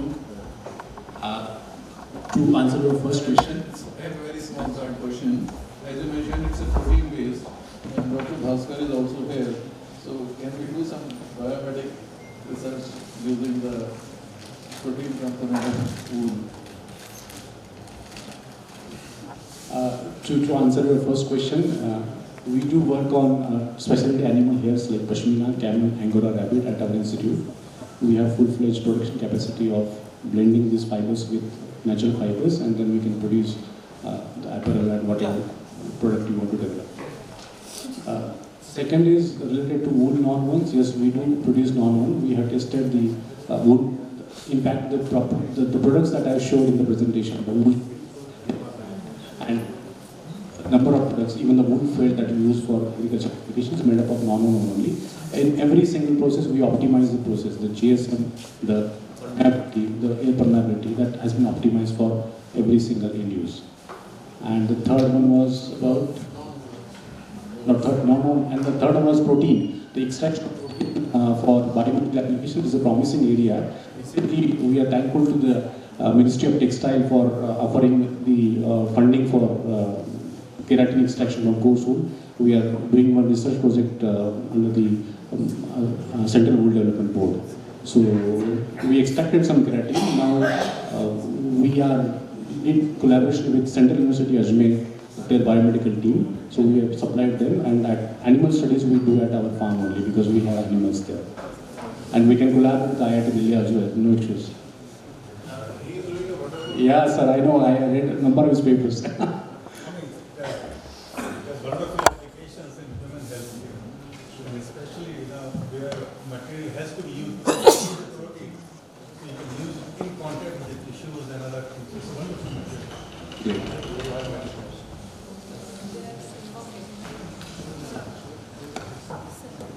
Any other questions?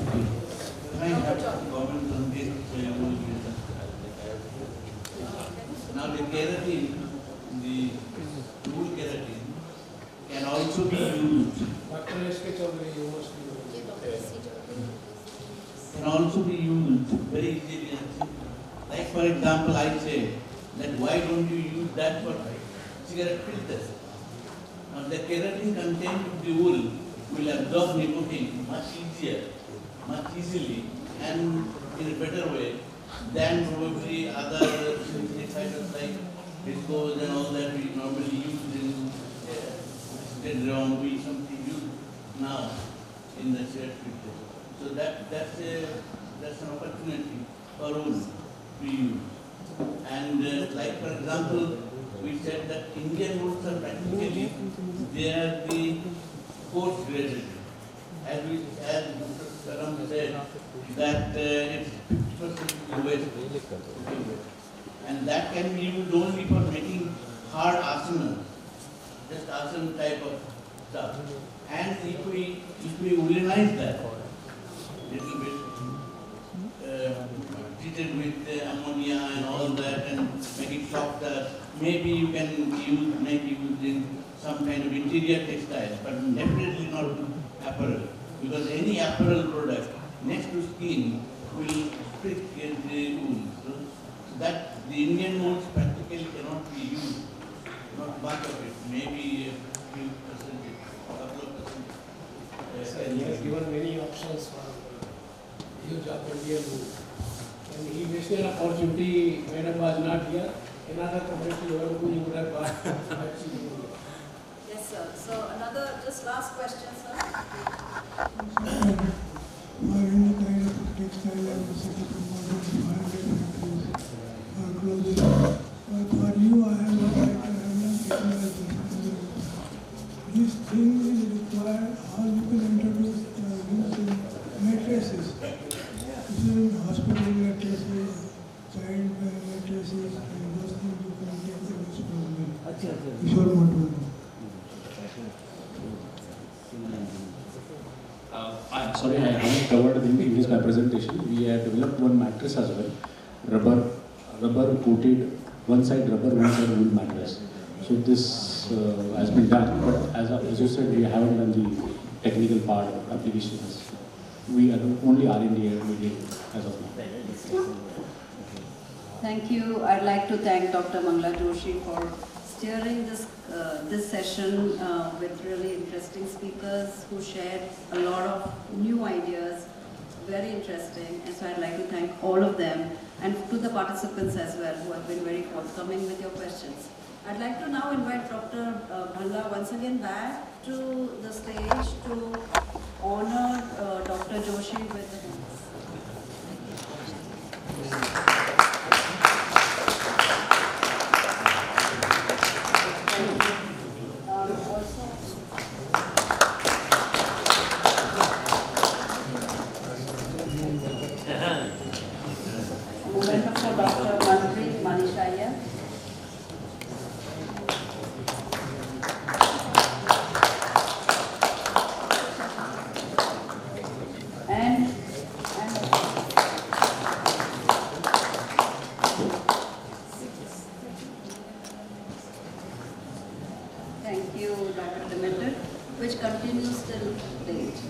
Welcome, Mr. Gautam.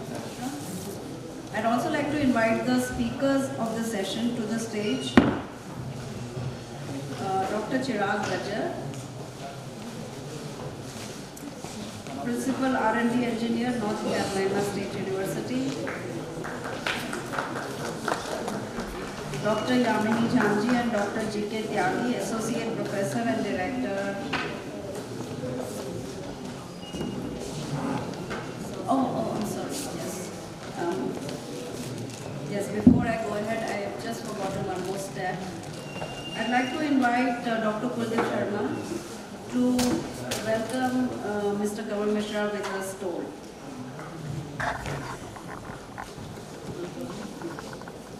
I know. Sir, आगे आगे. Sir, please come.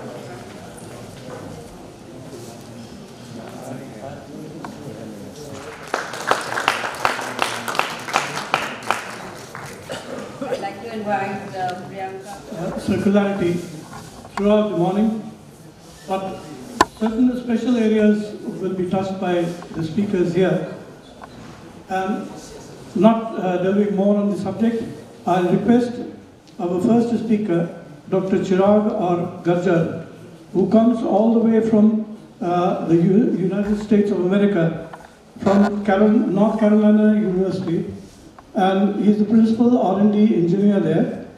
He'll be presenting a paper on Beyond the Bondage, the environmental impact of medical textiles. Dr. Chirag R. Gajjar.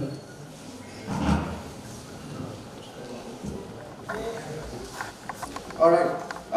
First of all, I would like to thank Dr. Lal, NISTI, and IIT Delhi for providing me this platform.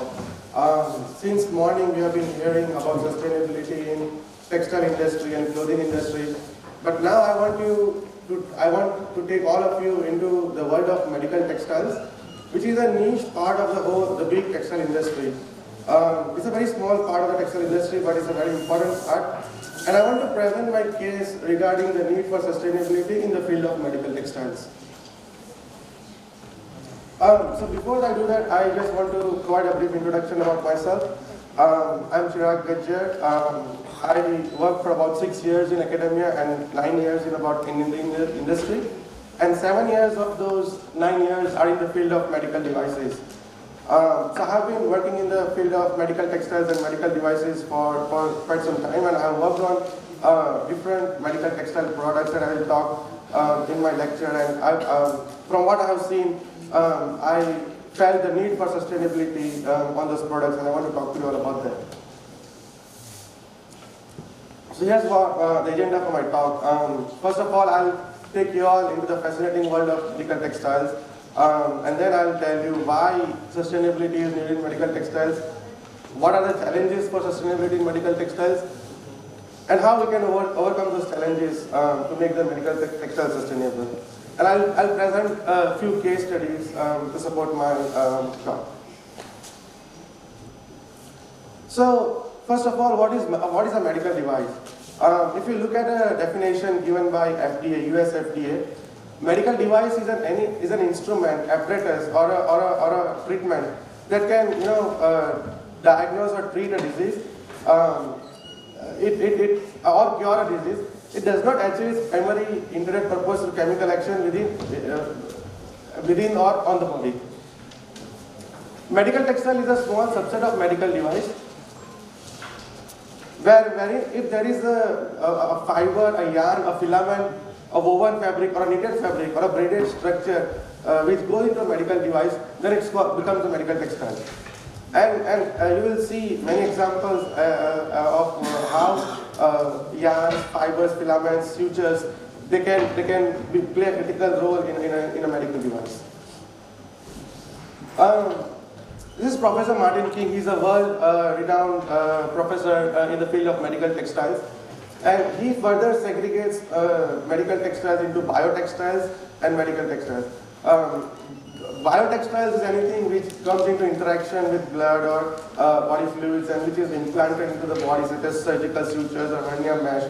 Whereas on the other hand, medical textile, it could be anything. It could be implanted or it could be external, like hospital gowns, face masks, gloves, which do not get inside the body, but they are still considered medical textiles because they support caregivers and patients. Now, just to give you a brief idea about different classes of medical textiles. There are class 1 medical textiles, which are like wound gauzes, face masks. There are class 2 medical textiles, which are surgical gowns, compression stockings. And then there are class 3 medical textiles, like stent grafts and heart valves. So as you can see, as you move from class 1 to class 3, the risk level is increasing. The risk to the patient is higher for class 3 devices compared to class 1 devices. And what that means is you have more stringent testing and you have more stringent requirements for class 3 devices compared to class 1 devices. I'll just show you some of the examples, real life examples of the commercial medical textile products, and these are all the products that I've worked on. And you are all familiar with these adult incontinence products like underpads, adult diapers, adult underpads. These are the products which they use in the nursing facility for elderly patients. Then we have common medical textiles like gauze, we have antimicrobial dressings, we have absorbent foam dressings, and we have also X-ray detectable gauze. And then there are sutures. These are monofilament or multifilament fibers made of either absorbable or non-absorbable polymers. And on the left hand side, you can see barb suture, which is a type of suture. So these are also come under medical textile products. And then there are products that goes into the surgical rooms like face masks, surgical gloves, surgical gowns. These are all class 2 devices. And these are the products that I'm currently working on. These are class 3 devices that goes inside the body. These are abdominal aortic stent grafts.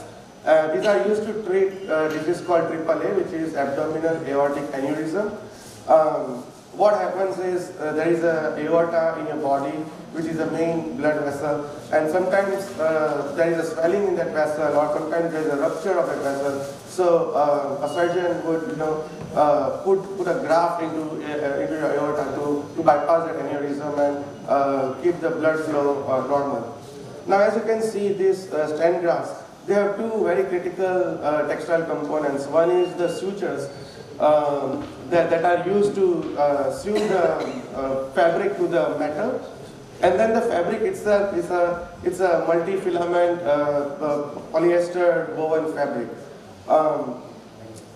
So it's a basic polyester fabric that we all know, but the way they make it and the test they do and the way they implant into the body, it becomes a life-saving device.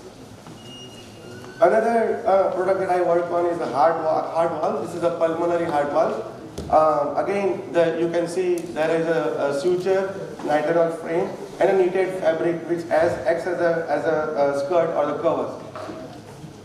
I'll show you a short video just to give you an idea about how this device goes into the body and how this device can help patient, save lives of patients.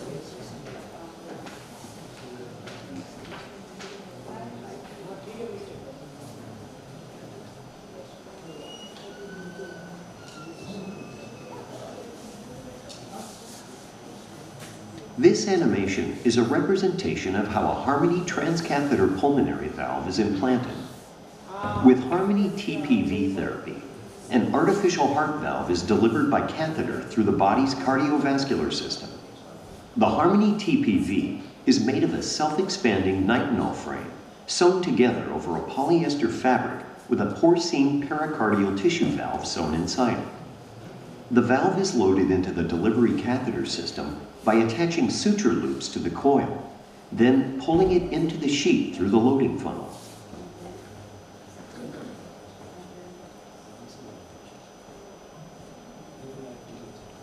The delivery catheter system holding the Harmony valve is inserted into a vein through a small access site in the leg or neck.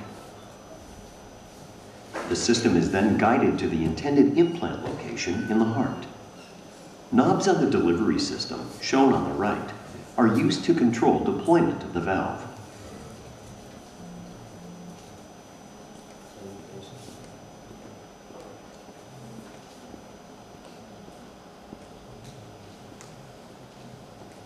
Once the Harmony valve is in place in the right ventricular outflow tract, the valve is released and expands into place.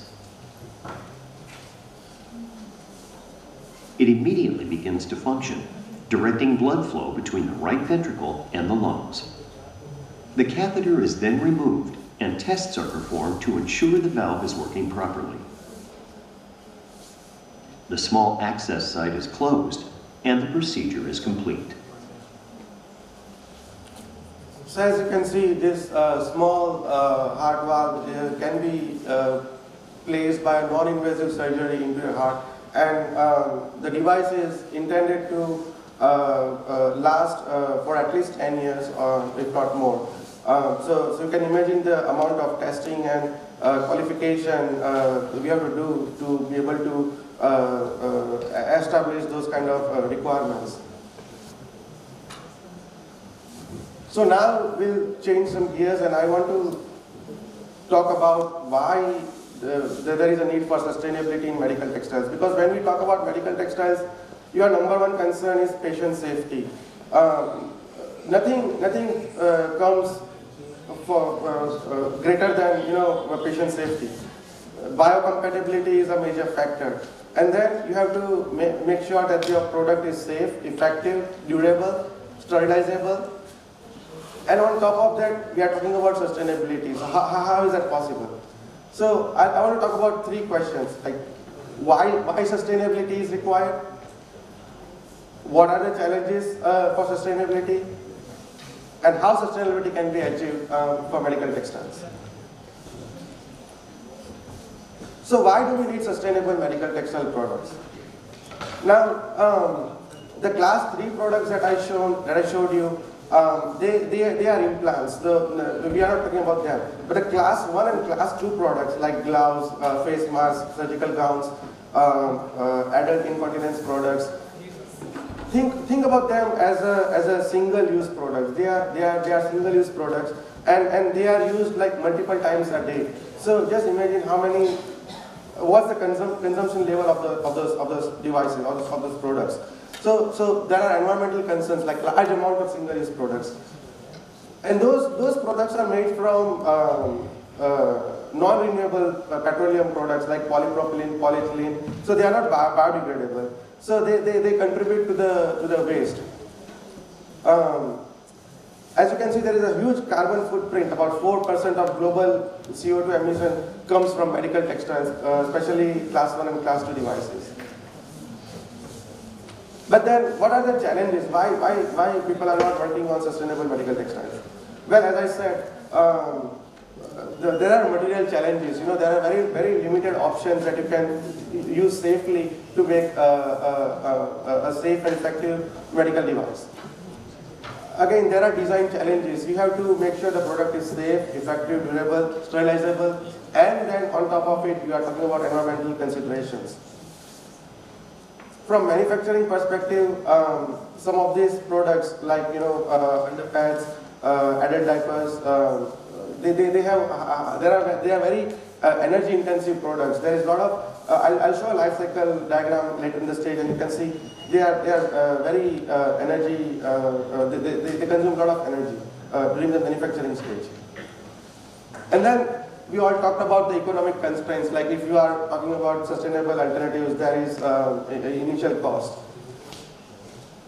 And then there is challenges to reuse and recycle these products, because normally we talked about recycled PTE and using them for different applications, but there are challenges. You cannot just reuse or recycle these products because there is a biohazard with these products. So what do we do about that? There are a number of ways people can work to make the medical textiles sustainable. One is use biodegradable, biocompatible materials like polylactic acid. We heard about PDO in the previous talk, which is a biocompatible material. Polycaprolactane, alginate. Those are the materials that are biodegradable. So if we make a single-use devices out of them, there are less waste going into the landfill. We need to focus on life cycle design and see where we can reuse and make this product recyclable. As I said, there is a biohazard associated with these products, but then there needs to be some research work to figure out how we can overcome those challenges. And then, there are some eco-friendly manufacturing practices that can be adopted, like Lean Six Sigma, to minimize the waste and the use of energy. And maybe people can use more renewable energy in their production facilities. So these are some small steps that can, take us far ahead in terms of achieving sustainability. Now let me show you some. You have just 3 minutes more. Okay. Let me show you some case studies about what I talked. So first, let's see about this adult diaper. As you can see, there are multiple components in this diaper. There is a fluff, there is a super absorbent polymer, polypropylene top sheet, linear low density polyethylene, and then tapes, elastics, fasteners. Most of these are non-renewable. And what do they do after using this product? This product just goes into the landfill. Currently there is no alternative to recycle, reuse, or get rid of these products in a sustainable fashion. So why we need sustainability for such products? As I said, these products are used multiple times a day by a person. So just imagine the volume per capita volume. One estimate says that there are about 60 billion diapers and other adult incontinence products used annually worldwide. And just imagine all these products going into the landfill and staying there for maybe decades or hundreds of years. And then there are greenhouse gas emissions that are released when making these products, or if you want to incinerate those products, again you emit toxic pollutants. The main challenges, as I said, are one at the manufacturing stage because it's very energy intensive, and number two is the disposal stage because you are creating a lot of landfill waste.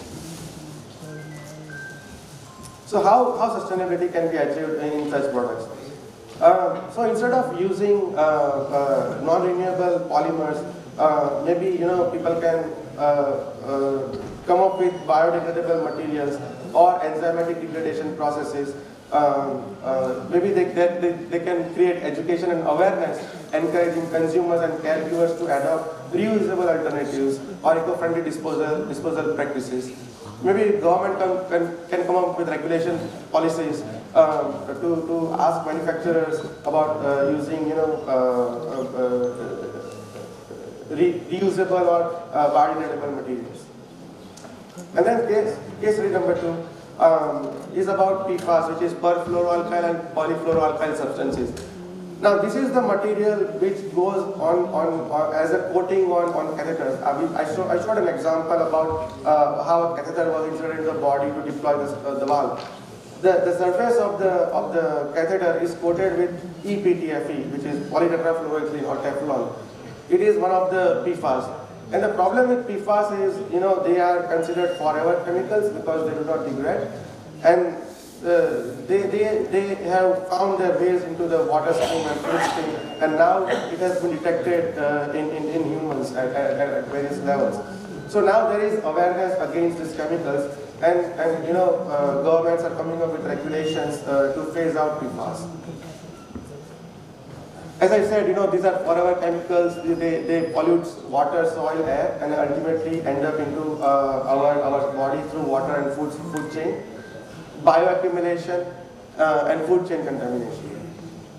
But what are the challenges with this PFAS? These medical devices, making a medical device or making any change to the medical device is a long process because you have to demonstrate safety, efficacy, and reliability of the product. And it takes a couple of years, to do those studies. You have to do clinical trials. You have to prove to the regulatory authorities that your product is safe and effective. So if you are coming up with an alternative, it's not an easy fix. I mean, it takes time. So this is one of the main challenges as we are phasing out PFAS.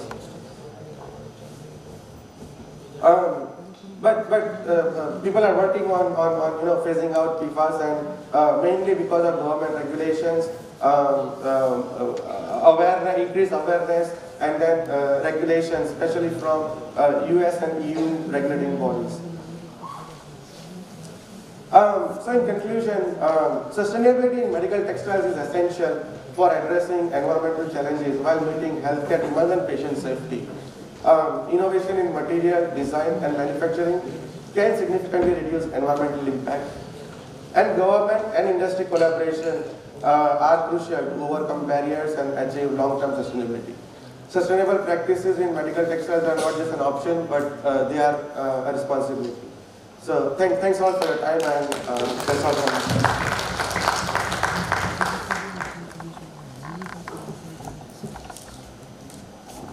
Thank you, Dr. Chirag. I think you've really hit a very important point, because worldwide, managing the disposable waste from the hospitals and health services is a very big challenge and a very big issue. So what you have pointed out is definitely very, very pertinent, and of course it offers a lot of challenges to the researchers and the academicians and the inventors. So thank you so much, and would you like to take the questions now, or shall we wait? Okay, we'll take the questions later. Thank you so much. To all present, myself Dr. Yamini Jhanji. I am Associate Professor in Department of Textile Technology at IIT in S. Bhiwani. So I'll be talking on design and development of smart zonal sports apparel and accessories. So when we talk about human body, it has got its own mechanism, which has been so beautifully designed by Almighty that the body can maintain thermal regulation, the moisture management as the person is involved in some physical activity, or even when he is in passive state of motion. But to further complement all these mechanisms, clothing of course offers as a second skin, where the heat transmission from the clothed body to the environment can take place through conduction, convection, radiation, and in case of sweat evaporation and in case of sweat dissipation, it takes place through evaporation of course. These conditions become all the more critical when we talk about some functional clothing, particularly here I'll be talking about sportswear, and of course it becomes all the more critical when it is designed or when it is related to a specific sports, because like in sportswear we'll just see that the sportswear can be divided into different categories based on the level of sweat generated, and of course it is related to the level of physical activity that the sports person is involved in. So whether it is active wear, which is usually embraced during performance sports, or leisure wear, athleisure, which generally people prefer during light physical activities, because in both the cases there will be some amount of sweat generation. The difference being that when the sports person is involved in performance sports, involved in high physical activity, so the sweat is in it is sensible perspiration, whereas when the person is involved in light physical activity, so the sweat that is generated in insensible form. So of course the conditions, the requirements, the properties for the fabric, for the clothing to be designed for both the activities will be drastically different. We cannot match the similar properties, similar requirements for active wear or for leisure wear. So based on that, we can classify the sportswear into different types based on the specific requirement of the sports and the level of physical activity that the person is involved in. The major challenges when any sports clothing has to be designed, of course, is to design a sportswear clothing that keeps the wearer comfortable at paramount importance. That is of course the prime consideration. Whatever we are wearing next to skin, it should be comfortable. Although comfort is of course subjective, what is comfortable for one person may not be psychologically comfortable for another one, but still. So it depends on ambient conditions, because all of us would appreciate that the sports person may be involved in sports activities in different ambient conditions, whether they are involved in underwater sports or mountaineering, trekking. So the ambient conditions are quite drastic and different. And not just that, even when we talk about leisure sports, particularly cricket, golf, so where the person is involved or exposed to variant ambient condition for an extended period of time, compared to some sports like long jump, high jump, gymnastics, where the person would be in the ambient conditions for short duration of time. So of course the challenges to be addressed is pertaining to the requirements based on that particular sports also, and of course which is related to the level of physical activity of person, specific requirement of sports, and the level of physical exertion. The latest edition being engineering smartness and sustainability into sportswear, sustainable being the buzzword. So sportswear is not, this domain is of course also not aloof from the eco-friendly concepts or the sustainability being engineered into the designing of sportswear. So I'll touch some of these topics in the subsequent part of my presentation. So when we talk about active and leisure sportswear, it's not just the comfort, it's not just the technical requirement. Nowadays with generation Y and millennials, most of the people, they also prefer the aesthetic aspect of the clothing. And in sportswear also, we may not be engaged in any physical activity, if I give my own example, but I would like to wear something which is quirky, which is aesthetically appealing to me, even if I am going out for walking and all. So exploiting that particular sensibilities of the consumers, nowadays sportswear are also pro in designing something which is functional, yes, yet aesthetically appealing. So many of the high-end, the reputed sportswear brands are paying equal weightage to the aesthetics, the styling part, the design elements that were not much talked about or were just ignored attribute of the sportswear a few years ago. So the key trends in sportswear design and development, like I talked about incorporation of sustainability or smart features. Nowadays we have sportswear where a person's physiological parameters can be monitored. It can serve as a smart sportswear which can be connected to the person's smartphone, and all the physiological parameters can be monitored. Likewise, there are many such sportswear like sneakers have been designed using the sustainable concept, where one such project is Ocean Plastic, where the plastic bottles are collected, recycled, and they are transformed into sportswear sneakers. So that is one contribution towards the sustainable aspect in designing of sports footwear. And other than that, as I was mentioning, that aesthetics or aesthetic appreciation of sportswear is also coming into picture, with more and more people liking to embrace this particular sportswear category. So like asymmetrical styling or unconventional use of zippers, velcros, fasteners, which conventionally have been used just for opening and closing or for fit purpose, are now being strategically used to give an altogether different look to the sportswear. And other than that, we would also agree that even in a person's clothed body, different parts of the body would be sweating differently based on the physical activity that he is performing. So some of the sportswear are also designed in such a manner that zonal garments can be created with the structures that can provide better moisture management properties, can be used in areas which are more sweat prone, like in armpits or in the thigh portion where the sweat generation would be more. So mesh structures or those fabrics which have good moisture management properties can also be utilized. So this slide is just giving a glimpse of the different aesthetic approaches, design and style elements, along with the quirky colors that the brands are using, not just to attract the consumers, but they have some functionality also attached to them.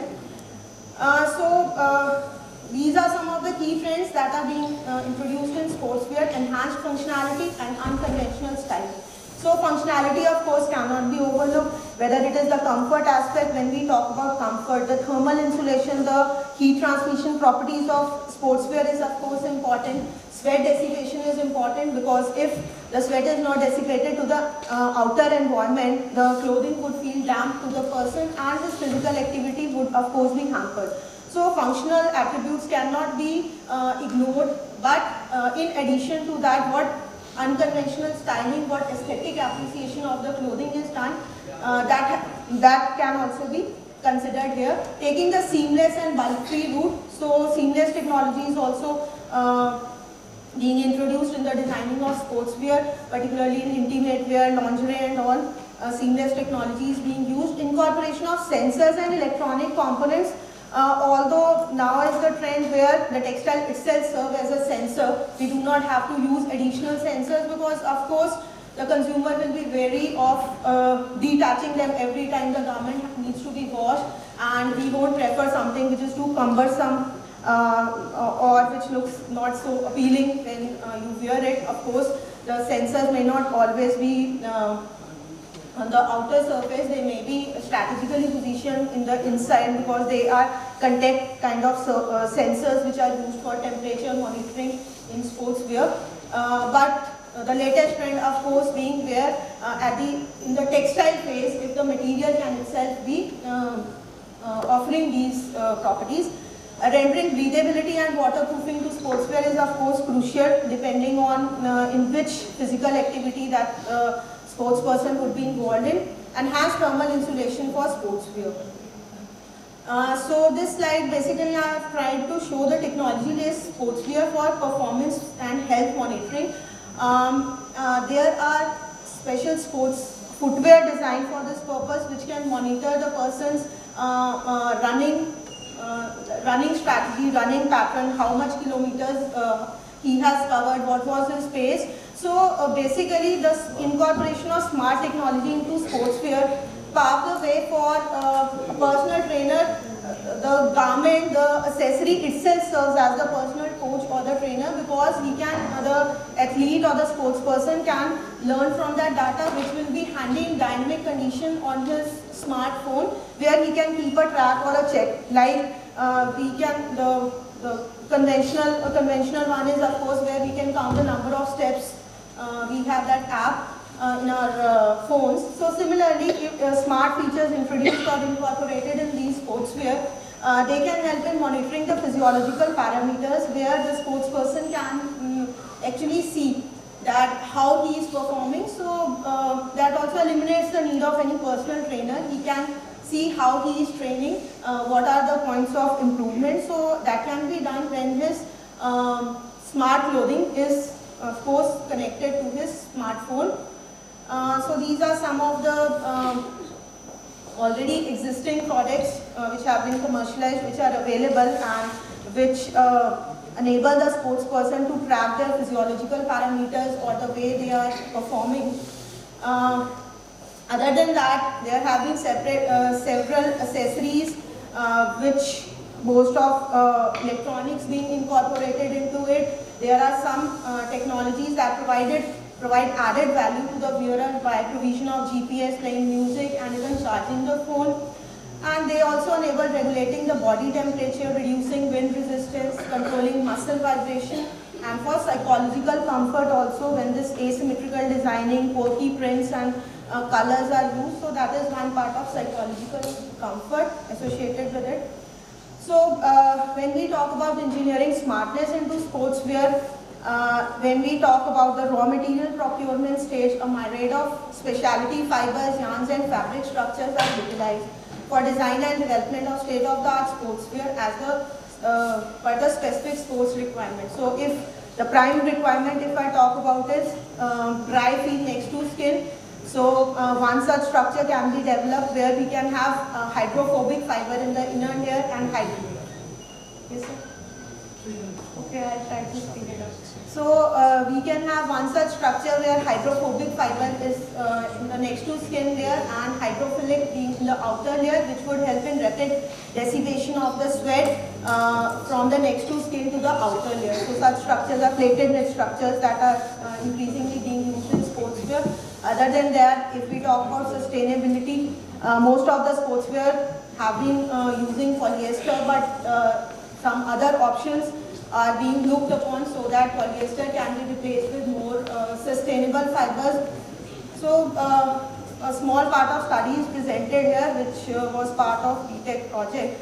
So they had tried to explore this field further by developing a sensor embedded sportswear. Although this is just the preliminary study, they are working of incorporating the sensor within the textile structure, because as I told, the challenges involved if we are attaching the sensor outside, so the consumer may not be very receptive to such a design. So this was the process. I'll just speed it up. So they had designed the move. So this is basically the design attribute to it. Although some evaluation related to comfort properties like moisture management properties of the sportswear were tested. Moisture management properties basically involve how the sweat is getting dissipated in the plane of the fabric and from one layer to the outer surface of the fabric. So moisture management properties were tested and some thermal insulation, air permeability properties which are core to the comfort of any textile material, they were tested. And the design attributes were selected based on subjective evaluation. So mood board and storyboards were created, and these are the digital and the physical prototypes that were created. Basically, they had tried creating zonal garments, whereas I was telling that based on the level of physical activity, different parts of the body can be sweating in a different manner. So we had attempted using different structures in. Speed it up. Yes, sir. So we had tried using different structures, different composition in the different zones within the same garment. And one of the prototype was developed with a temperature sensor where the temperature of the sportsperson when involved in different level of physical activities was monitored. So these are some of the prototypes that were developed. So temperature monitoring could be done, and based on that we had designed the sportswear garments. So I'll come to the final conclusions. The functional and the design features of smart sportswear were studied, and the consumer and market scan were the basis of virtual and physical smart sportswear design and development. The result of subjective trials suggested that respondents, although they were receptive to the concept of these sensors in their clothing, but they were wary to remove it, to detach them while washing the garment. As far as sensor sewing ability is concerned, respondents had mixed reaction, preferring a sensor that could be multitasking with an ability to sense vital physiological parameters. However, 63% of respondents, they gave precedence to funky trimmings on the developed sportswear as against varied colors, prints and textures. The results of subjective trials also suggested that respondents were aware and they wished their sports attire to be lightweight, stretchable, which provides agility to the wearer, these were some of the most sought out attributes in the summer sports merchandise. 53% respondents approved of the sportswear which could offer some pain relief.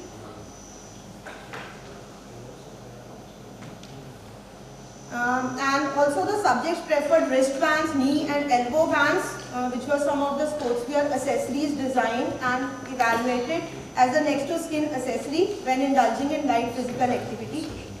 So that's all. Thank you from my side for hearing all the lectures till now. Yes, sir, I will make up for the all time that you are running short of. I'll quickly just speak to you about the developments that we are doing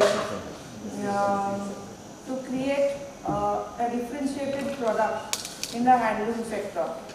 I come from Aditya Birla, Rasil, vertical pulp and fiber division I work, and we all know that we are a fiber manufacturer with more than 3,000 tons per day capacity, which is being used in many applications, home, apparels, non-woven, etc.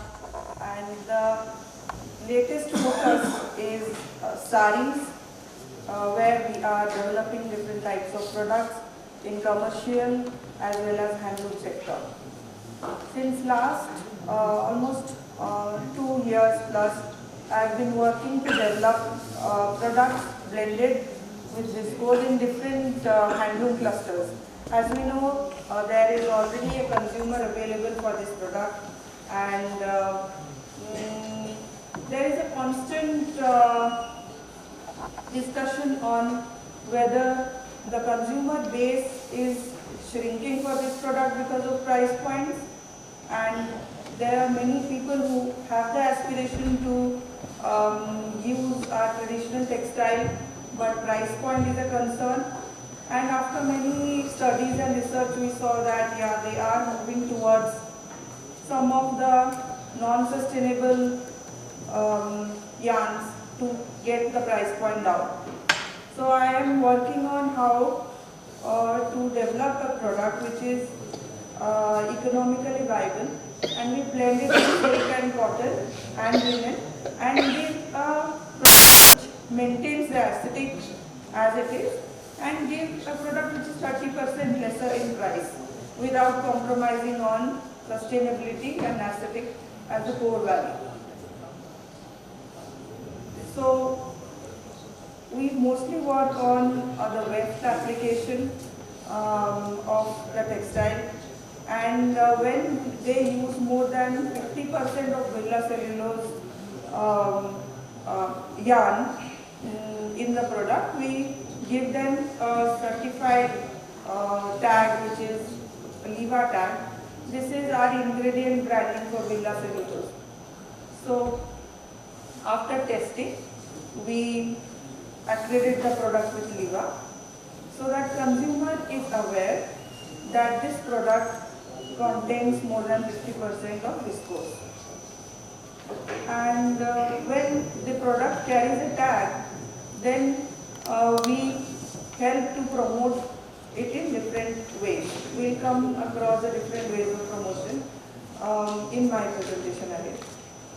These are some of the key call-outs why viscose is, and the inherent qualities of sheen, breathability, etc. why we ask them to use viscose. So we work as value chain consultants, and we help them to source yarn, and printers to source grey fabric.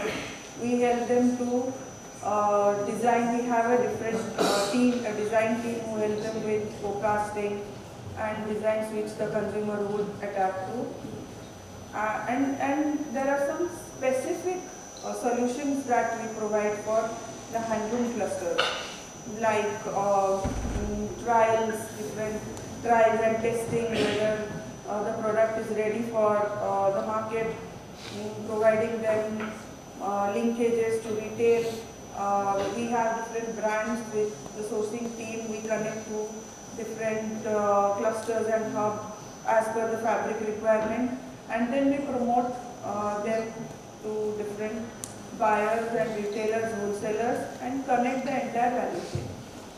So, and then we have a research and development center in Gujarat, in Kharach, in our plant, where these products go for testing.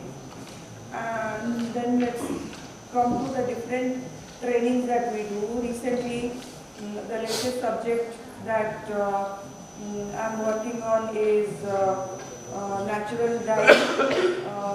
Ma'am is present here, Madam Duprasi, who guided me to take up this project as the next step. When we started this year, we found that the product has a lot of demand in the market. We are using natural dyes in block printing in Rajasthan, in Jaipur, in Bagru. We use a lot of a range of fabric, liva, cotton, satin, crepe, and linen blends, and give them for extensively work in all the states, and around 16 plus of which we have done covering all clusters. So now coming to the next step, the work done by me and team after the product is developed, after we go to these kind of meets, we sponsor yarns for development. Then once the product is made, we link the artisans through different roadshows where we block space as Viva Pavilion, and then give each stall to one weaver from whom we develop, so that they directly get buyer feedback and orders. We also have studios in Tirupur, Noida, Surat, New York, Indonesia, and Jaipur, where their products are displayed for order placing.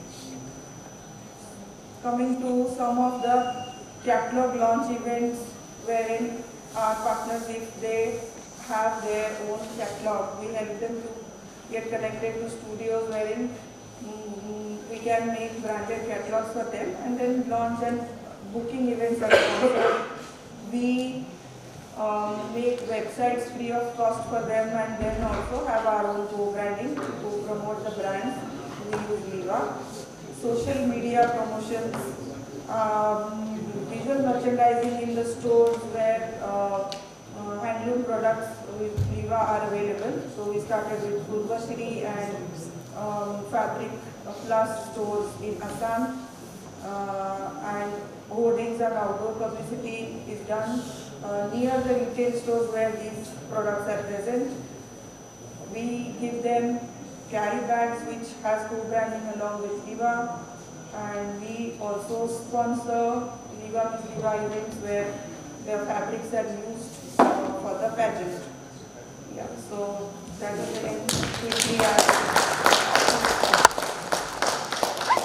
just present before you the different activities that we do. And ladies and gentlemen, we are sorry because of the paucity of time, we will not be able to take any questions at the moment. You can take up the questions individually with the speakers during the tea break. Thank you.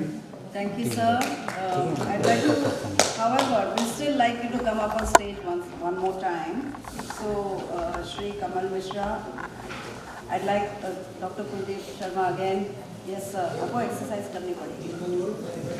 And Ms. Priyanka Priyadarshini. Please come up on stage.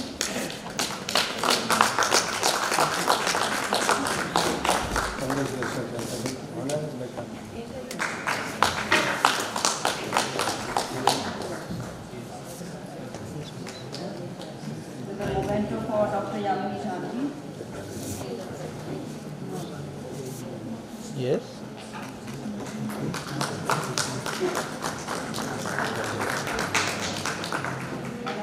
Mr. Kamal Mishra, and all the speakers for your very exciting. Please hold on, please hold on. अभी tea break नहीं. So move this.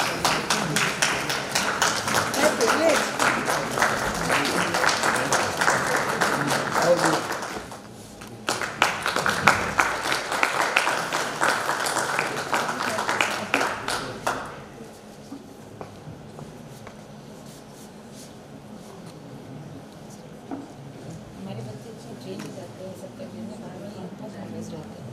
The Indian kids are so good process-wise. It's a good because of training with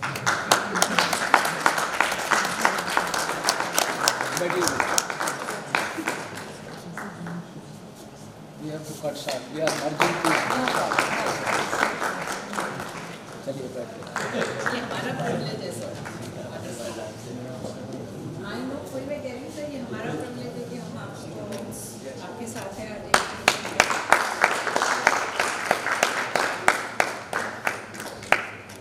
sir हम क्या आपको certificate help sir कम.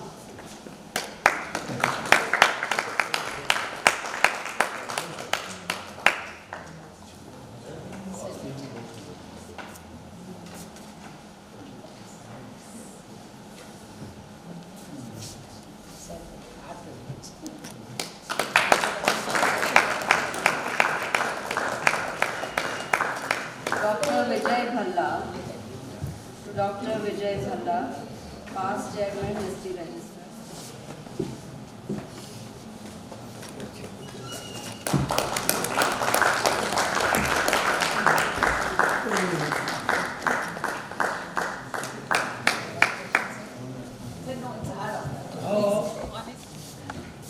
आइए.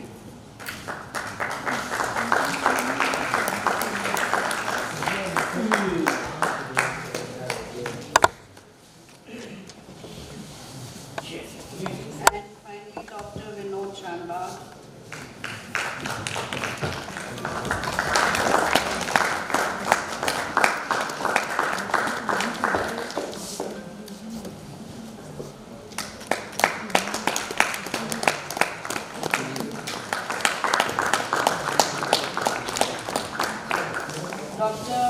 R.A. Lal,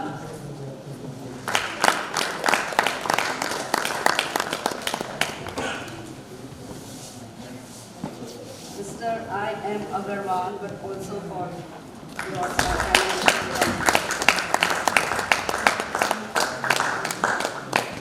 following this interesting poster competition, and all three judges were quite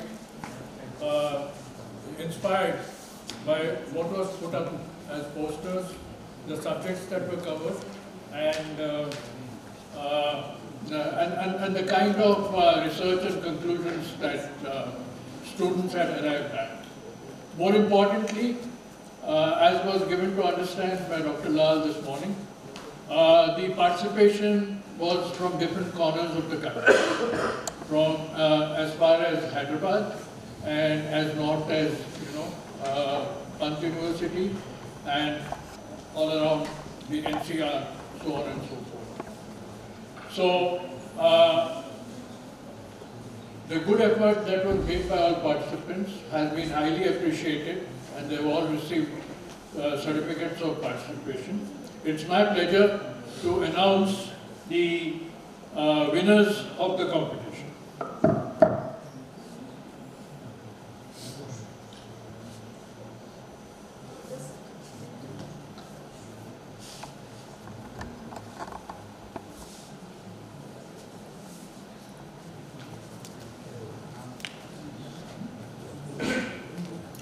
The third place is tied between Habibur Rahman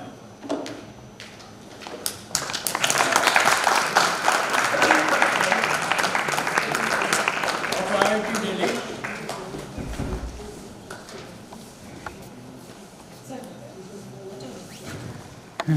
बहुत अच्छा होगा CV के लिए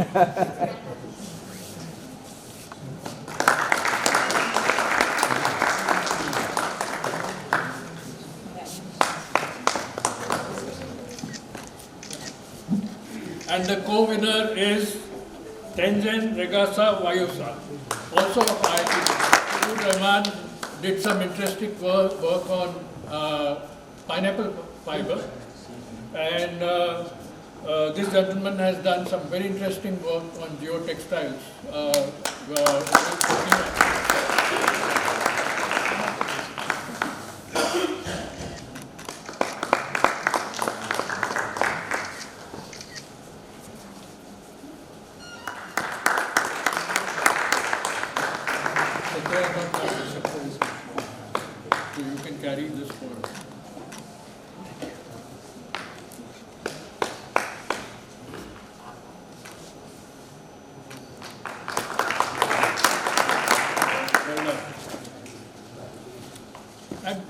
Chaitanya Deshpande of Institute of Chemical Technology, Mumbai.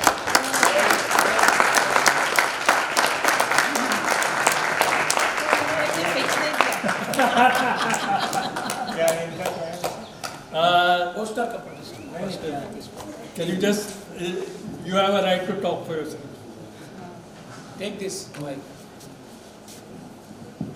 Thank you for this opportunity. I am from ICT. I am glad to represent ICT here in IIT Delhi, and thank you to IIT Delhi and NISTI also. Basically, my project, my study was that we are reducing wet pickup. See, entirely approaching towards, like ZDHC says, zero discharge for hazardous chemical. It is not exactly zero, but approach to zero is also very much important. So reducing wet pickup can be adopted by the industries very frequently. They can do it quite efficiently rather than changing the entire SOP. And slowly and steadily we can make or incorporate these changes into our industry, can make our industry actually better.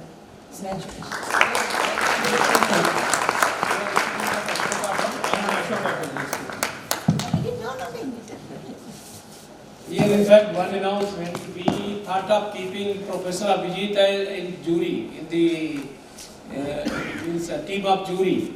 So he honorably, gracefully got out. He said, since my students are also participating, it is not proper for me to be the part of jury. I like to appreciate the high degree of participation from Amity University, and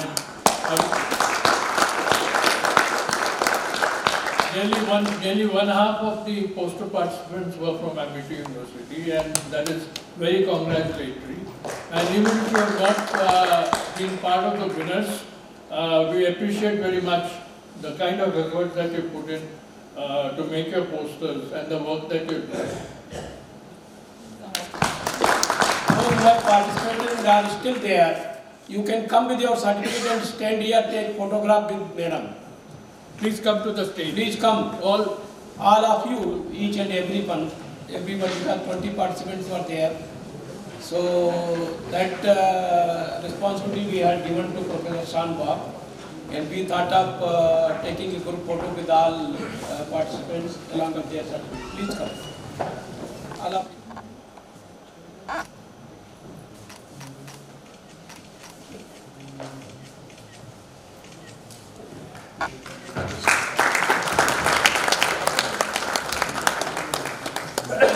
Stage, please. Vijay Yadav, Dr. Vijay Yadav, Mr. Bajpai. चलिए आप बैठिए madam कहाँ जा रही हो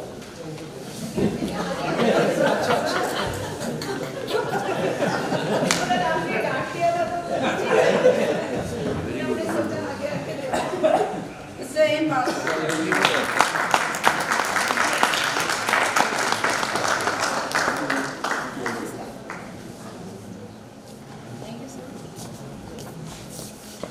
Yes, please.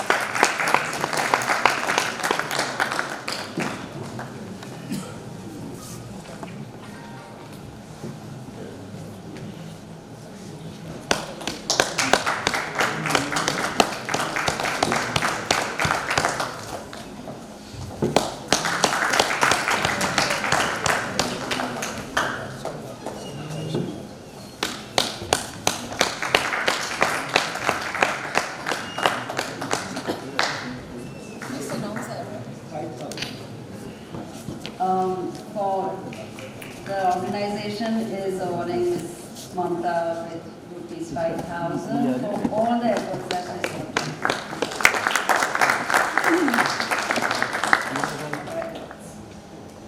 So thank you, ma'am. Thank you, sir. Yes. I'm sure the kind of guidance we have of the seniors here and the kind of enthusiasm I'm seeing in the students, the present as well as future of our textile industry is in good hands.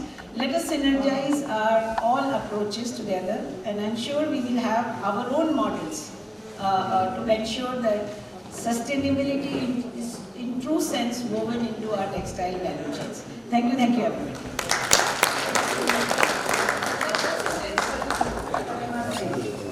Ready? Request the following members please stay back. Mr. Nirbhay Rana, Kishore Motwani, Ready? and Dr. Garima Singh. There are the 6 of them. So I would like that we spend 30 to 45 minutes and I will call you out one by one and give a brief introduction to each of you before you speak, not altogether everybody in the start. And give some idea about the strength of your work in sustainability. Okay? And I would then request you to speak on that and inform people. So the idea is that we should not take more than 5 minutes, okay? At the most 6 minutes, right? And then leave some question and answer, duration. So we wrap it up in 5 minutes. Okay? So let's take to that.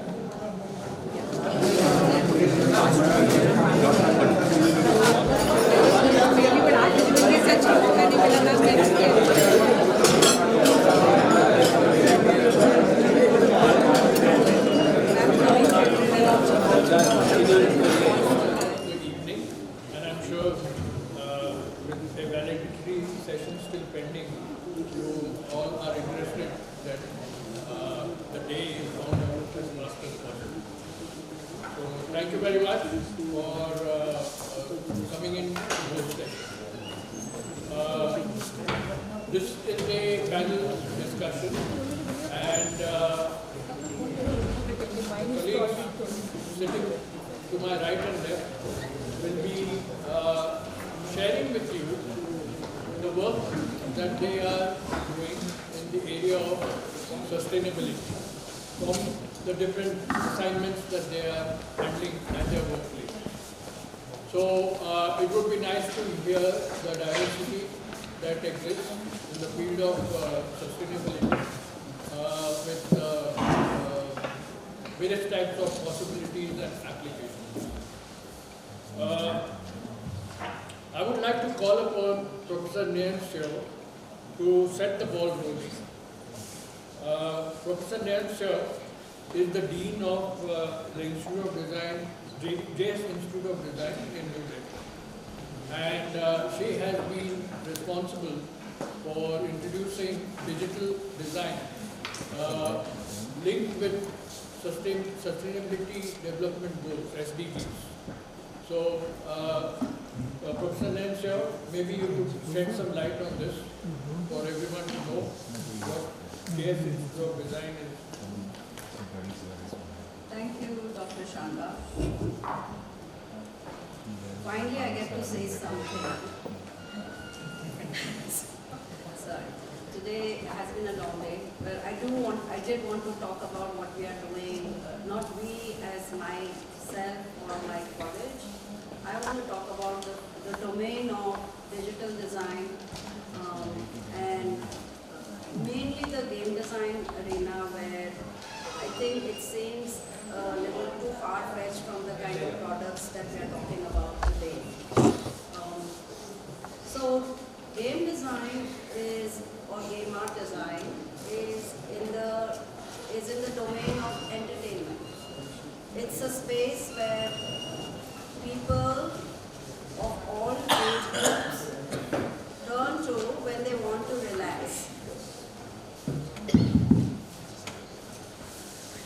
So this is an area, this is a domain where people turn to when they want to relax, as I said. It's like watching films or going for a musical concert, listening to music, etc. And it is frowned upon quite a bit by the parents of the youngsters. Of course, the whole craze for video games and games started quite some time back, let's say at least a decade and a half or 2 decades, but perhaps not taken very seriously by us. These were introduced to our youngsters some years ago, and even now there are many youngsters who still love playing the games, and we call it addiction. As parents, as serious educators, we call it addiction and we think it's a bad habit for children to play games.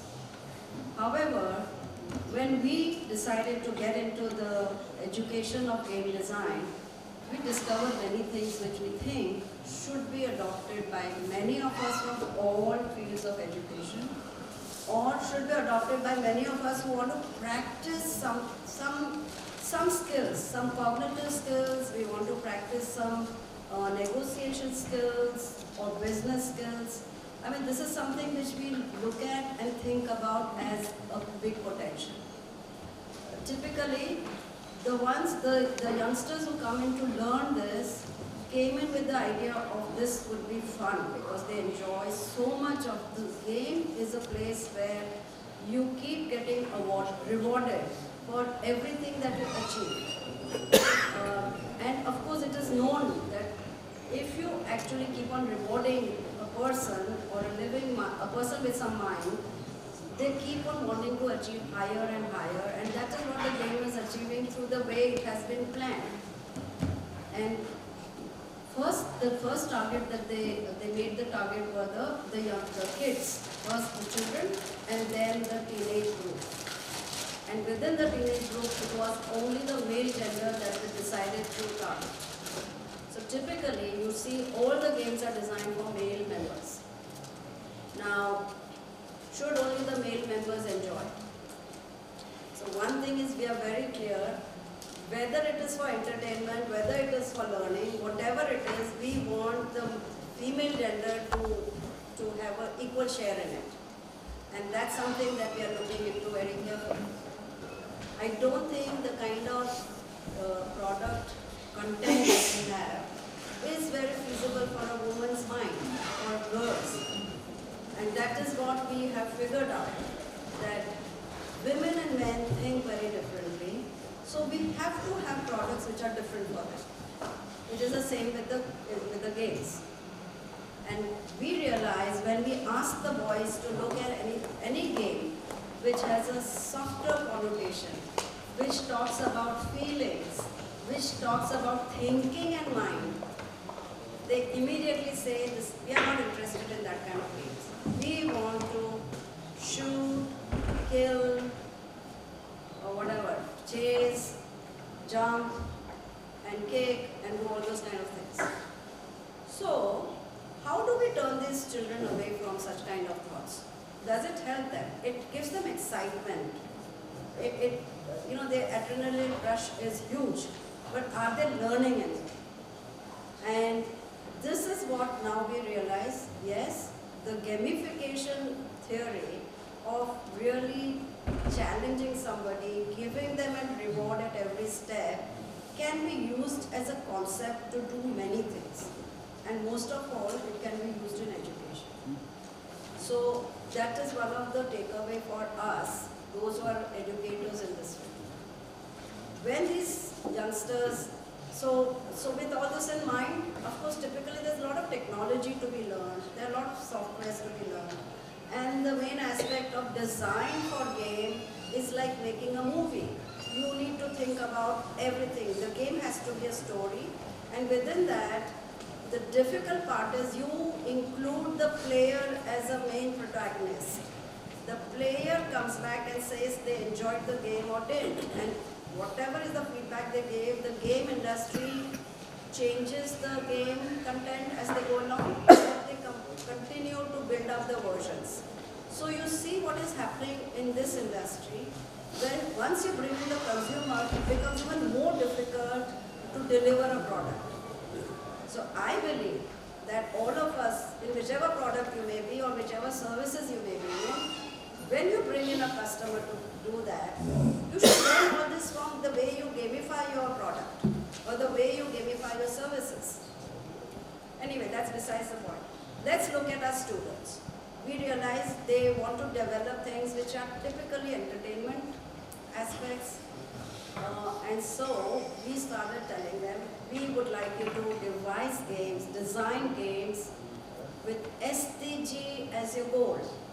So typically they were introduced to SDGs, and 40% of the students, mainly the boys, all turned around and said, we will not do this game, we will not do the assignment you've given us, because this is not game design.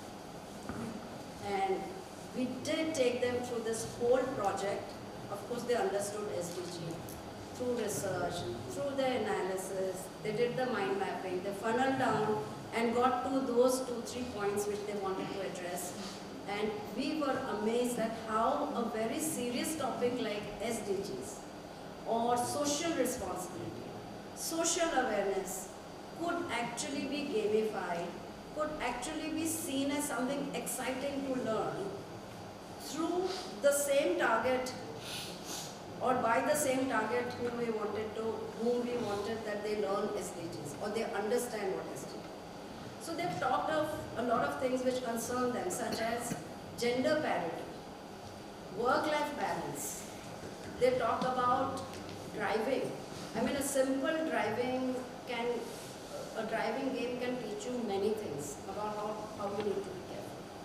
So overall, this is what we learned, that we need to look around us, and we are very keen to make sure that the game industry gets the support of game design and not just game development, because in our country we tend to go towards only technology. So there are thousands of game developers, which means coders and programmers, but very few game designers. And if we do not add value to the game, we will not end up anywhere. We will become the back factory of the world, which are coming up with new ideas, new stories, and new effects or whatever. So this is our endeavor. Let us train students to add value to the game. Let us make an industry which will push up the game economy, because this is where we need to head. And which means we need to expose our students to not just the entertainment part, not just the technology part. We want them to understand all kinds of stories which are social context around us. And I think we are making a small step towards that. This is what I can say. Thank you, Professor.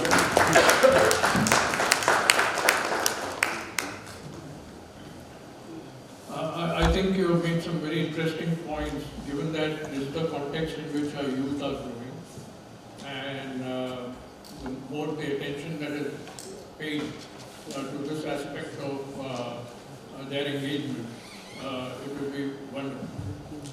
To my right is seated Mr. Ajay Pandit, who is Joint Textile Commissioner. He has been in charge of various subjects, but in the last 2 years, he's been supervising the technical textiles mission. And of late, the ministry has been sounding a lot on building sustainability in the domain of technical textiles. I'd like to request Mr. Pandit to cover this aspect and anything else that he feels important to acquaint us. Thank you. Good evening, very warm good evening to all of us. Dignitaries on the dais and off the dais. So, yes, he has introduced me as Joint Textile Commissioner, but now I am Joint Mission Director. It's a slight change there, even though the job of both officers is almost same. Textile, as we know, is a very large sector. It's one of the largest industry in the world, and Indian textile industry is one of the largest industry, and we can say that the growth story of India is incomplete without the textile sector. As also we know that the textile, even though it's the largest sector over there, it's a resource intensive sector, and lot of waste is generated in the textile industry, both in the wet processing as well as the hard waste. So it is estimated around 1/3 of the total waste which goes into the municipal landfills is of textile waste. So that is one of the problems. There are other problems with the textile waste also, but at the same time we see that whenever there is a problem, there is opportunity also.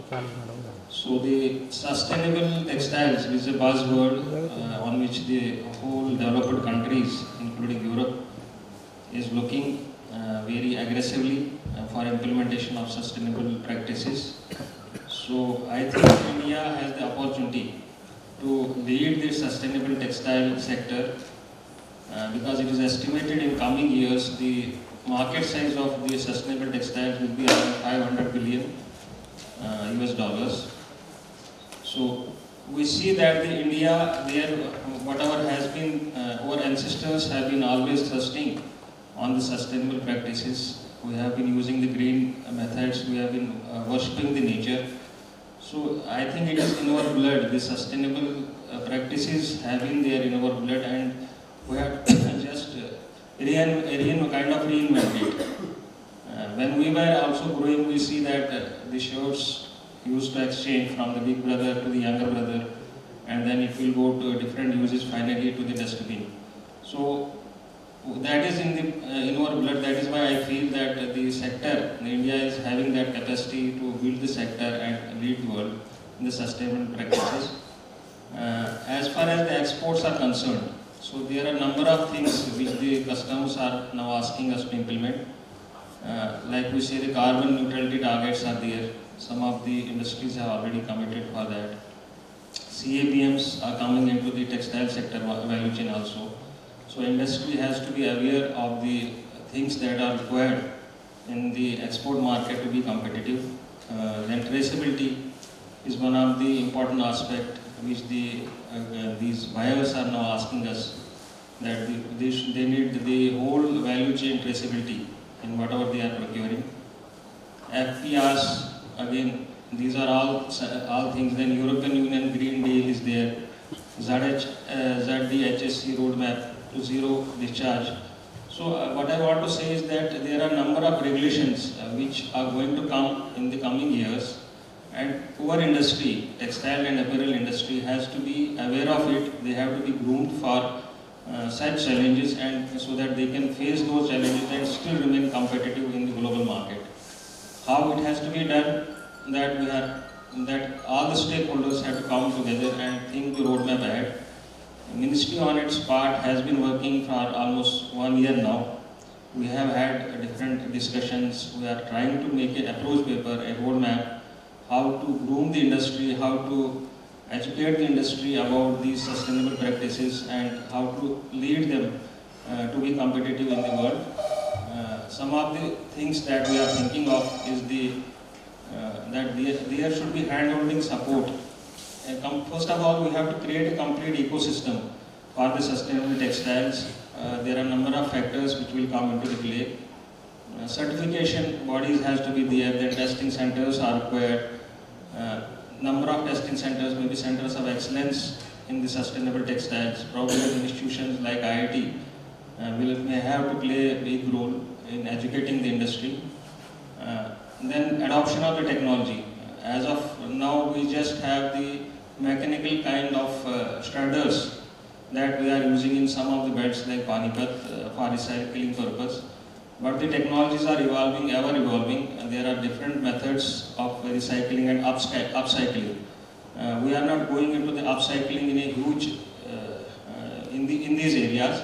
There are some of the industries which are working in the upscaling of these textile sector, but most of the things are going into downscaling only. So all those things have to be looked into, and a research paper is approach paper towards this sustainable Bharat has to be made, for which we would also like to, we will request the comments and inputs from all stakeholders, including the people available here. Thank you.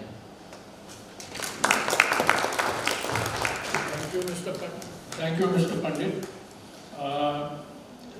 It's very interesting to know the commitment with which the ministry has now taken up the mission of technical textiles. It took many years for a lot of us technologists and otherwise policy scientists in the textile industry to urge this to the ministry. Finally, it is there, and we are very pleased with that. I'd like to call upon Mr. Virvaya. Mr. Rana is an academic and a curriculum developer. And I invite him to talk about the sustainability inputs that he has been able to feed into curriculum design for a design course. Thank you, Dr. Sharma. I hope I'm audible. Good evening, everyone present here. And thank you for this course teams. Okay, now I hope I'm audible now. So the word sustainability, it's a buzzword these days. It's from anywhere to everywhere these days. So for me, sustainability, the word itself contains two words: inability and ability. So it's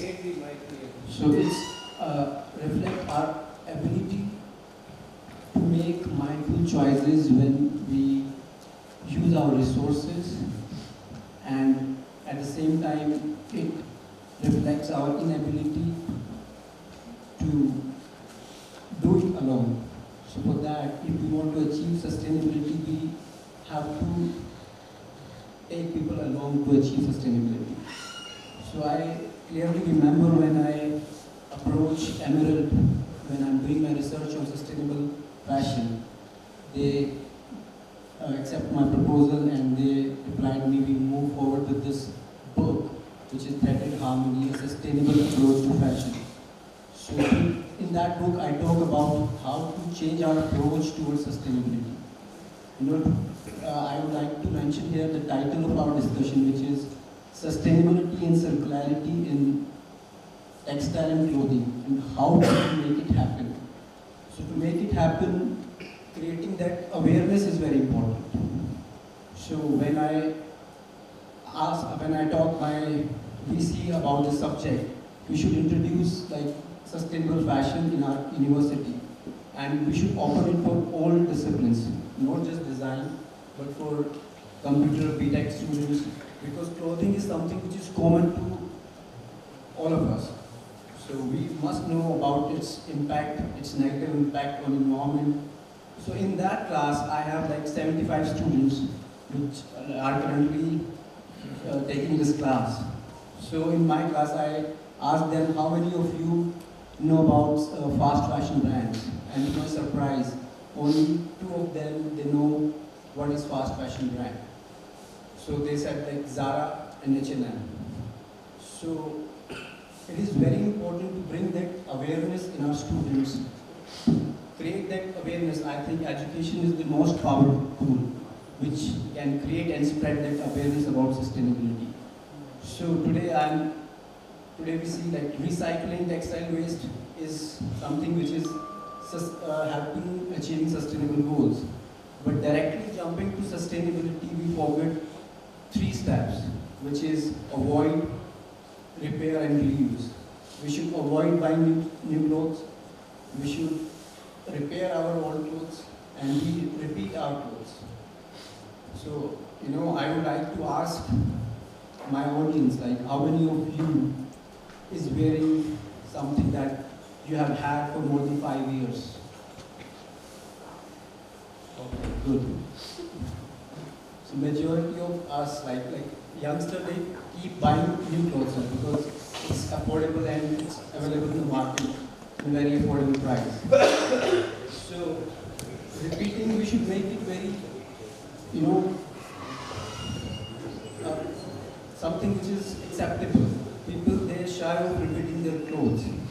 By doing this, by repeating and repairing, whenever we go and shop new clothes, we should ask ourselves, do we really need to buy this new clothes, or we can repair it? So that mindset is required in today's time. We have to create that awareness. That's why I propose this proposal, and I want every institution bring sustainable fashion in their curriculum and create that awareness. Thank you.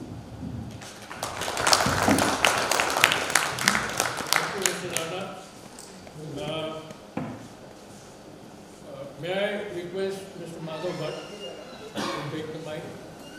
Mr.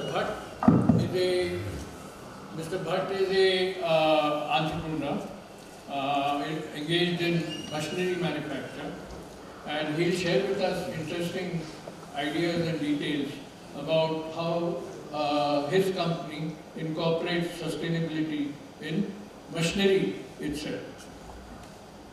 Thank you. Hello everybody.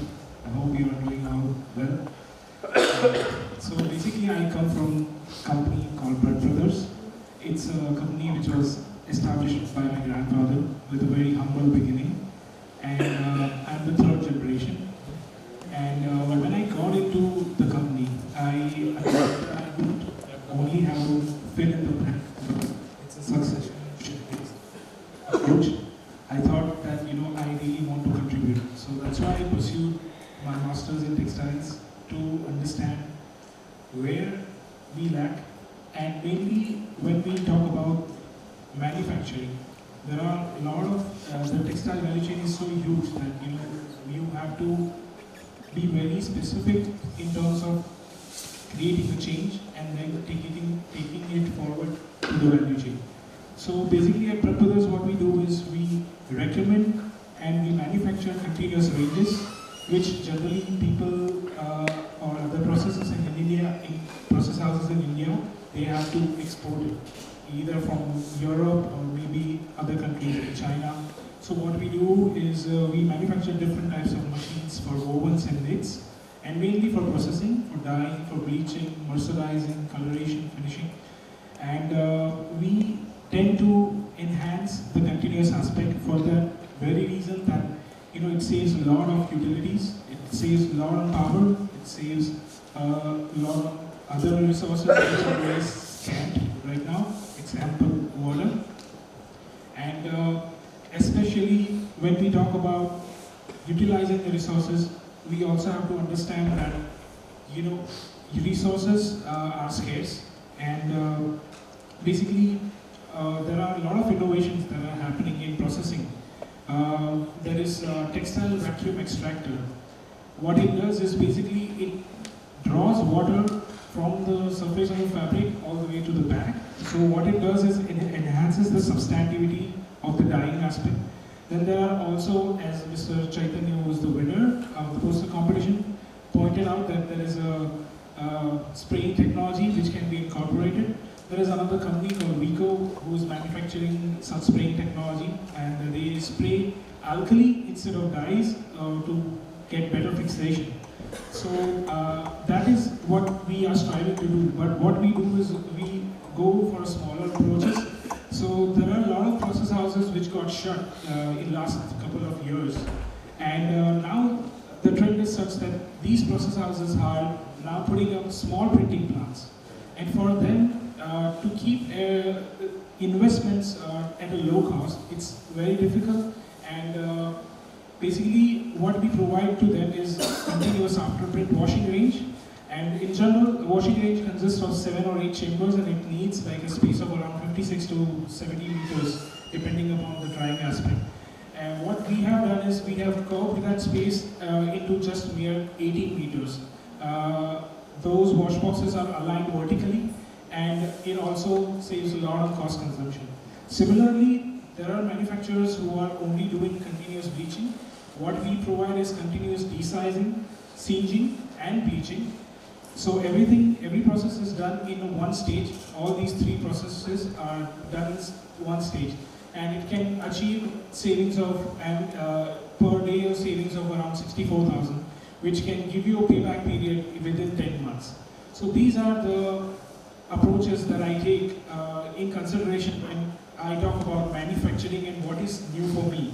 So when I got into studying, I understood that water is a scarce resource, and natural water that we consume comes from groundwater, which is, of course, only way to extract is basically via the extracting techniques we are using.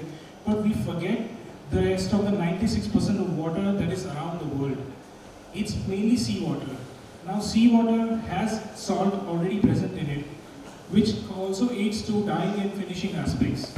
Now, I have not seen many studies who have done researches on seawater, but that is what I took in for my dissertation. It was very time-constricted research. It was only 6 months. So I understood that seawater is a very good source in India, considering it's a peninsular area. India has a very huge scope to utilize seawater. And if India can desalinate it and utilize for municipal usages, then I believe that India can also utilize seawater for dyeing. And I feel that is going to be my next big challenge. Currently I'm working to create seawater profile which can be helpful for dyeing.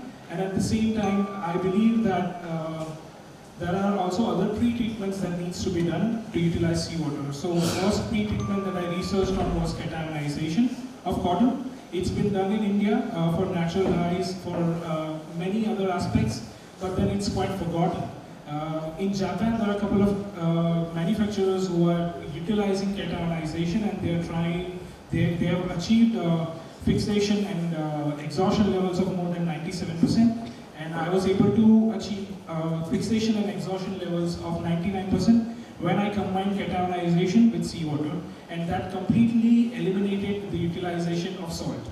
So I feel process houses, innovators, manufacturers, they all should look into this aspect of seawater, because natural water is scarce. It is getting scarce. We are facing droughts in many states, and I believe natural water has many applications, and we tend to forget how trace metals, heavy metals, and microplastics get into the ecosystem, and they create a lot of disruptions in the complete ecosystem of living organisms.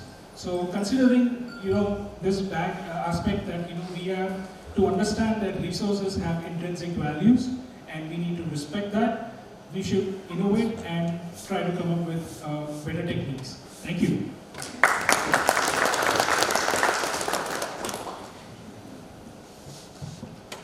Thank you, Mr. Madhav Bhatt. Those are very interesting observations. I'd like to call upon Mr. Shailesh Kaushik.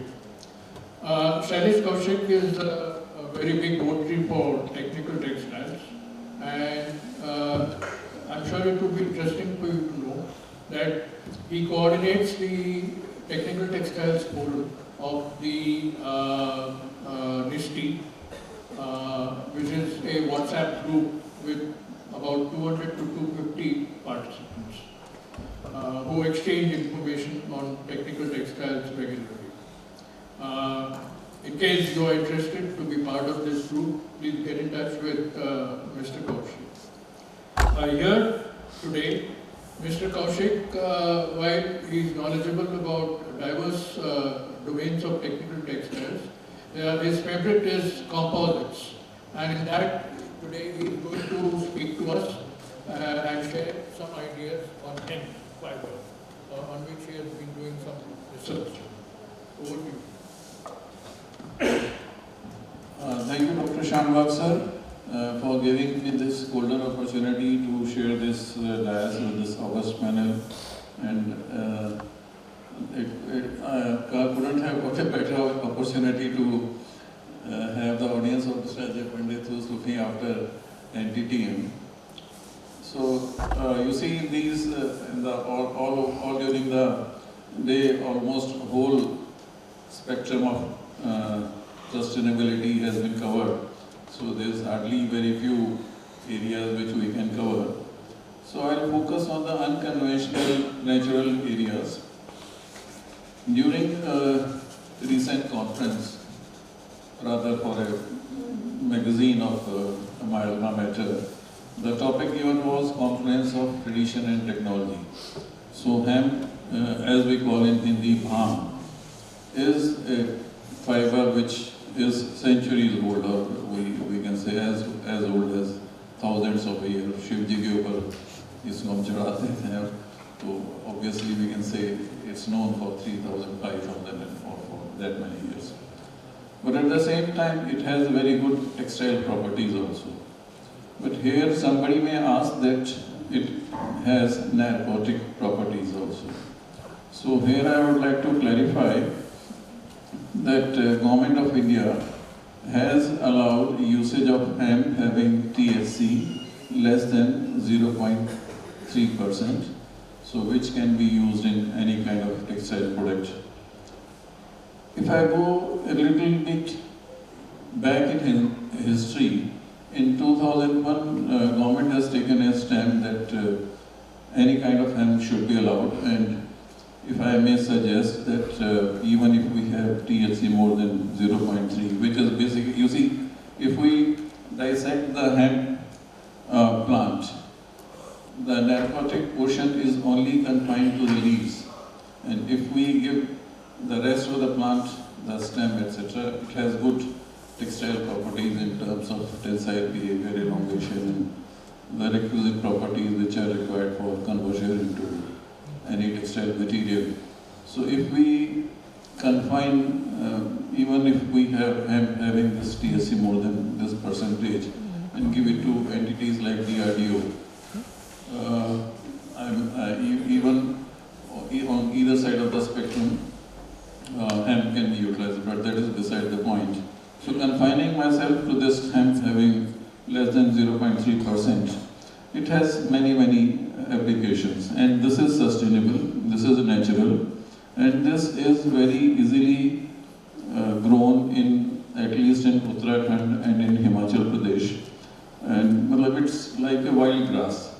So even if you don't, there is no proper vegetation, it's available in abundance. Talking about its usage, you can have it in textiles as a yarn, you can have 100% hemp, you can have a blend of cotton with other cellulosic material like hemp cotton. So once we have that route, the possibilities are endless as far as the apparel use is concerned. And if there is any issue with respect to the feel or other things, I think the chemical options are available to it. That's one option available to it.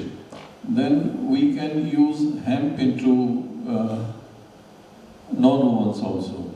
So that if I use hemp with a three-dimensional cooperated spacer fabric or three-dimensional woven fabric and sort of sandwich it with a non-woven, I can also use it for afforestation. You see, landslides, etc. are very common nowadays due to floods, etc., due to climate change, etc. So those kind of that kind of geotextiles that can also be used for afforestation. Then hemp can also be used for composites, and you will appreciate that if in USA they are able to make hemp a small aeroplane out of hemp, and if I treat it with some chemicals like TiO2, it also have radar absorption properties. So if I make a drone out of it, the radar won't be able to detect it. So these are the kind of beauties of natural fibers. So that is sustainable, that is unique, and that is biodegradable. But deviating a little bit from hemp, there are other bast fibers, depending on which region of India we are hailing from. It could be this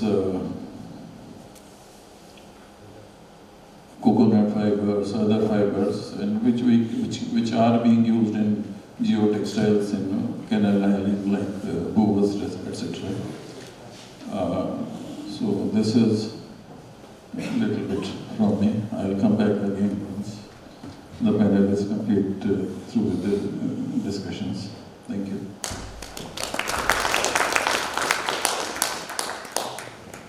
Thank you, Mr. Kaushik. To my left is seated Mr. Kishore Motwani. You would have heard his name announced several times today. Mr. Motwani is a veteran of the garment industry. He has been a technical consultant to the industry for over 35 years. And in these 35 years, can you believe the amount of plants that he has been consultant for and responsible for establishing? Can you take a number? 550 plants have been set up by garment manufacturing plants have been set up by Mr. Motwani, not just in India, but in the Middle East and other parts of the world. In in these 35 years, with all these numbers of plants established, obviously the garment industry's context has been changed. 25 years ago, there was no talk of sustainability. Not even 20 years ago for that matter. But in the last 10 years, this has been the big boys. And the garment industry, although slow in adhering to it, has slowly begun to accept it. I am interested to know from Mr. Modi how in the recent years he has been incorporating features of sustainability in plant design for the garment industry. Mr. Motwani, the floor is yours. Thank you, sir. Let me give you my introduction, how I came to on dais today, this man. Second, Dr. Lal, he introduced, we were together going to the colleges like Mohali and other things where we were just get the introduction. I have been given 10 days module to non-stop on my subject for GMT people, Garment Manufacturing Textile Industry. Because they were not aware what is going in the industry. You see, they have, I'm sorry to say, mostly they are being given bookish knowledge. So I had industrial knowledge that time for 10 years. And then they allowed me to go to the institutes and take the classes for the GMT, NIFT students. And that they have got a lot of these things. Now, sorry you get delayed due to me, and I want to touch the feet of the dais and of the dais people. They are the people, they say me, Mr. Dr. Lal, now after this thing we are organizing this conference. So we need sponsors. So that's how I start thinking how to get the sponsors. The industry has earned crores of rupees. Shall I give you one example? I should not name it, but I have to name it. Shahi industry. That time I started with the Shahi, and that time their product, no machinery was lying, no assembly lines were going on, nothing, no light. Compliance has become very problematic problem for the garment exporters. Germany has got the different classes for washing, using the fabric. Fabric is the 30% cost of the garment. So I had to see how to control the wastages and things, and testing labs, Dr. Lal Saab and Faliwal and those, they have got their nominated labs to go for the testings, which paying cost lot of money. And lot of things we do. Government is supposed they are not doing, they are set up a lot of, sorry if my session goes for a little long. The government made a lot of sectors for the putting the industry. And like I went to Bombay, they are washing. China, what I saw last minute, Corona was there in China. So what I want to go to study there, like denim washing. You see, they do separate washing for all factories. Now here the problem, exporters are facing problem. You have to set the ATP, you have to use the water and everything. And fire. These three things, they are suffering things because it is not common supply. So washing, denim, there is a one village which is doing only denim product. Electricity, sir, if you allow me to say you something. So those, let us come to other way.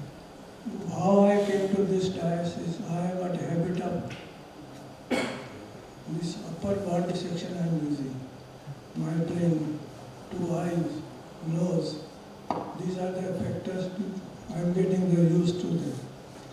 मैं brain को चलते फिरते use करता हूँ, किसी से पूछता हूँ भाई और आपसे बात हो सकती है. I learned so many things. I traveled the whole world further with the textile after joining. I visited all their fair because I had to sit with the exporter. They said तुम्हें क्या पता, मैं तो 3 साल से export कर रहा हूँ, तुम क्या मुझे बताओगे. मैंने बोला you call any production manager. When I went to institute in Oscars, I said you call your teachers and ask me any question. If I will reply my question. This, you know Sridharan, engineer Sridharan, who knows? Metroman. When he went, the newspaper, media went to them. आपने इतना जल्दी कैसे सब कुछ without any problem you did. He said, engage the experts. Engage the expert and let them work. जो experts को, now we are lacking the team of experts. Everything needs the experts. You become master of one subject. When I graduated, they say you become master. I came from so many countries with the Tata Powerhouse and Tata Sun Guest House, Palace, Paper Mill, where I worked. So when I came from Abu Dhabi, I was at that time engaged in the refinery maintenance. All refinery maintenance was given to me. And they select the person, those who has got a knowledge, electrical, mechanical, civil, everything. Even my car was not allowed. They say, you know the... Kindly. Little bit, sir. Sorry. I know this is all. I am very thankful. I am touching your feet. I am touching the feet of this man, this man, this man. So I can't go to everybody. Kindly allow me time. I am first time coming on the dais. So far I was sitting without dais. किसी के program में अटक जाता था. मैं बोलता तू you make your own. Then I had to now create my identity. Our dear Prime Minister, I should say, is asking, giving so many facilities, create the experts. That will reduce everybody's burden. So my wife said, you are not knowing electrical, you know interior, you know. This all services is very important. So all the three services I know because of I set up the at first 500 megawatt per hour. Anyhow, cut short. So now you have got anybody question, I can reply them. If I know something, I will explain.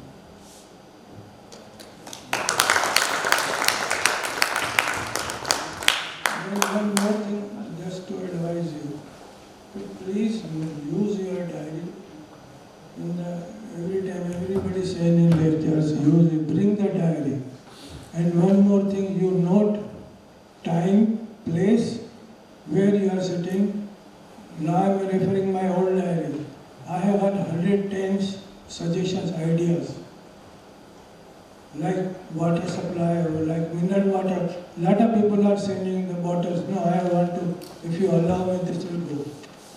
अभी यहाँ पे एक tank और जग रख दिया तो जिसको पानी पीना है तो this thing will require. Earlier it was there glass, but foreigners they said कि you use. I don't depend upon it. मेरे सामने I should open the that trust. I went to Singapore. I said, where is the glass? Where is my पानी जग? बोले भाई साहब वो bathroom में ना mineral water आता है. We don't use other water. You can drink there. If you know somebody has noticed this thing. So somehow, so we have to use the senses and we have to. Now, if you want to, three things we want. Quality. One more thing is quick response. When I was working outside, they say everything reply should come in hours. No, foreigners they want your reply in the hours. They are using the man-hour loss. We are when this railway station trains are coming late, 70,000 man-hours lost. So any meeting is detailed. How many value of the man-hours? Your costing should be on the man-hours. Production cost you charge के time पर दो उसको एक घंटे में कितने piece बनाएगा. So that target is to be given and engage the experts. आप उसको ज़्यादा पैसा दो. We are going to the dentist किसके पर 1,500 रुपया 2-10 मिनट का ले लेता है. So you become an expert yourself and give the knowledge to things. And thank you for all you to listening me.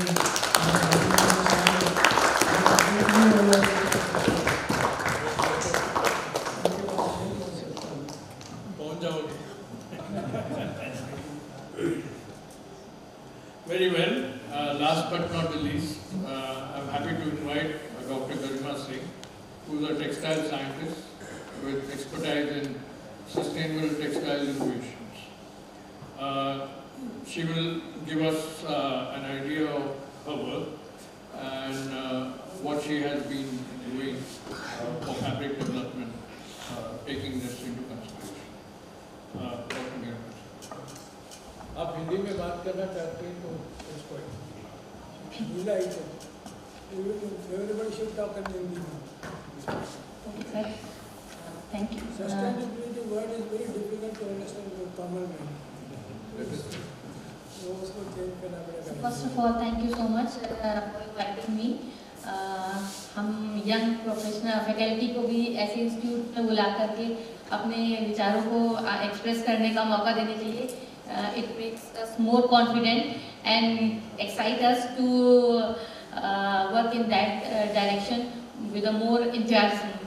I guess all the industrialists and the eminent speaker already told about the sustainability. They already, I guess, focus कि कैसे हम how we will what manufacturing process we opt, like digital printing and eco waterless dyeing and indigo dye use. Already they use. They told you and you guys are मतलब enough हो चुका है. Now I am talking about the Gen Z because they हमारे Gen Z यहाँ बैठे हैं बहुत ही उसके साथ, तो मैं उन पे फोकस करना चाहूँगी कि पहले तो ये सस्टेनेबिलिटी का प्रॉब्लम आया ही क्यों.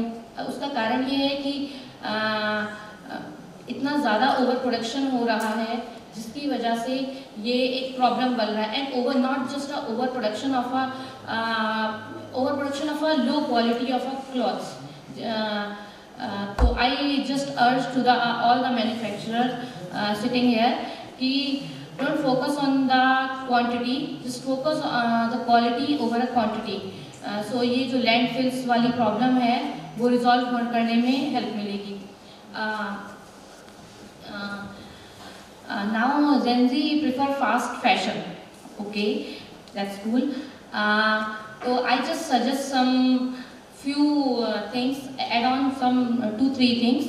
You just go for a thrift shopping. Okay, concept of a thrift shopping means you have to find a very gently used item at discounted rates. So you can mix match with the other clothing and you can dress into a new setup. Okay, now of the capsule wardrobe, it is a minimalistic collection of clothing and accessories that can be mixed and matched to create a variety of outfit. And now there is a trend, also one trend, sad society and a clothing look. And the circular fashion reduces the need to purchase of a new clothing. So I request to the new generation to opt these 3 categories and try to purchase from the brand that promotes sustainable fashions like Allbirds, Vega, Anita Dongre. Instead of buying every time a new cloth, it's a waste of not just money, it's a waste, मतलब environment के साथ भी play कर रहे हो. In fact, I urge you guys to make use of a proper ICT. आप सब जो भी platform social media के use कर रहे हो, these social media platform is not just to embrace only new things. You just promote. It's your sustainability, I guess, refers to the environmental and social responsibility. So our social responsibility to protect our environment. So in order to that, I urge all of you कि आप सभी जो हैं जैसे कि sir यहाँ बैठे हैं, इनको मैंने देखा और 2-4 और रिस्पेक्टेबल हैं जिन्होंने ये बोला कि we are opting the sustainable clothing. So I urge to all to opt that sustainable clothing modes and make more Instagram videos and all, ताकि ये हम सर्कुलेटरी फैशन को और सस्टेनेबल क्लोथिंग को मोर को प्रमोट कर सकें. And now I guess thank you so much.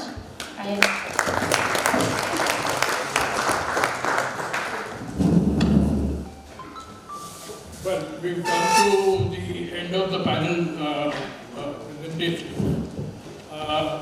Very quickly, I'd invite 2 questions to be asked.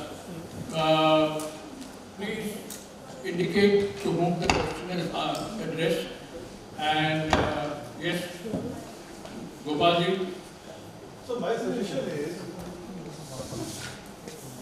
sustainable fashion requires the quality. I have a shirt of a particular brand for last 40 years. And other 40 shirts have not gone more than 2 years.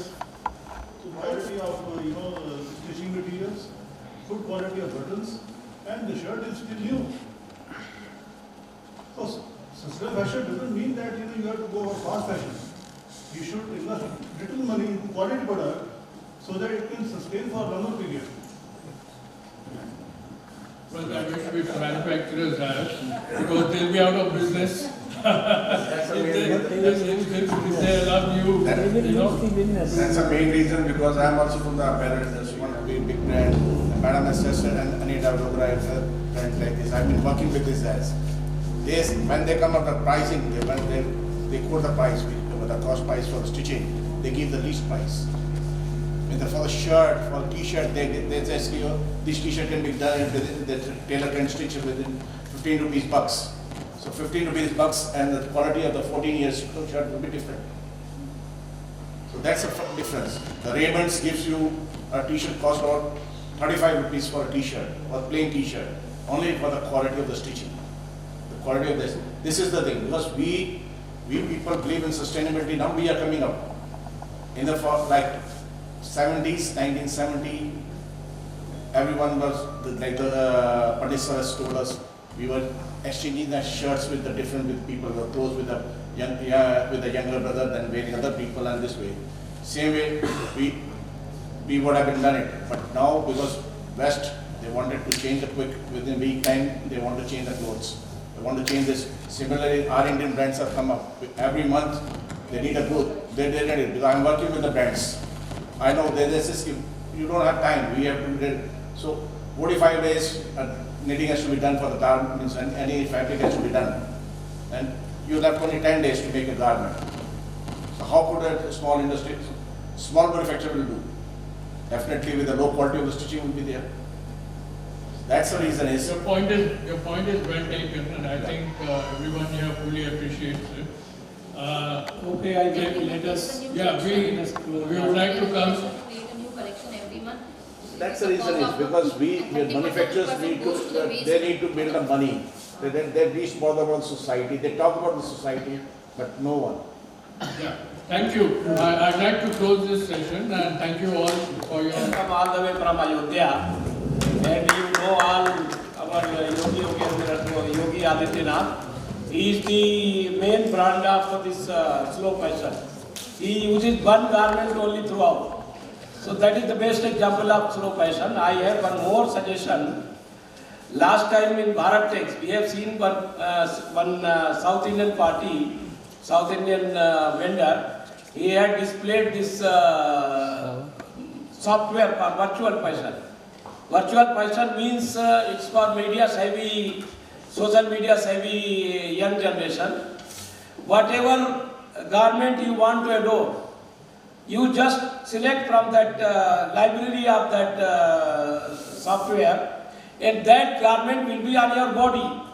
You take a photo and circulate in your social media that you have worn that site. So that is the best example of slow fashion. There won't be any. And I am sorry to say that you are all talking about, Dr. Garima is talking about slow fashion and all. How many garments, how many dresses are there in your wardrobe? Because why? If I ask her that you wear this sari, why you are buying sari daily? She says, if I wear this sari next time, my friend comes and says, ये तो तुमने पहले ही पहन रखा था. So she once worn, the sari becomes useless, or dress becomes useless. That mentality has to be stopped.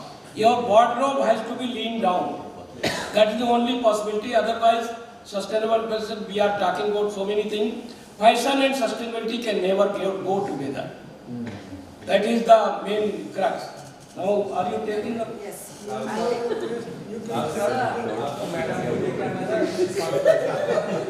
Sir आप please ये conference ऐसे एंड मत कीजिए.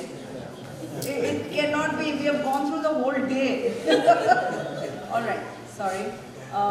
First of all, I must apologize to Dr. Sharma because I don't think I thought about the welcome which you should have got today, just now. So I would invite Dr. Lal. Please, आप नीचे उतर गए. Would you like to come up, sir? To first, of course, present the memento to the chairperson as well as invite him because he didn't get the score for the invite. I am sorry.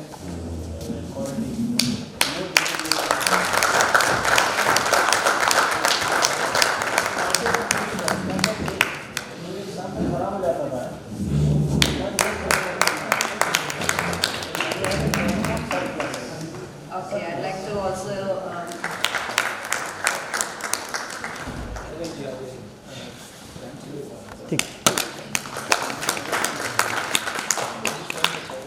to Shri Ajay Pandit.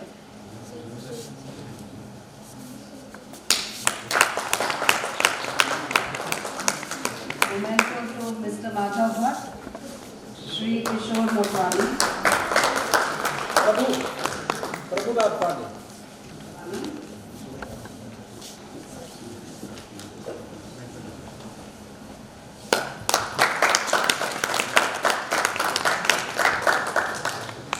To Dr. Garima Singh.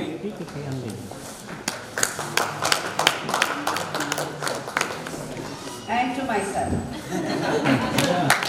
Dr. Lal.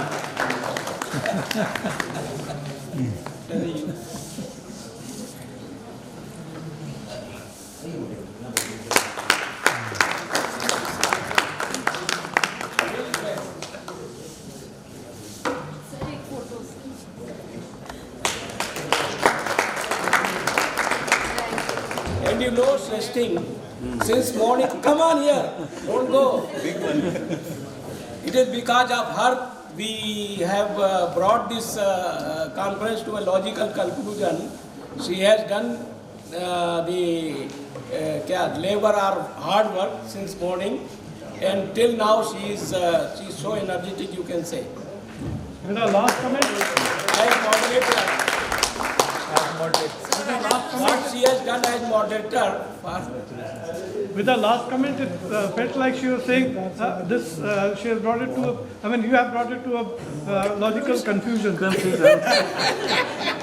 It is the labor of love, and I love working with Dr. Lal and the NISTI members. So thank you.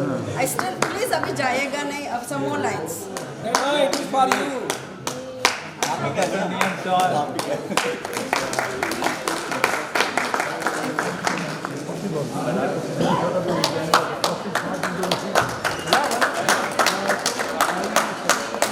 Sustainability and circularity, and I think we'll take the message forward. We'll try to make our industry as green and sustainable as possible. I thank all the speakers and panel members. Special thanks to all the volunteers who have worked tirelessly for last couple of weeks. Without their support, it would have been impossible to conduct this event. Thanks to all the jury members, and special thanks to Rupashi Madam and Ajay Ji. Though it is quite late, Ajay Ji is still waiting for the conclusion. Thank you so much. And thanks to our sponsors also, because without their support, conducting such a big event. So thank you everyone for staying back, and I hope you have enjoyed the NISTI IIT Delhi Joint Conference. Thank you so much.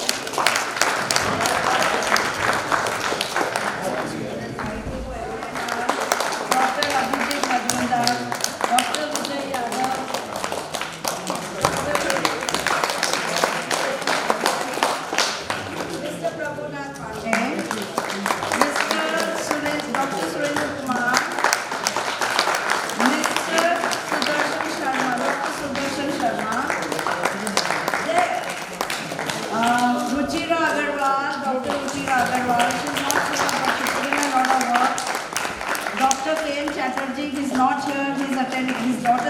carried today, but we remember you, Doctor.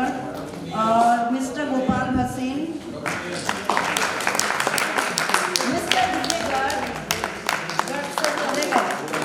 and of course all the volunteers, student volunteers of JS Institute of Design.